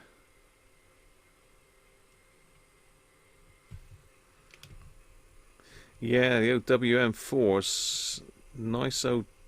It does sound really good, my WM4, Les. I say, I did recap it because the audio was very low on it. It has brought the audio up really loud. Okay, that's pretty good.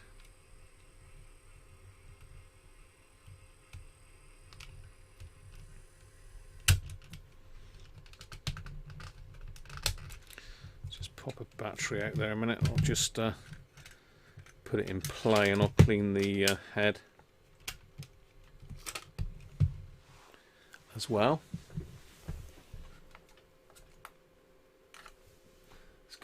Microphone's in the way now, that. Get out of the way, microphone. What's the matter with you? Who do you think you are? Mr. Yeti. Right, that's better.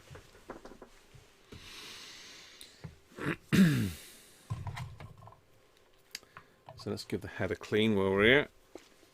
Doesn't look dirty, but then I didn't think the pinch roller looked dirty, but it was.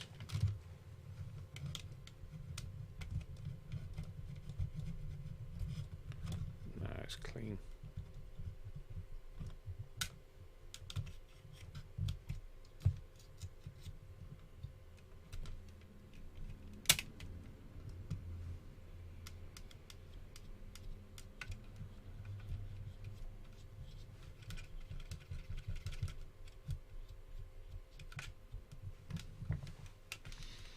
Right, we should be in business now. So you can see the head if I push it down in the center there, and pinch roller. But what I haven't checked is this weird thing here, so I need to stick some headphones in really and see what it sounds like. So what have we got pre-recorded that we could stick in there?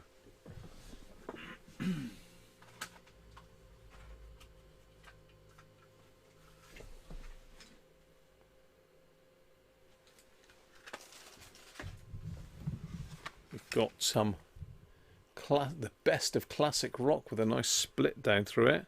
The London Symphony Orchestra and the Royal Choral Society. Oh no. Where do you get these tapes, Graham?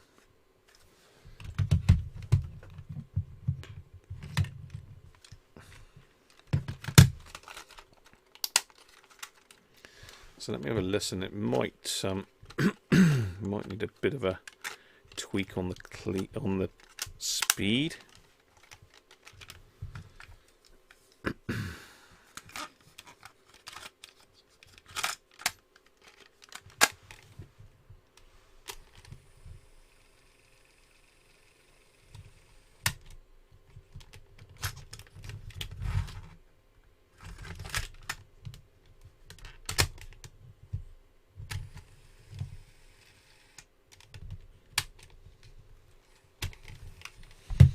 Right, let's get the ears on, see what the London Symphony Orchestra is going to do to this classic rock.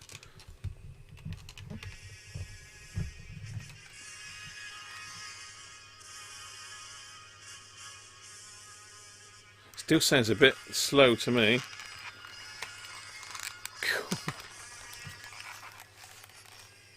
Oh.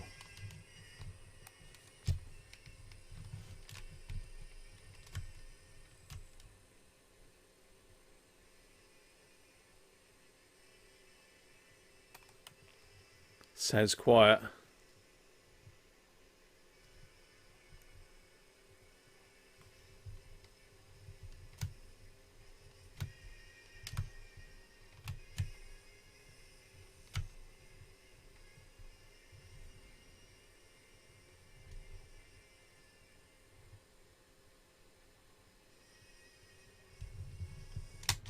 I can't listen to that anymore. Jesus, what a racket.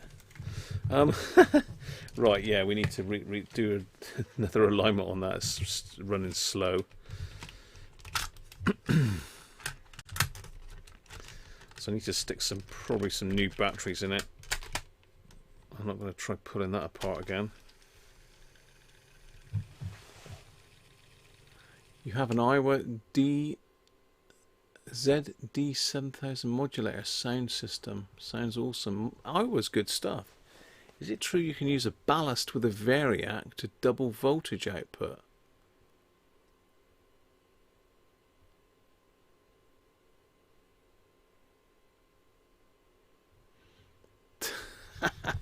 Yes, Aston.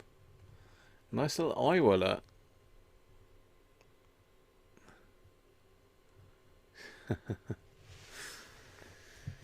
I don't know why I've got my microphone turned on still as well, because I'm not using that one now. I've got the... oh, that one's gone as well. They both packed up for some reason. Strange. Maybe they're linked. Oh well.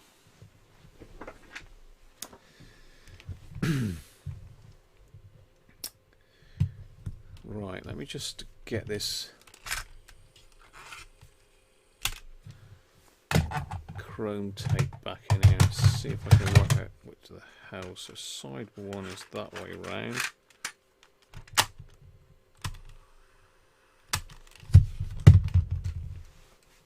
So I know I can get me the screwdriver in the back of him now. It might still be that the belt's totally wrong, you know. Could be why the speed's varying so much. Let me just have a listen to see if I can hear the tones on this thing.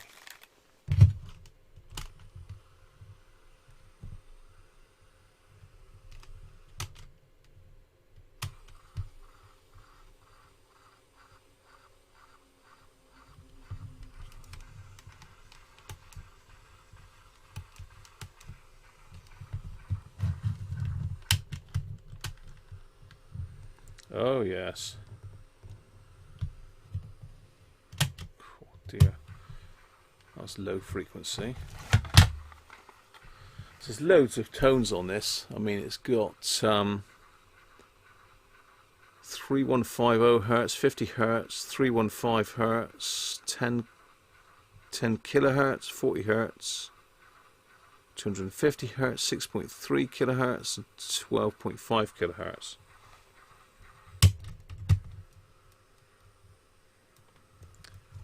It's not very high output though.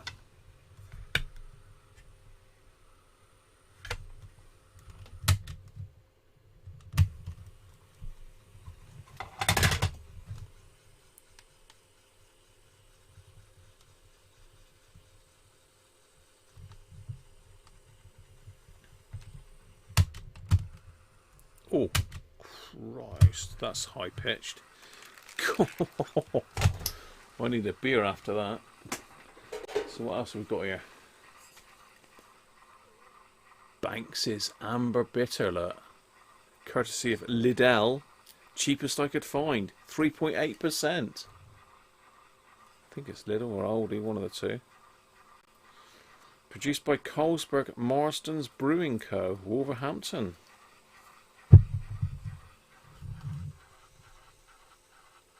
Doesn't sound good, does it? Oh, wrong. I've got the mics over there, innit? Right, so we need to probably hook up again. Let's try this chrome tape now, because this one should be better. Let's check the volume up. Let's find that lead again. Let's grab the frequency counter. That box is about to fall at any minute onto me.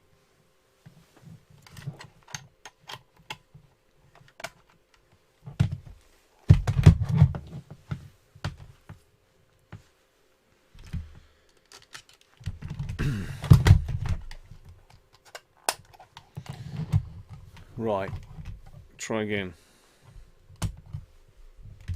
So we're in Chrome position now. Yes, we are. Volume's up nice and high. I'm in the classic position. Whether that makes any difference or not, I don't know. So let's play it now. See what happens. Oh.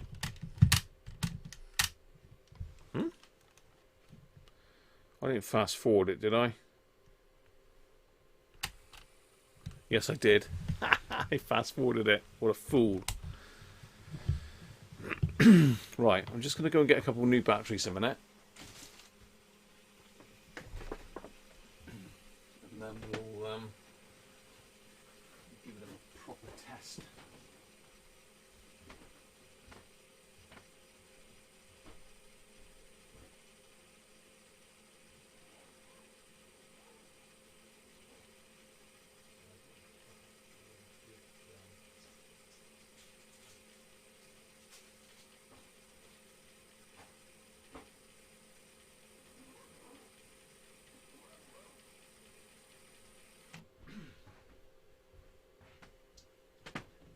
So I'm there talking to you on what I thought was my wireless mic, and of course it's not on me, is it? Fool.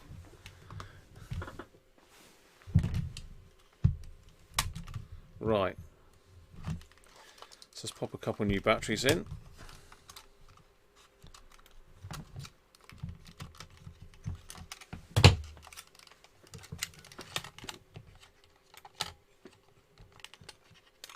Still got some of the batteries left that Derek very kindly let me have.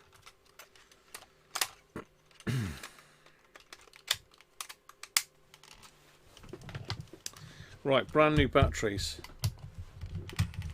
So we're looking for 3150 to start with.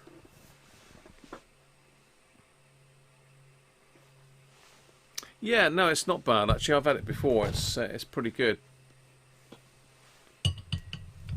So there's a little bit of speech to start with on this. It says, tells you what the tone coming up is going to be.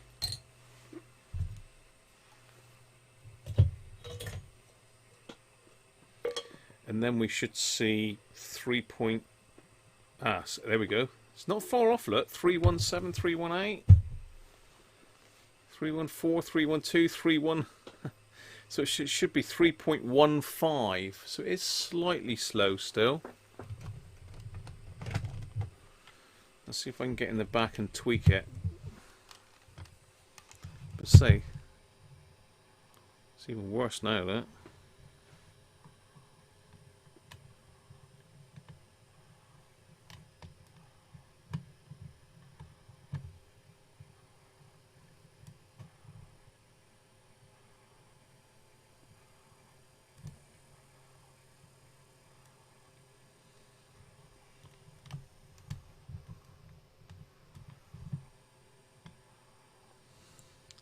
I mean, that's as far as the potentiometer will go, look. Okay, so it's changing now. It changes to 50 hertz again now.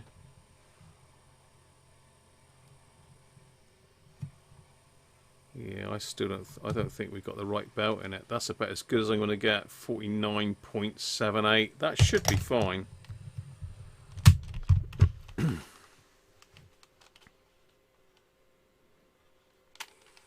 Just rewind that again. Let's get my beer in.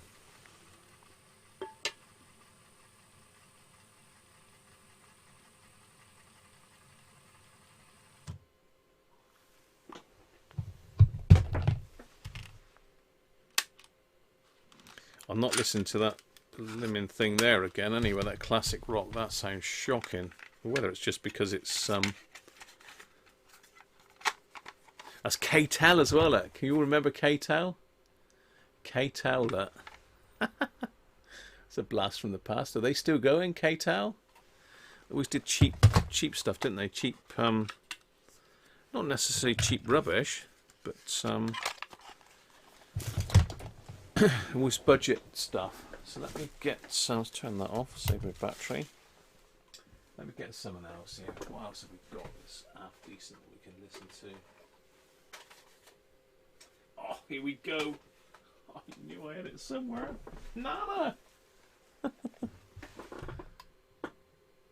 The Magic of Nana Muscori. I bet you've all got this in your collection. I know Les has, definite. He's a secret Nana fan. She's not bad, actually. She is a good singer. But, oh dear. I'm backtracking now, aren't I?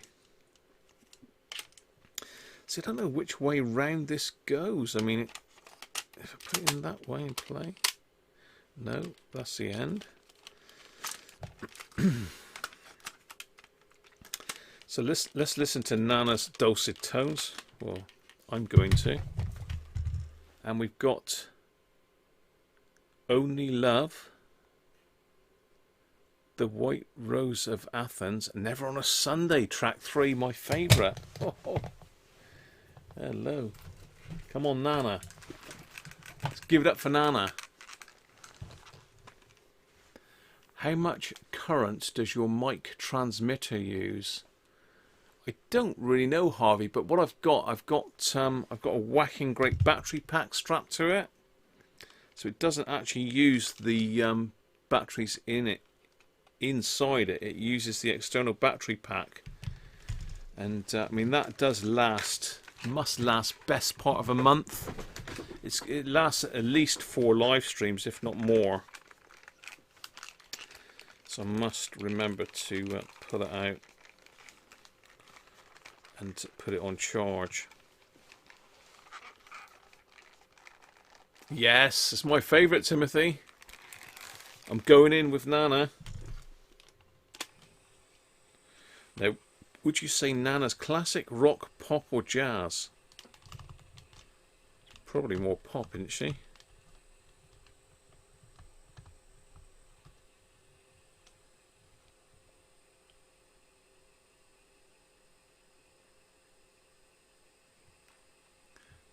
Dear, oh dear.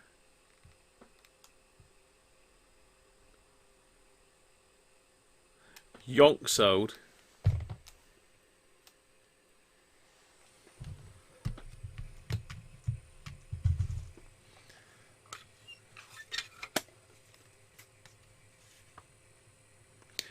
$1988 this one is.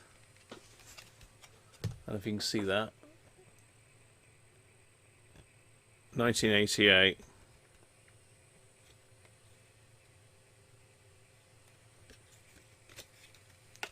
There's all sorts of dropouts on this tape.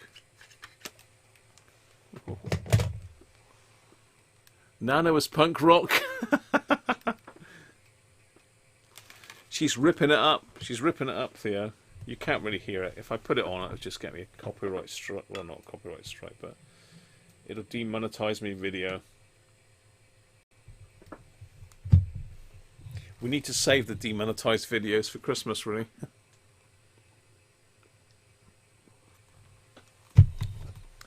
This is a year my oldest one was born as well, 88. Chris. There's lots of dropouts on that.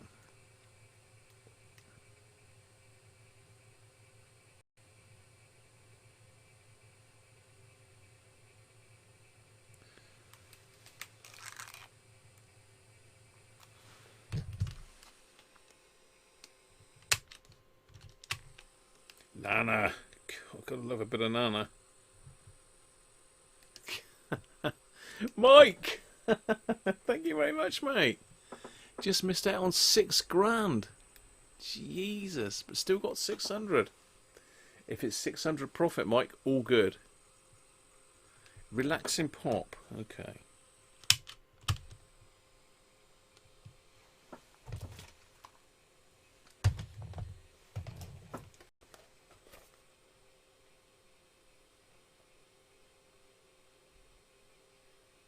She's got a bridge over troubled water on here. The Power of Love.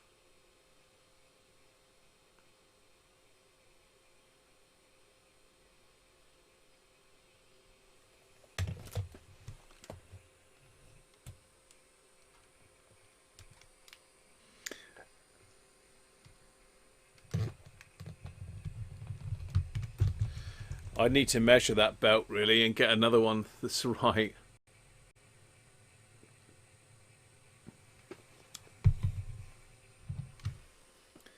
I don't think about's quite right in that one.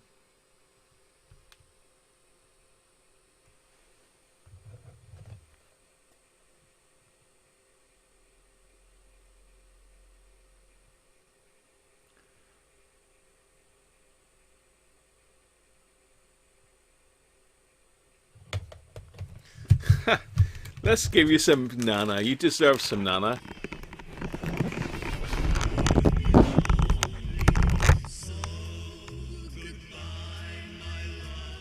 I don't know if you can hear that or not.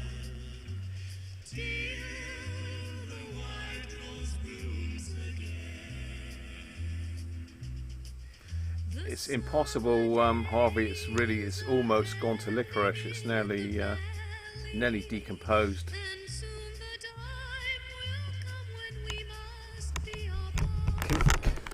Can you hear that or not? I don't know if you can hear that. Doesn't sound good.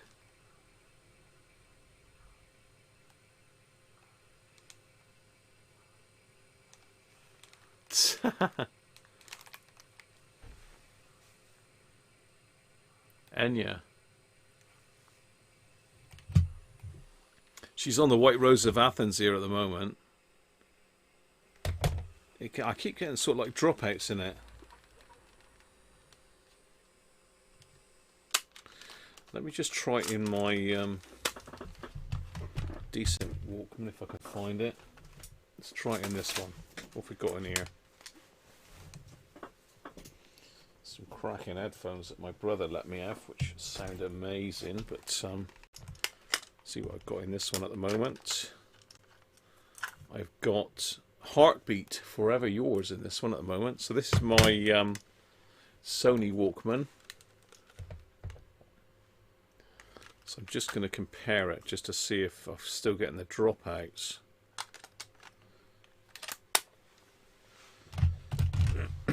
Or if it is that one. It could be the Type-C.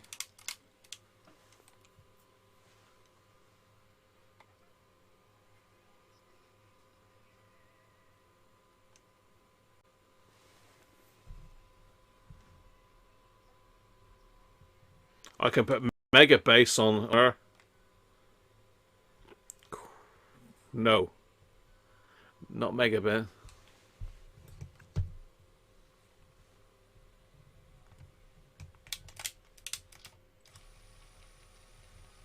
So this has got auto music search on it as well.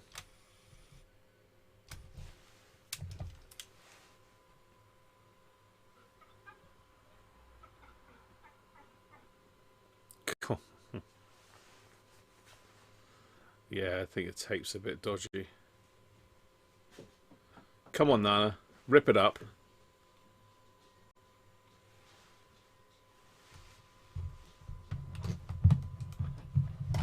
Oh, in Greek as well. So this is in the Walkman.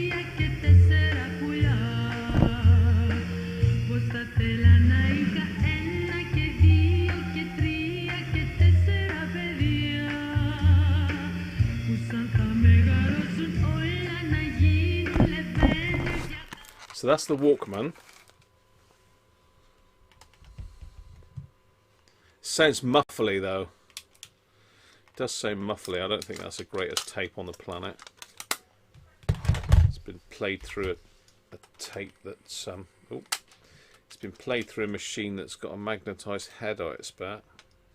Or it's been just overplayed. This is one of Les's tapes, I expect. It's just been played to death. Nana. How many kidding us? Right, so here we are on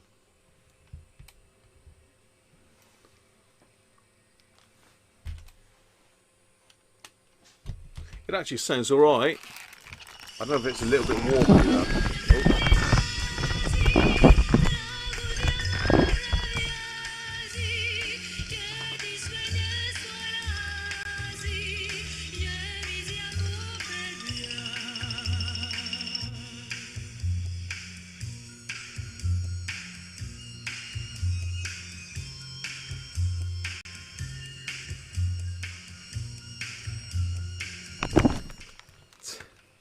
There's no azimuth adjustment on either of these players, RV, to be honest.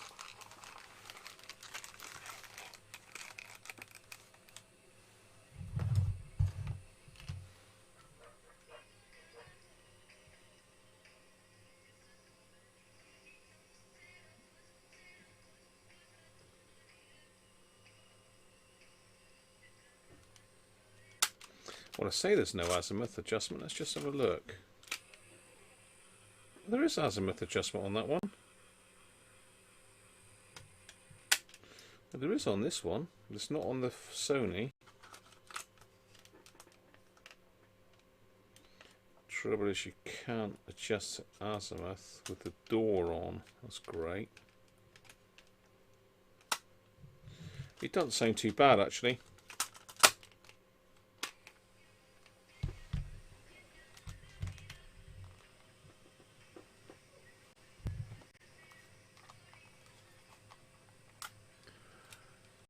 Cheers, Derek.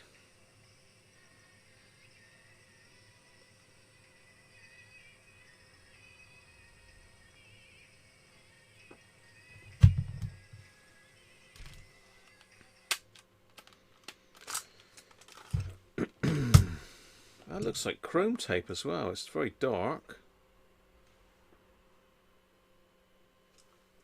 Yeah, look how black that tape is. That's got to be chrome tape. That's not ferric.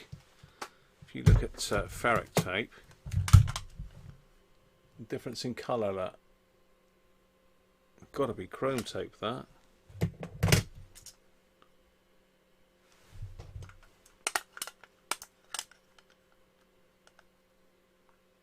It's normal position though, by the looks of it, because it hasn't got the chrome cutout on here. Chrome has got like an extra little bump on it, hasn't it? I just noticed on my Sony that it appears to have got a bit of gunk on the head, so I don't know whether that's the heartbeat tape or this one that's gunked that up, because it was absolutely spotless only a day ago. So one of them's shedding a little bit.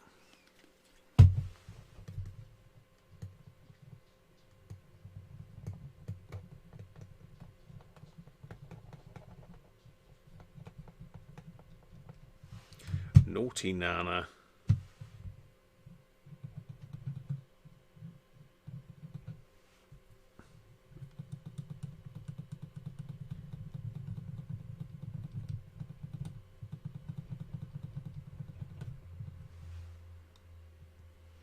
Better. Wow, it is working.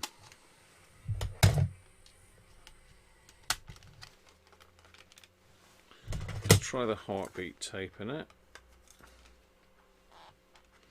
These heartbeat tapes are pretty good. They're fairly well recorded, and they've got sort of compilations of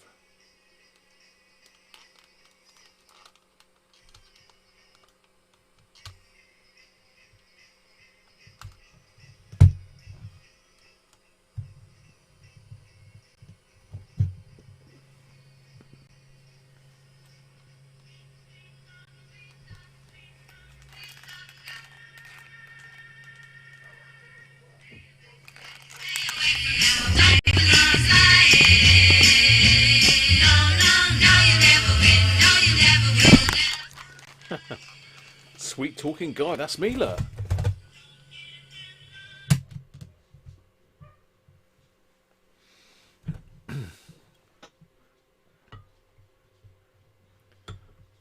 So I think that that's working fine, really. It could probably do with a slightly tighter belt, maybe, and another tweak of the speed. Doug, how you doing, mate? But really, that's pretty much done. Tapes are dead. I still play them. I still play them. I mean, I've got my Walkman there. I've got my old Walkman as well, which sounds just as good, if not better, than the new one. Newer one. I mean, this is a 1990s machine, I think. Is it 91, something like that? Maybe later. But it's got radio on it as well, so it's a nice bit of kit. only uses one AA battery, and they reckon it's 35 hours of play on one battery. But saying that, this one here claims 22 hours, look. So, and this little tone thing does work, strangely enough. So yeah, a bit of the cassette action for you. A little bit of an extra feature. I do like messing about with cassette stuff, as Les very much knows. Let's turn itself on again.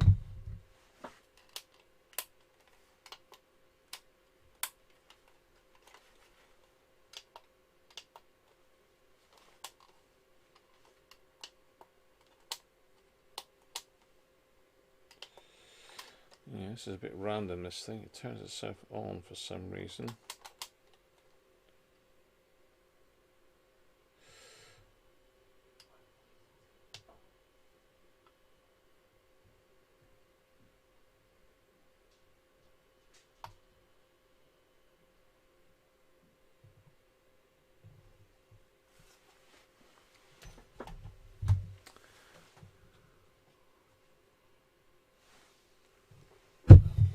Yeah, bound to be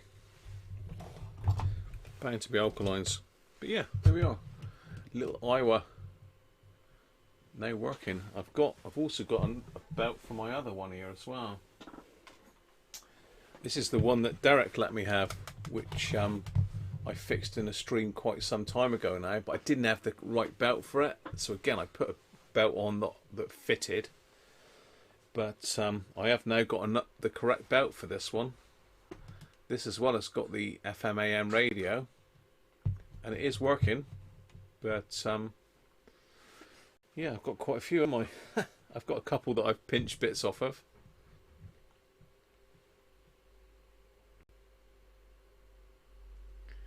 That is this one, Derek. There you go. I didn't realise that you were you'd said that, but yeah, I've got this one to put a new belt in. It's a bit of a pig to take apart from memory, but we did get it going, didn't we? And it's got batteries. Has it got batteries in it? No, I took the batteries out, but yeah, it's still got that one, Derek.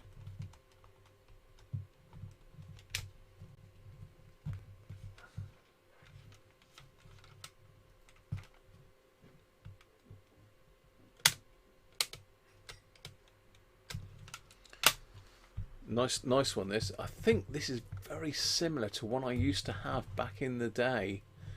I know I did at one stage buy a Sony. I had an Iowa, I think, before, because they were just so expensive, the Sony ones.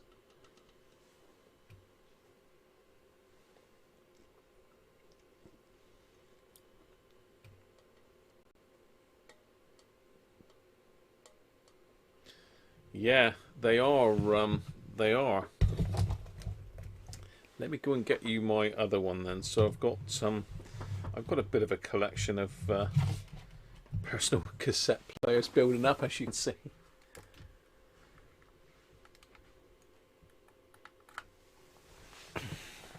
I'll go and get you my WM4 to have a quick look at. But we're getting near the end of the stream, so it's worked out quite well. Got the old hacker working, which is brilliant. So if you only just joined, you'll have to watch back to see the hacker in action. So let me go and get the oldest Walkman I've got then, the WM4. And this one's had extensive work done on it.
Okay, back in the room.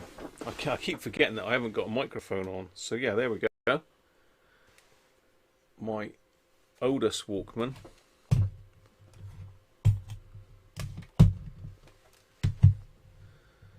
WM4. Bit of a beast, isn't it? But it sounds great. It sounds really good. It does sound very good. Had a Walkman too.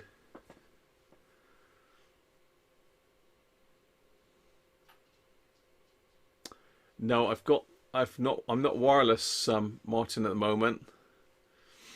I'm not wireless. I've had to swap to this microphone because my other ones run out of batteries. But I'm wired now. I'm hardwired to the bench. I keep forgetting I'm walking around talking to you, and I'm not wired up. Yeah, so this is unusual in that it's got two headphone sockets, so two people can listen to it at the same time. Very strange. But back in the day, I suppose that's what they thought was the done thing. It's got normal and metal tape as well. So let's get the glare off of it. It's normal metal tape. It's got a little LED indicator to show it's on. Push that. It should come on. Yeah.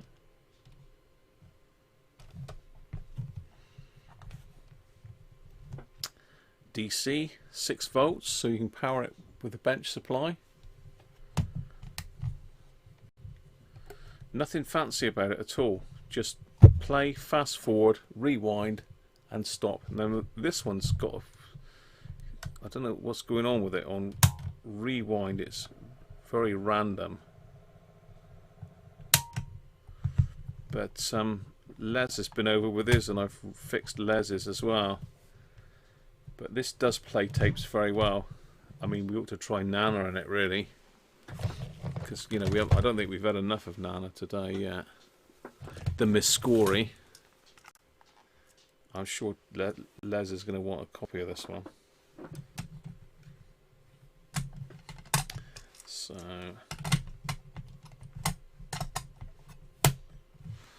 let's plug in, shall we? Listen to the WM4. I'm wired for sound. I've even got that album on cassette, actually, Theo. I've got Cliff here, wired for sound on a cassette album. Would you believe it? I don't mind a bit of Cliff. Now this one I've modified so it goes quite loud, this one.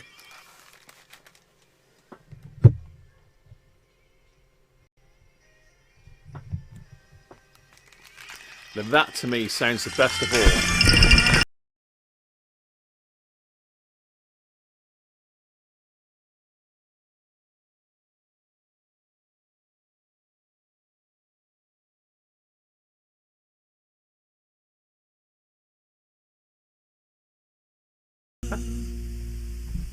There you go. It does sound nice. It sounds really, really good, that. And the volume is much more louder for us oldies.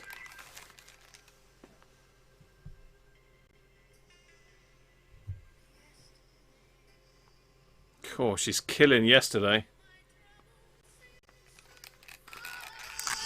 Now it looks as though they're here to stay.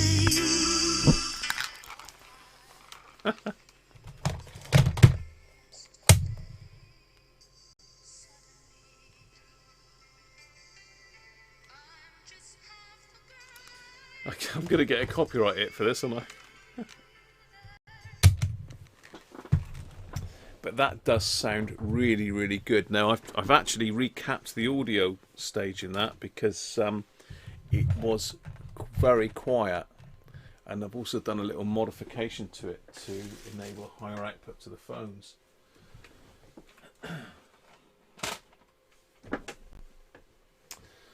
So who mentioned our friend Cliff?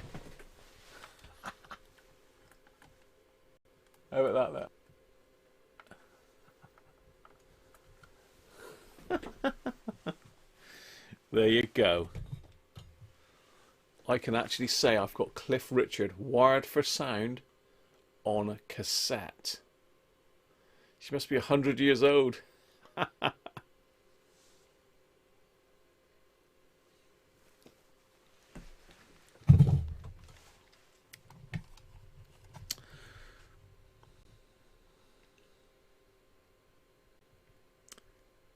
That's the only one I know of for that wired for sound. Daddy's Home? Broken Doll.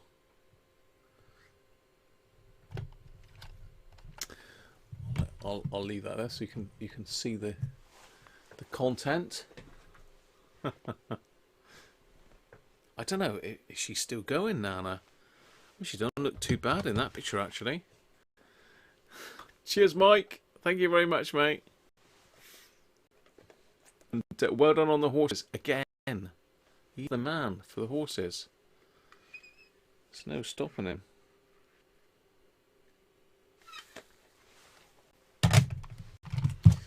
I'm sure that's chrome tape in there, you know. Let's have a listen to the difference between chrome. Chrome tends to enhance the top end more, but it can knock some of the lower frequencies out, I think, if I'm right. 87, get on.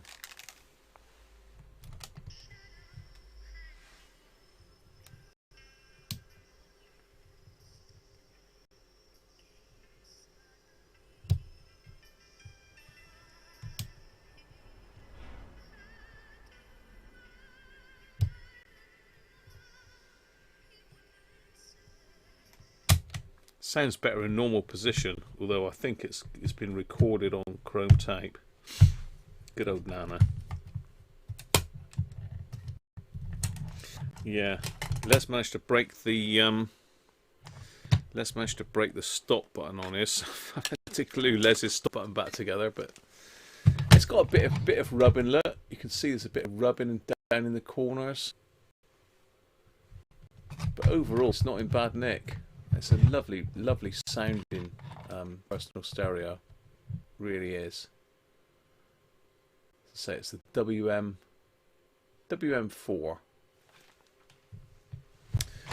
We've got to try Cliff in it now. I'm sorry, but you know, you forced me. You forced my hand. Who was that said I was wired for sound anyway? Yeah, some of the later stuff, I'd love to have one of those later ones, but I just can't afford that.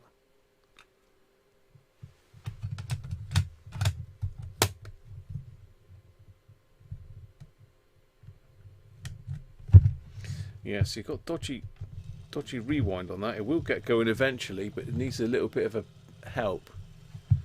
So we're going to go with a bit of Cliff now. Cliff will be 82 in October. Hell. What's that, Theo? The DJ now, aren't I? Louis Armstrong, yeah, good stuff. Gotta play Cliff, haven't you?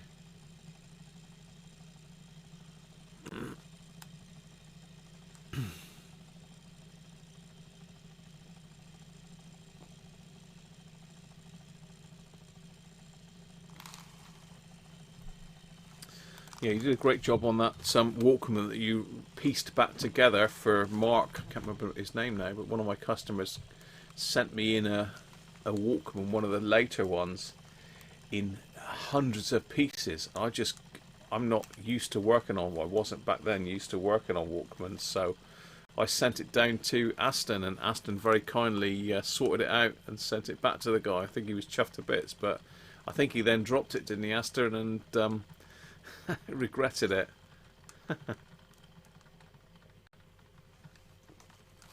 Oh, it was you who said wired for sound.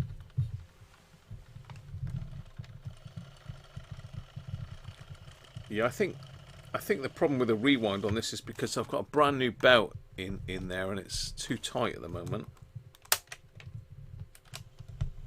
Right, let's have a listen to see what Cliff sounds like then.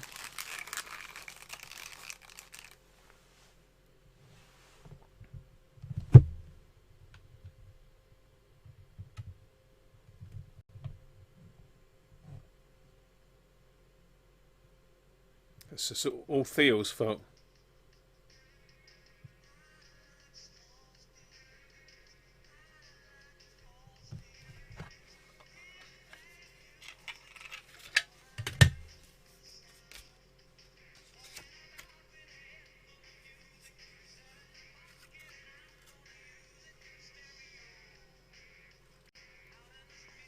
Sounds all right.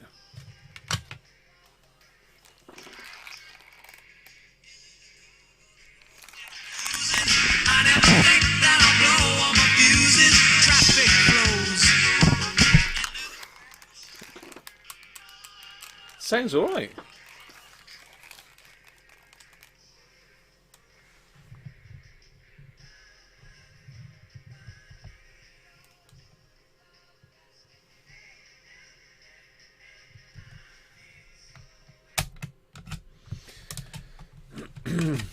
Let's swap it into the Iowa for a listen.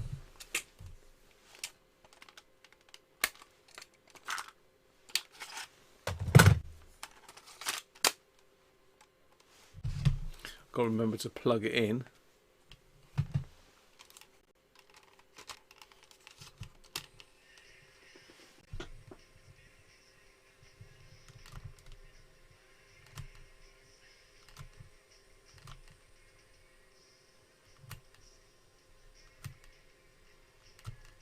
Sounds better in rock.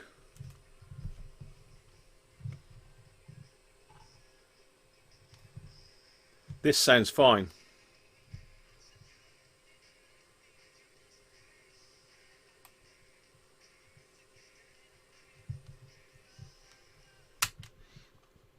Doesn't sound as good as the Sony, but then probably none of these will. Let's try... I've got no batteries in that one. Let's try it in this one.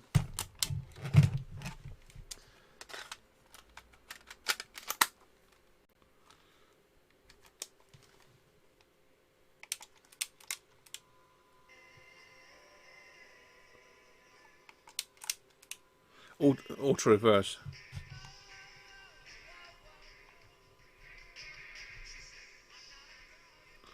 Okay, it does sound good in that one.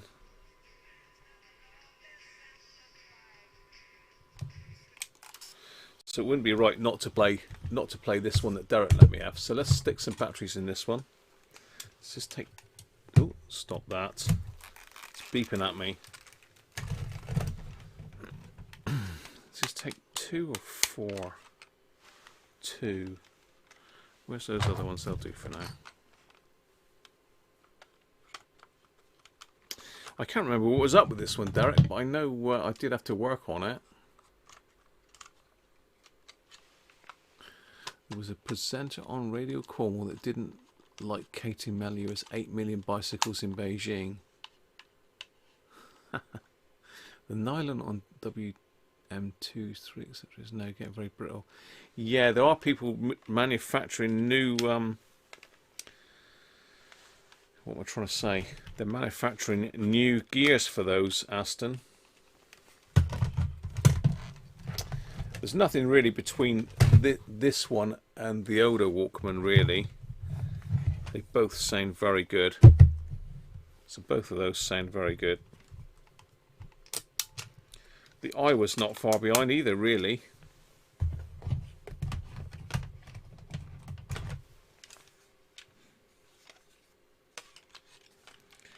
I think this one's got auto reverse in it as well.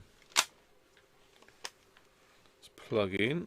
Now I know I had problems with it. The switches in this one, the little leaf switches.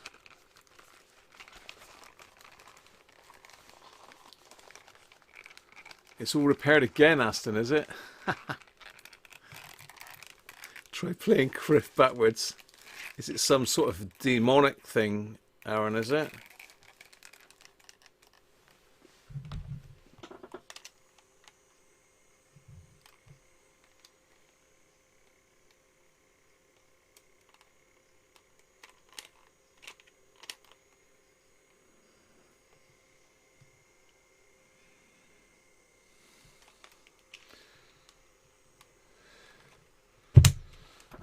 Dodgy headphone socket on that one.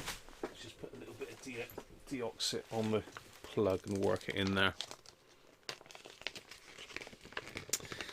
Yeah, it's great that you can get them. I mean, back along, that was a write-off, really, wasn't it? If you had one of those and it had a dodgy gear. Well, they all died, didn't they, of that gear issue?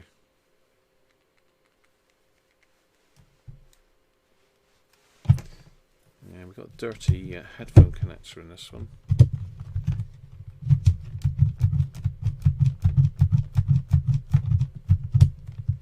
And this is the only machine I've got that's got Dolby on it as well. Let's try that. That's better.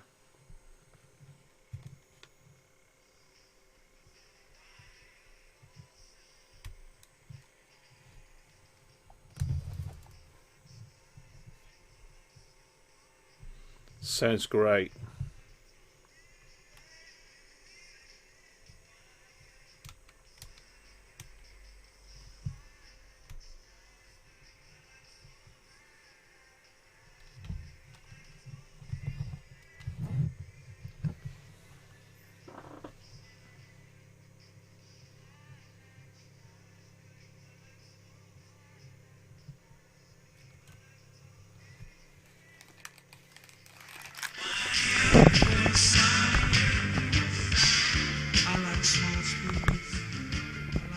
Just the end of it for you, look.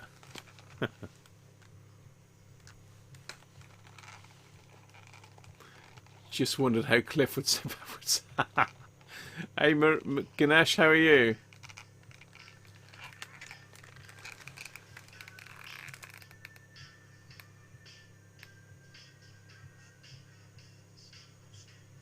Sounds good, Derek. If you're still listening, it's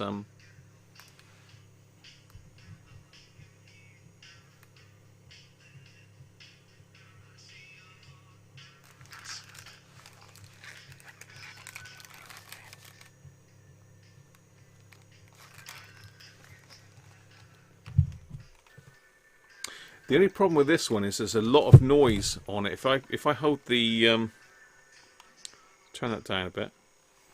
If I hold that up to the mic, you should be able to hear the noise.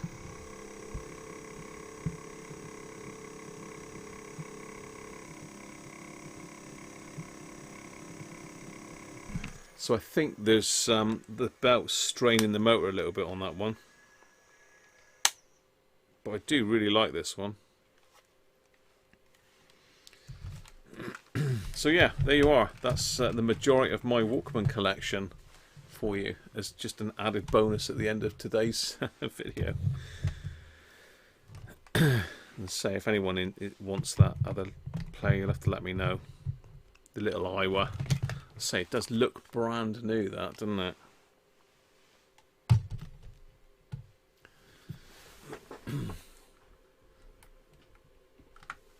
I've got plenty of well, I haven't got plenty. I've got a few of these. Someone's saying about the old Discmans. That one doesn't work, I don't think, for some reason. Oh, Johnny Hartman. This one's for Teddy. Can you remember that one? That's my test disc. Look, YouTube do not know that one. This one's for Teddy.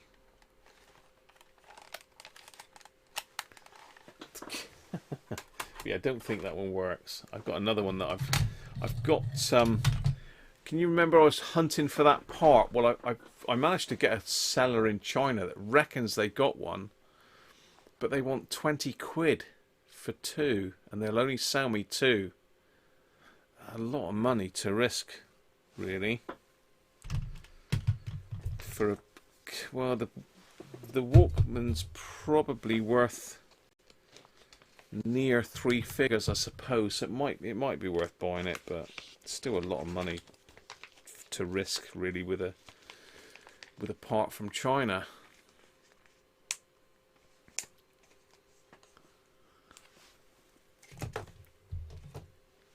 Motor noise, yeah, it is, yeah. The WMB mechanism. So I've got a WMB mechanism in it. I bet Aston's got some motors for that, haven't you, Aston?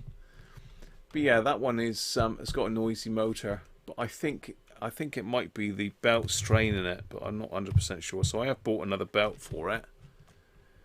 But I know I had problems with the old leaf switches in that one. Cheers, Aaron.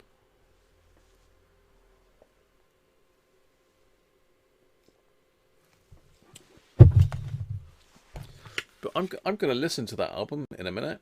I'm going to be taking my original Walkman down, and I'm going to be sticking my earbuds in, which are these.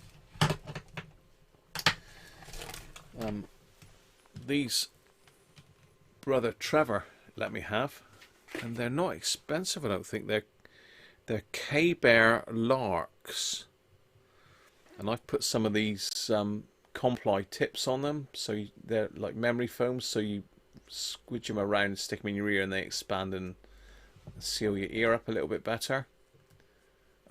They sound absolutely amazing. Especially the only headphones that can take the mega bass on this. None of my other headphones like the mega bass at all. These are the only ones that will handle it. So yeah, I shall be down having a listen to that, much to Mrs. Cruncher's dismay, I expect. She said, "What are you doing? What are you listening to?"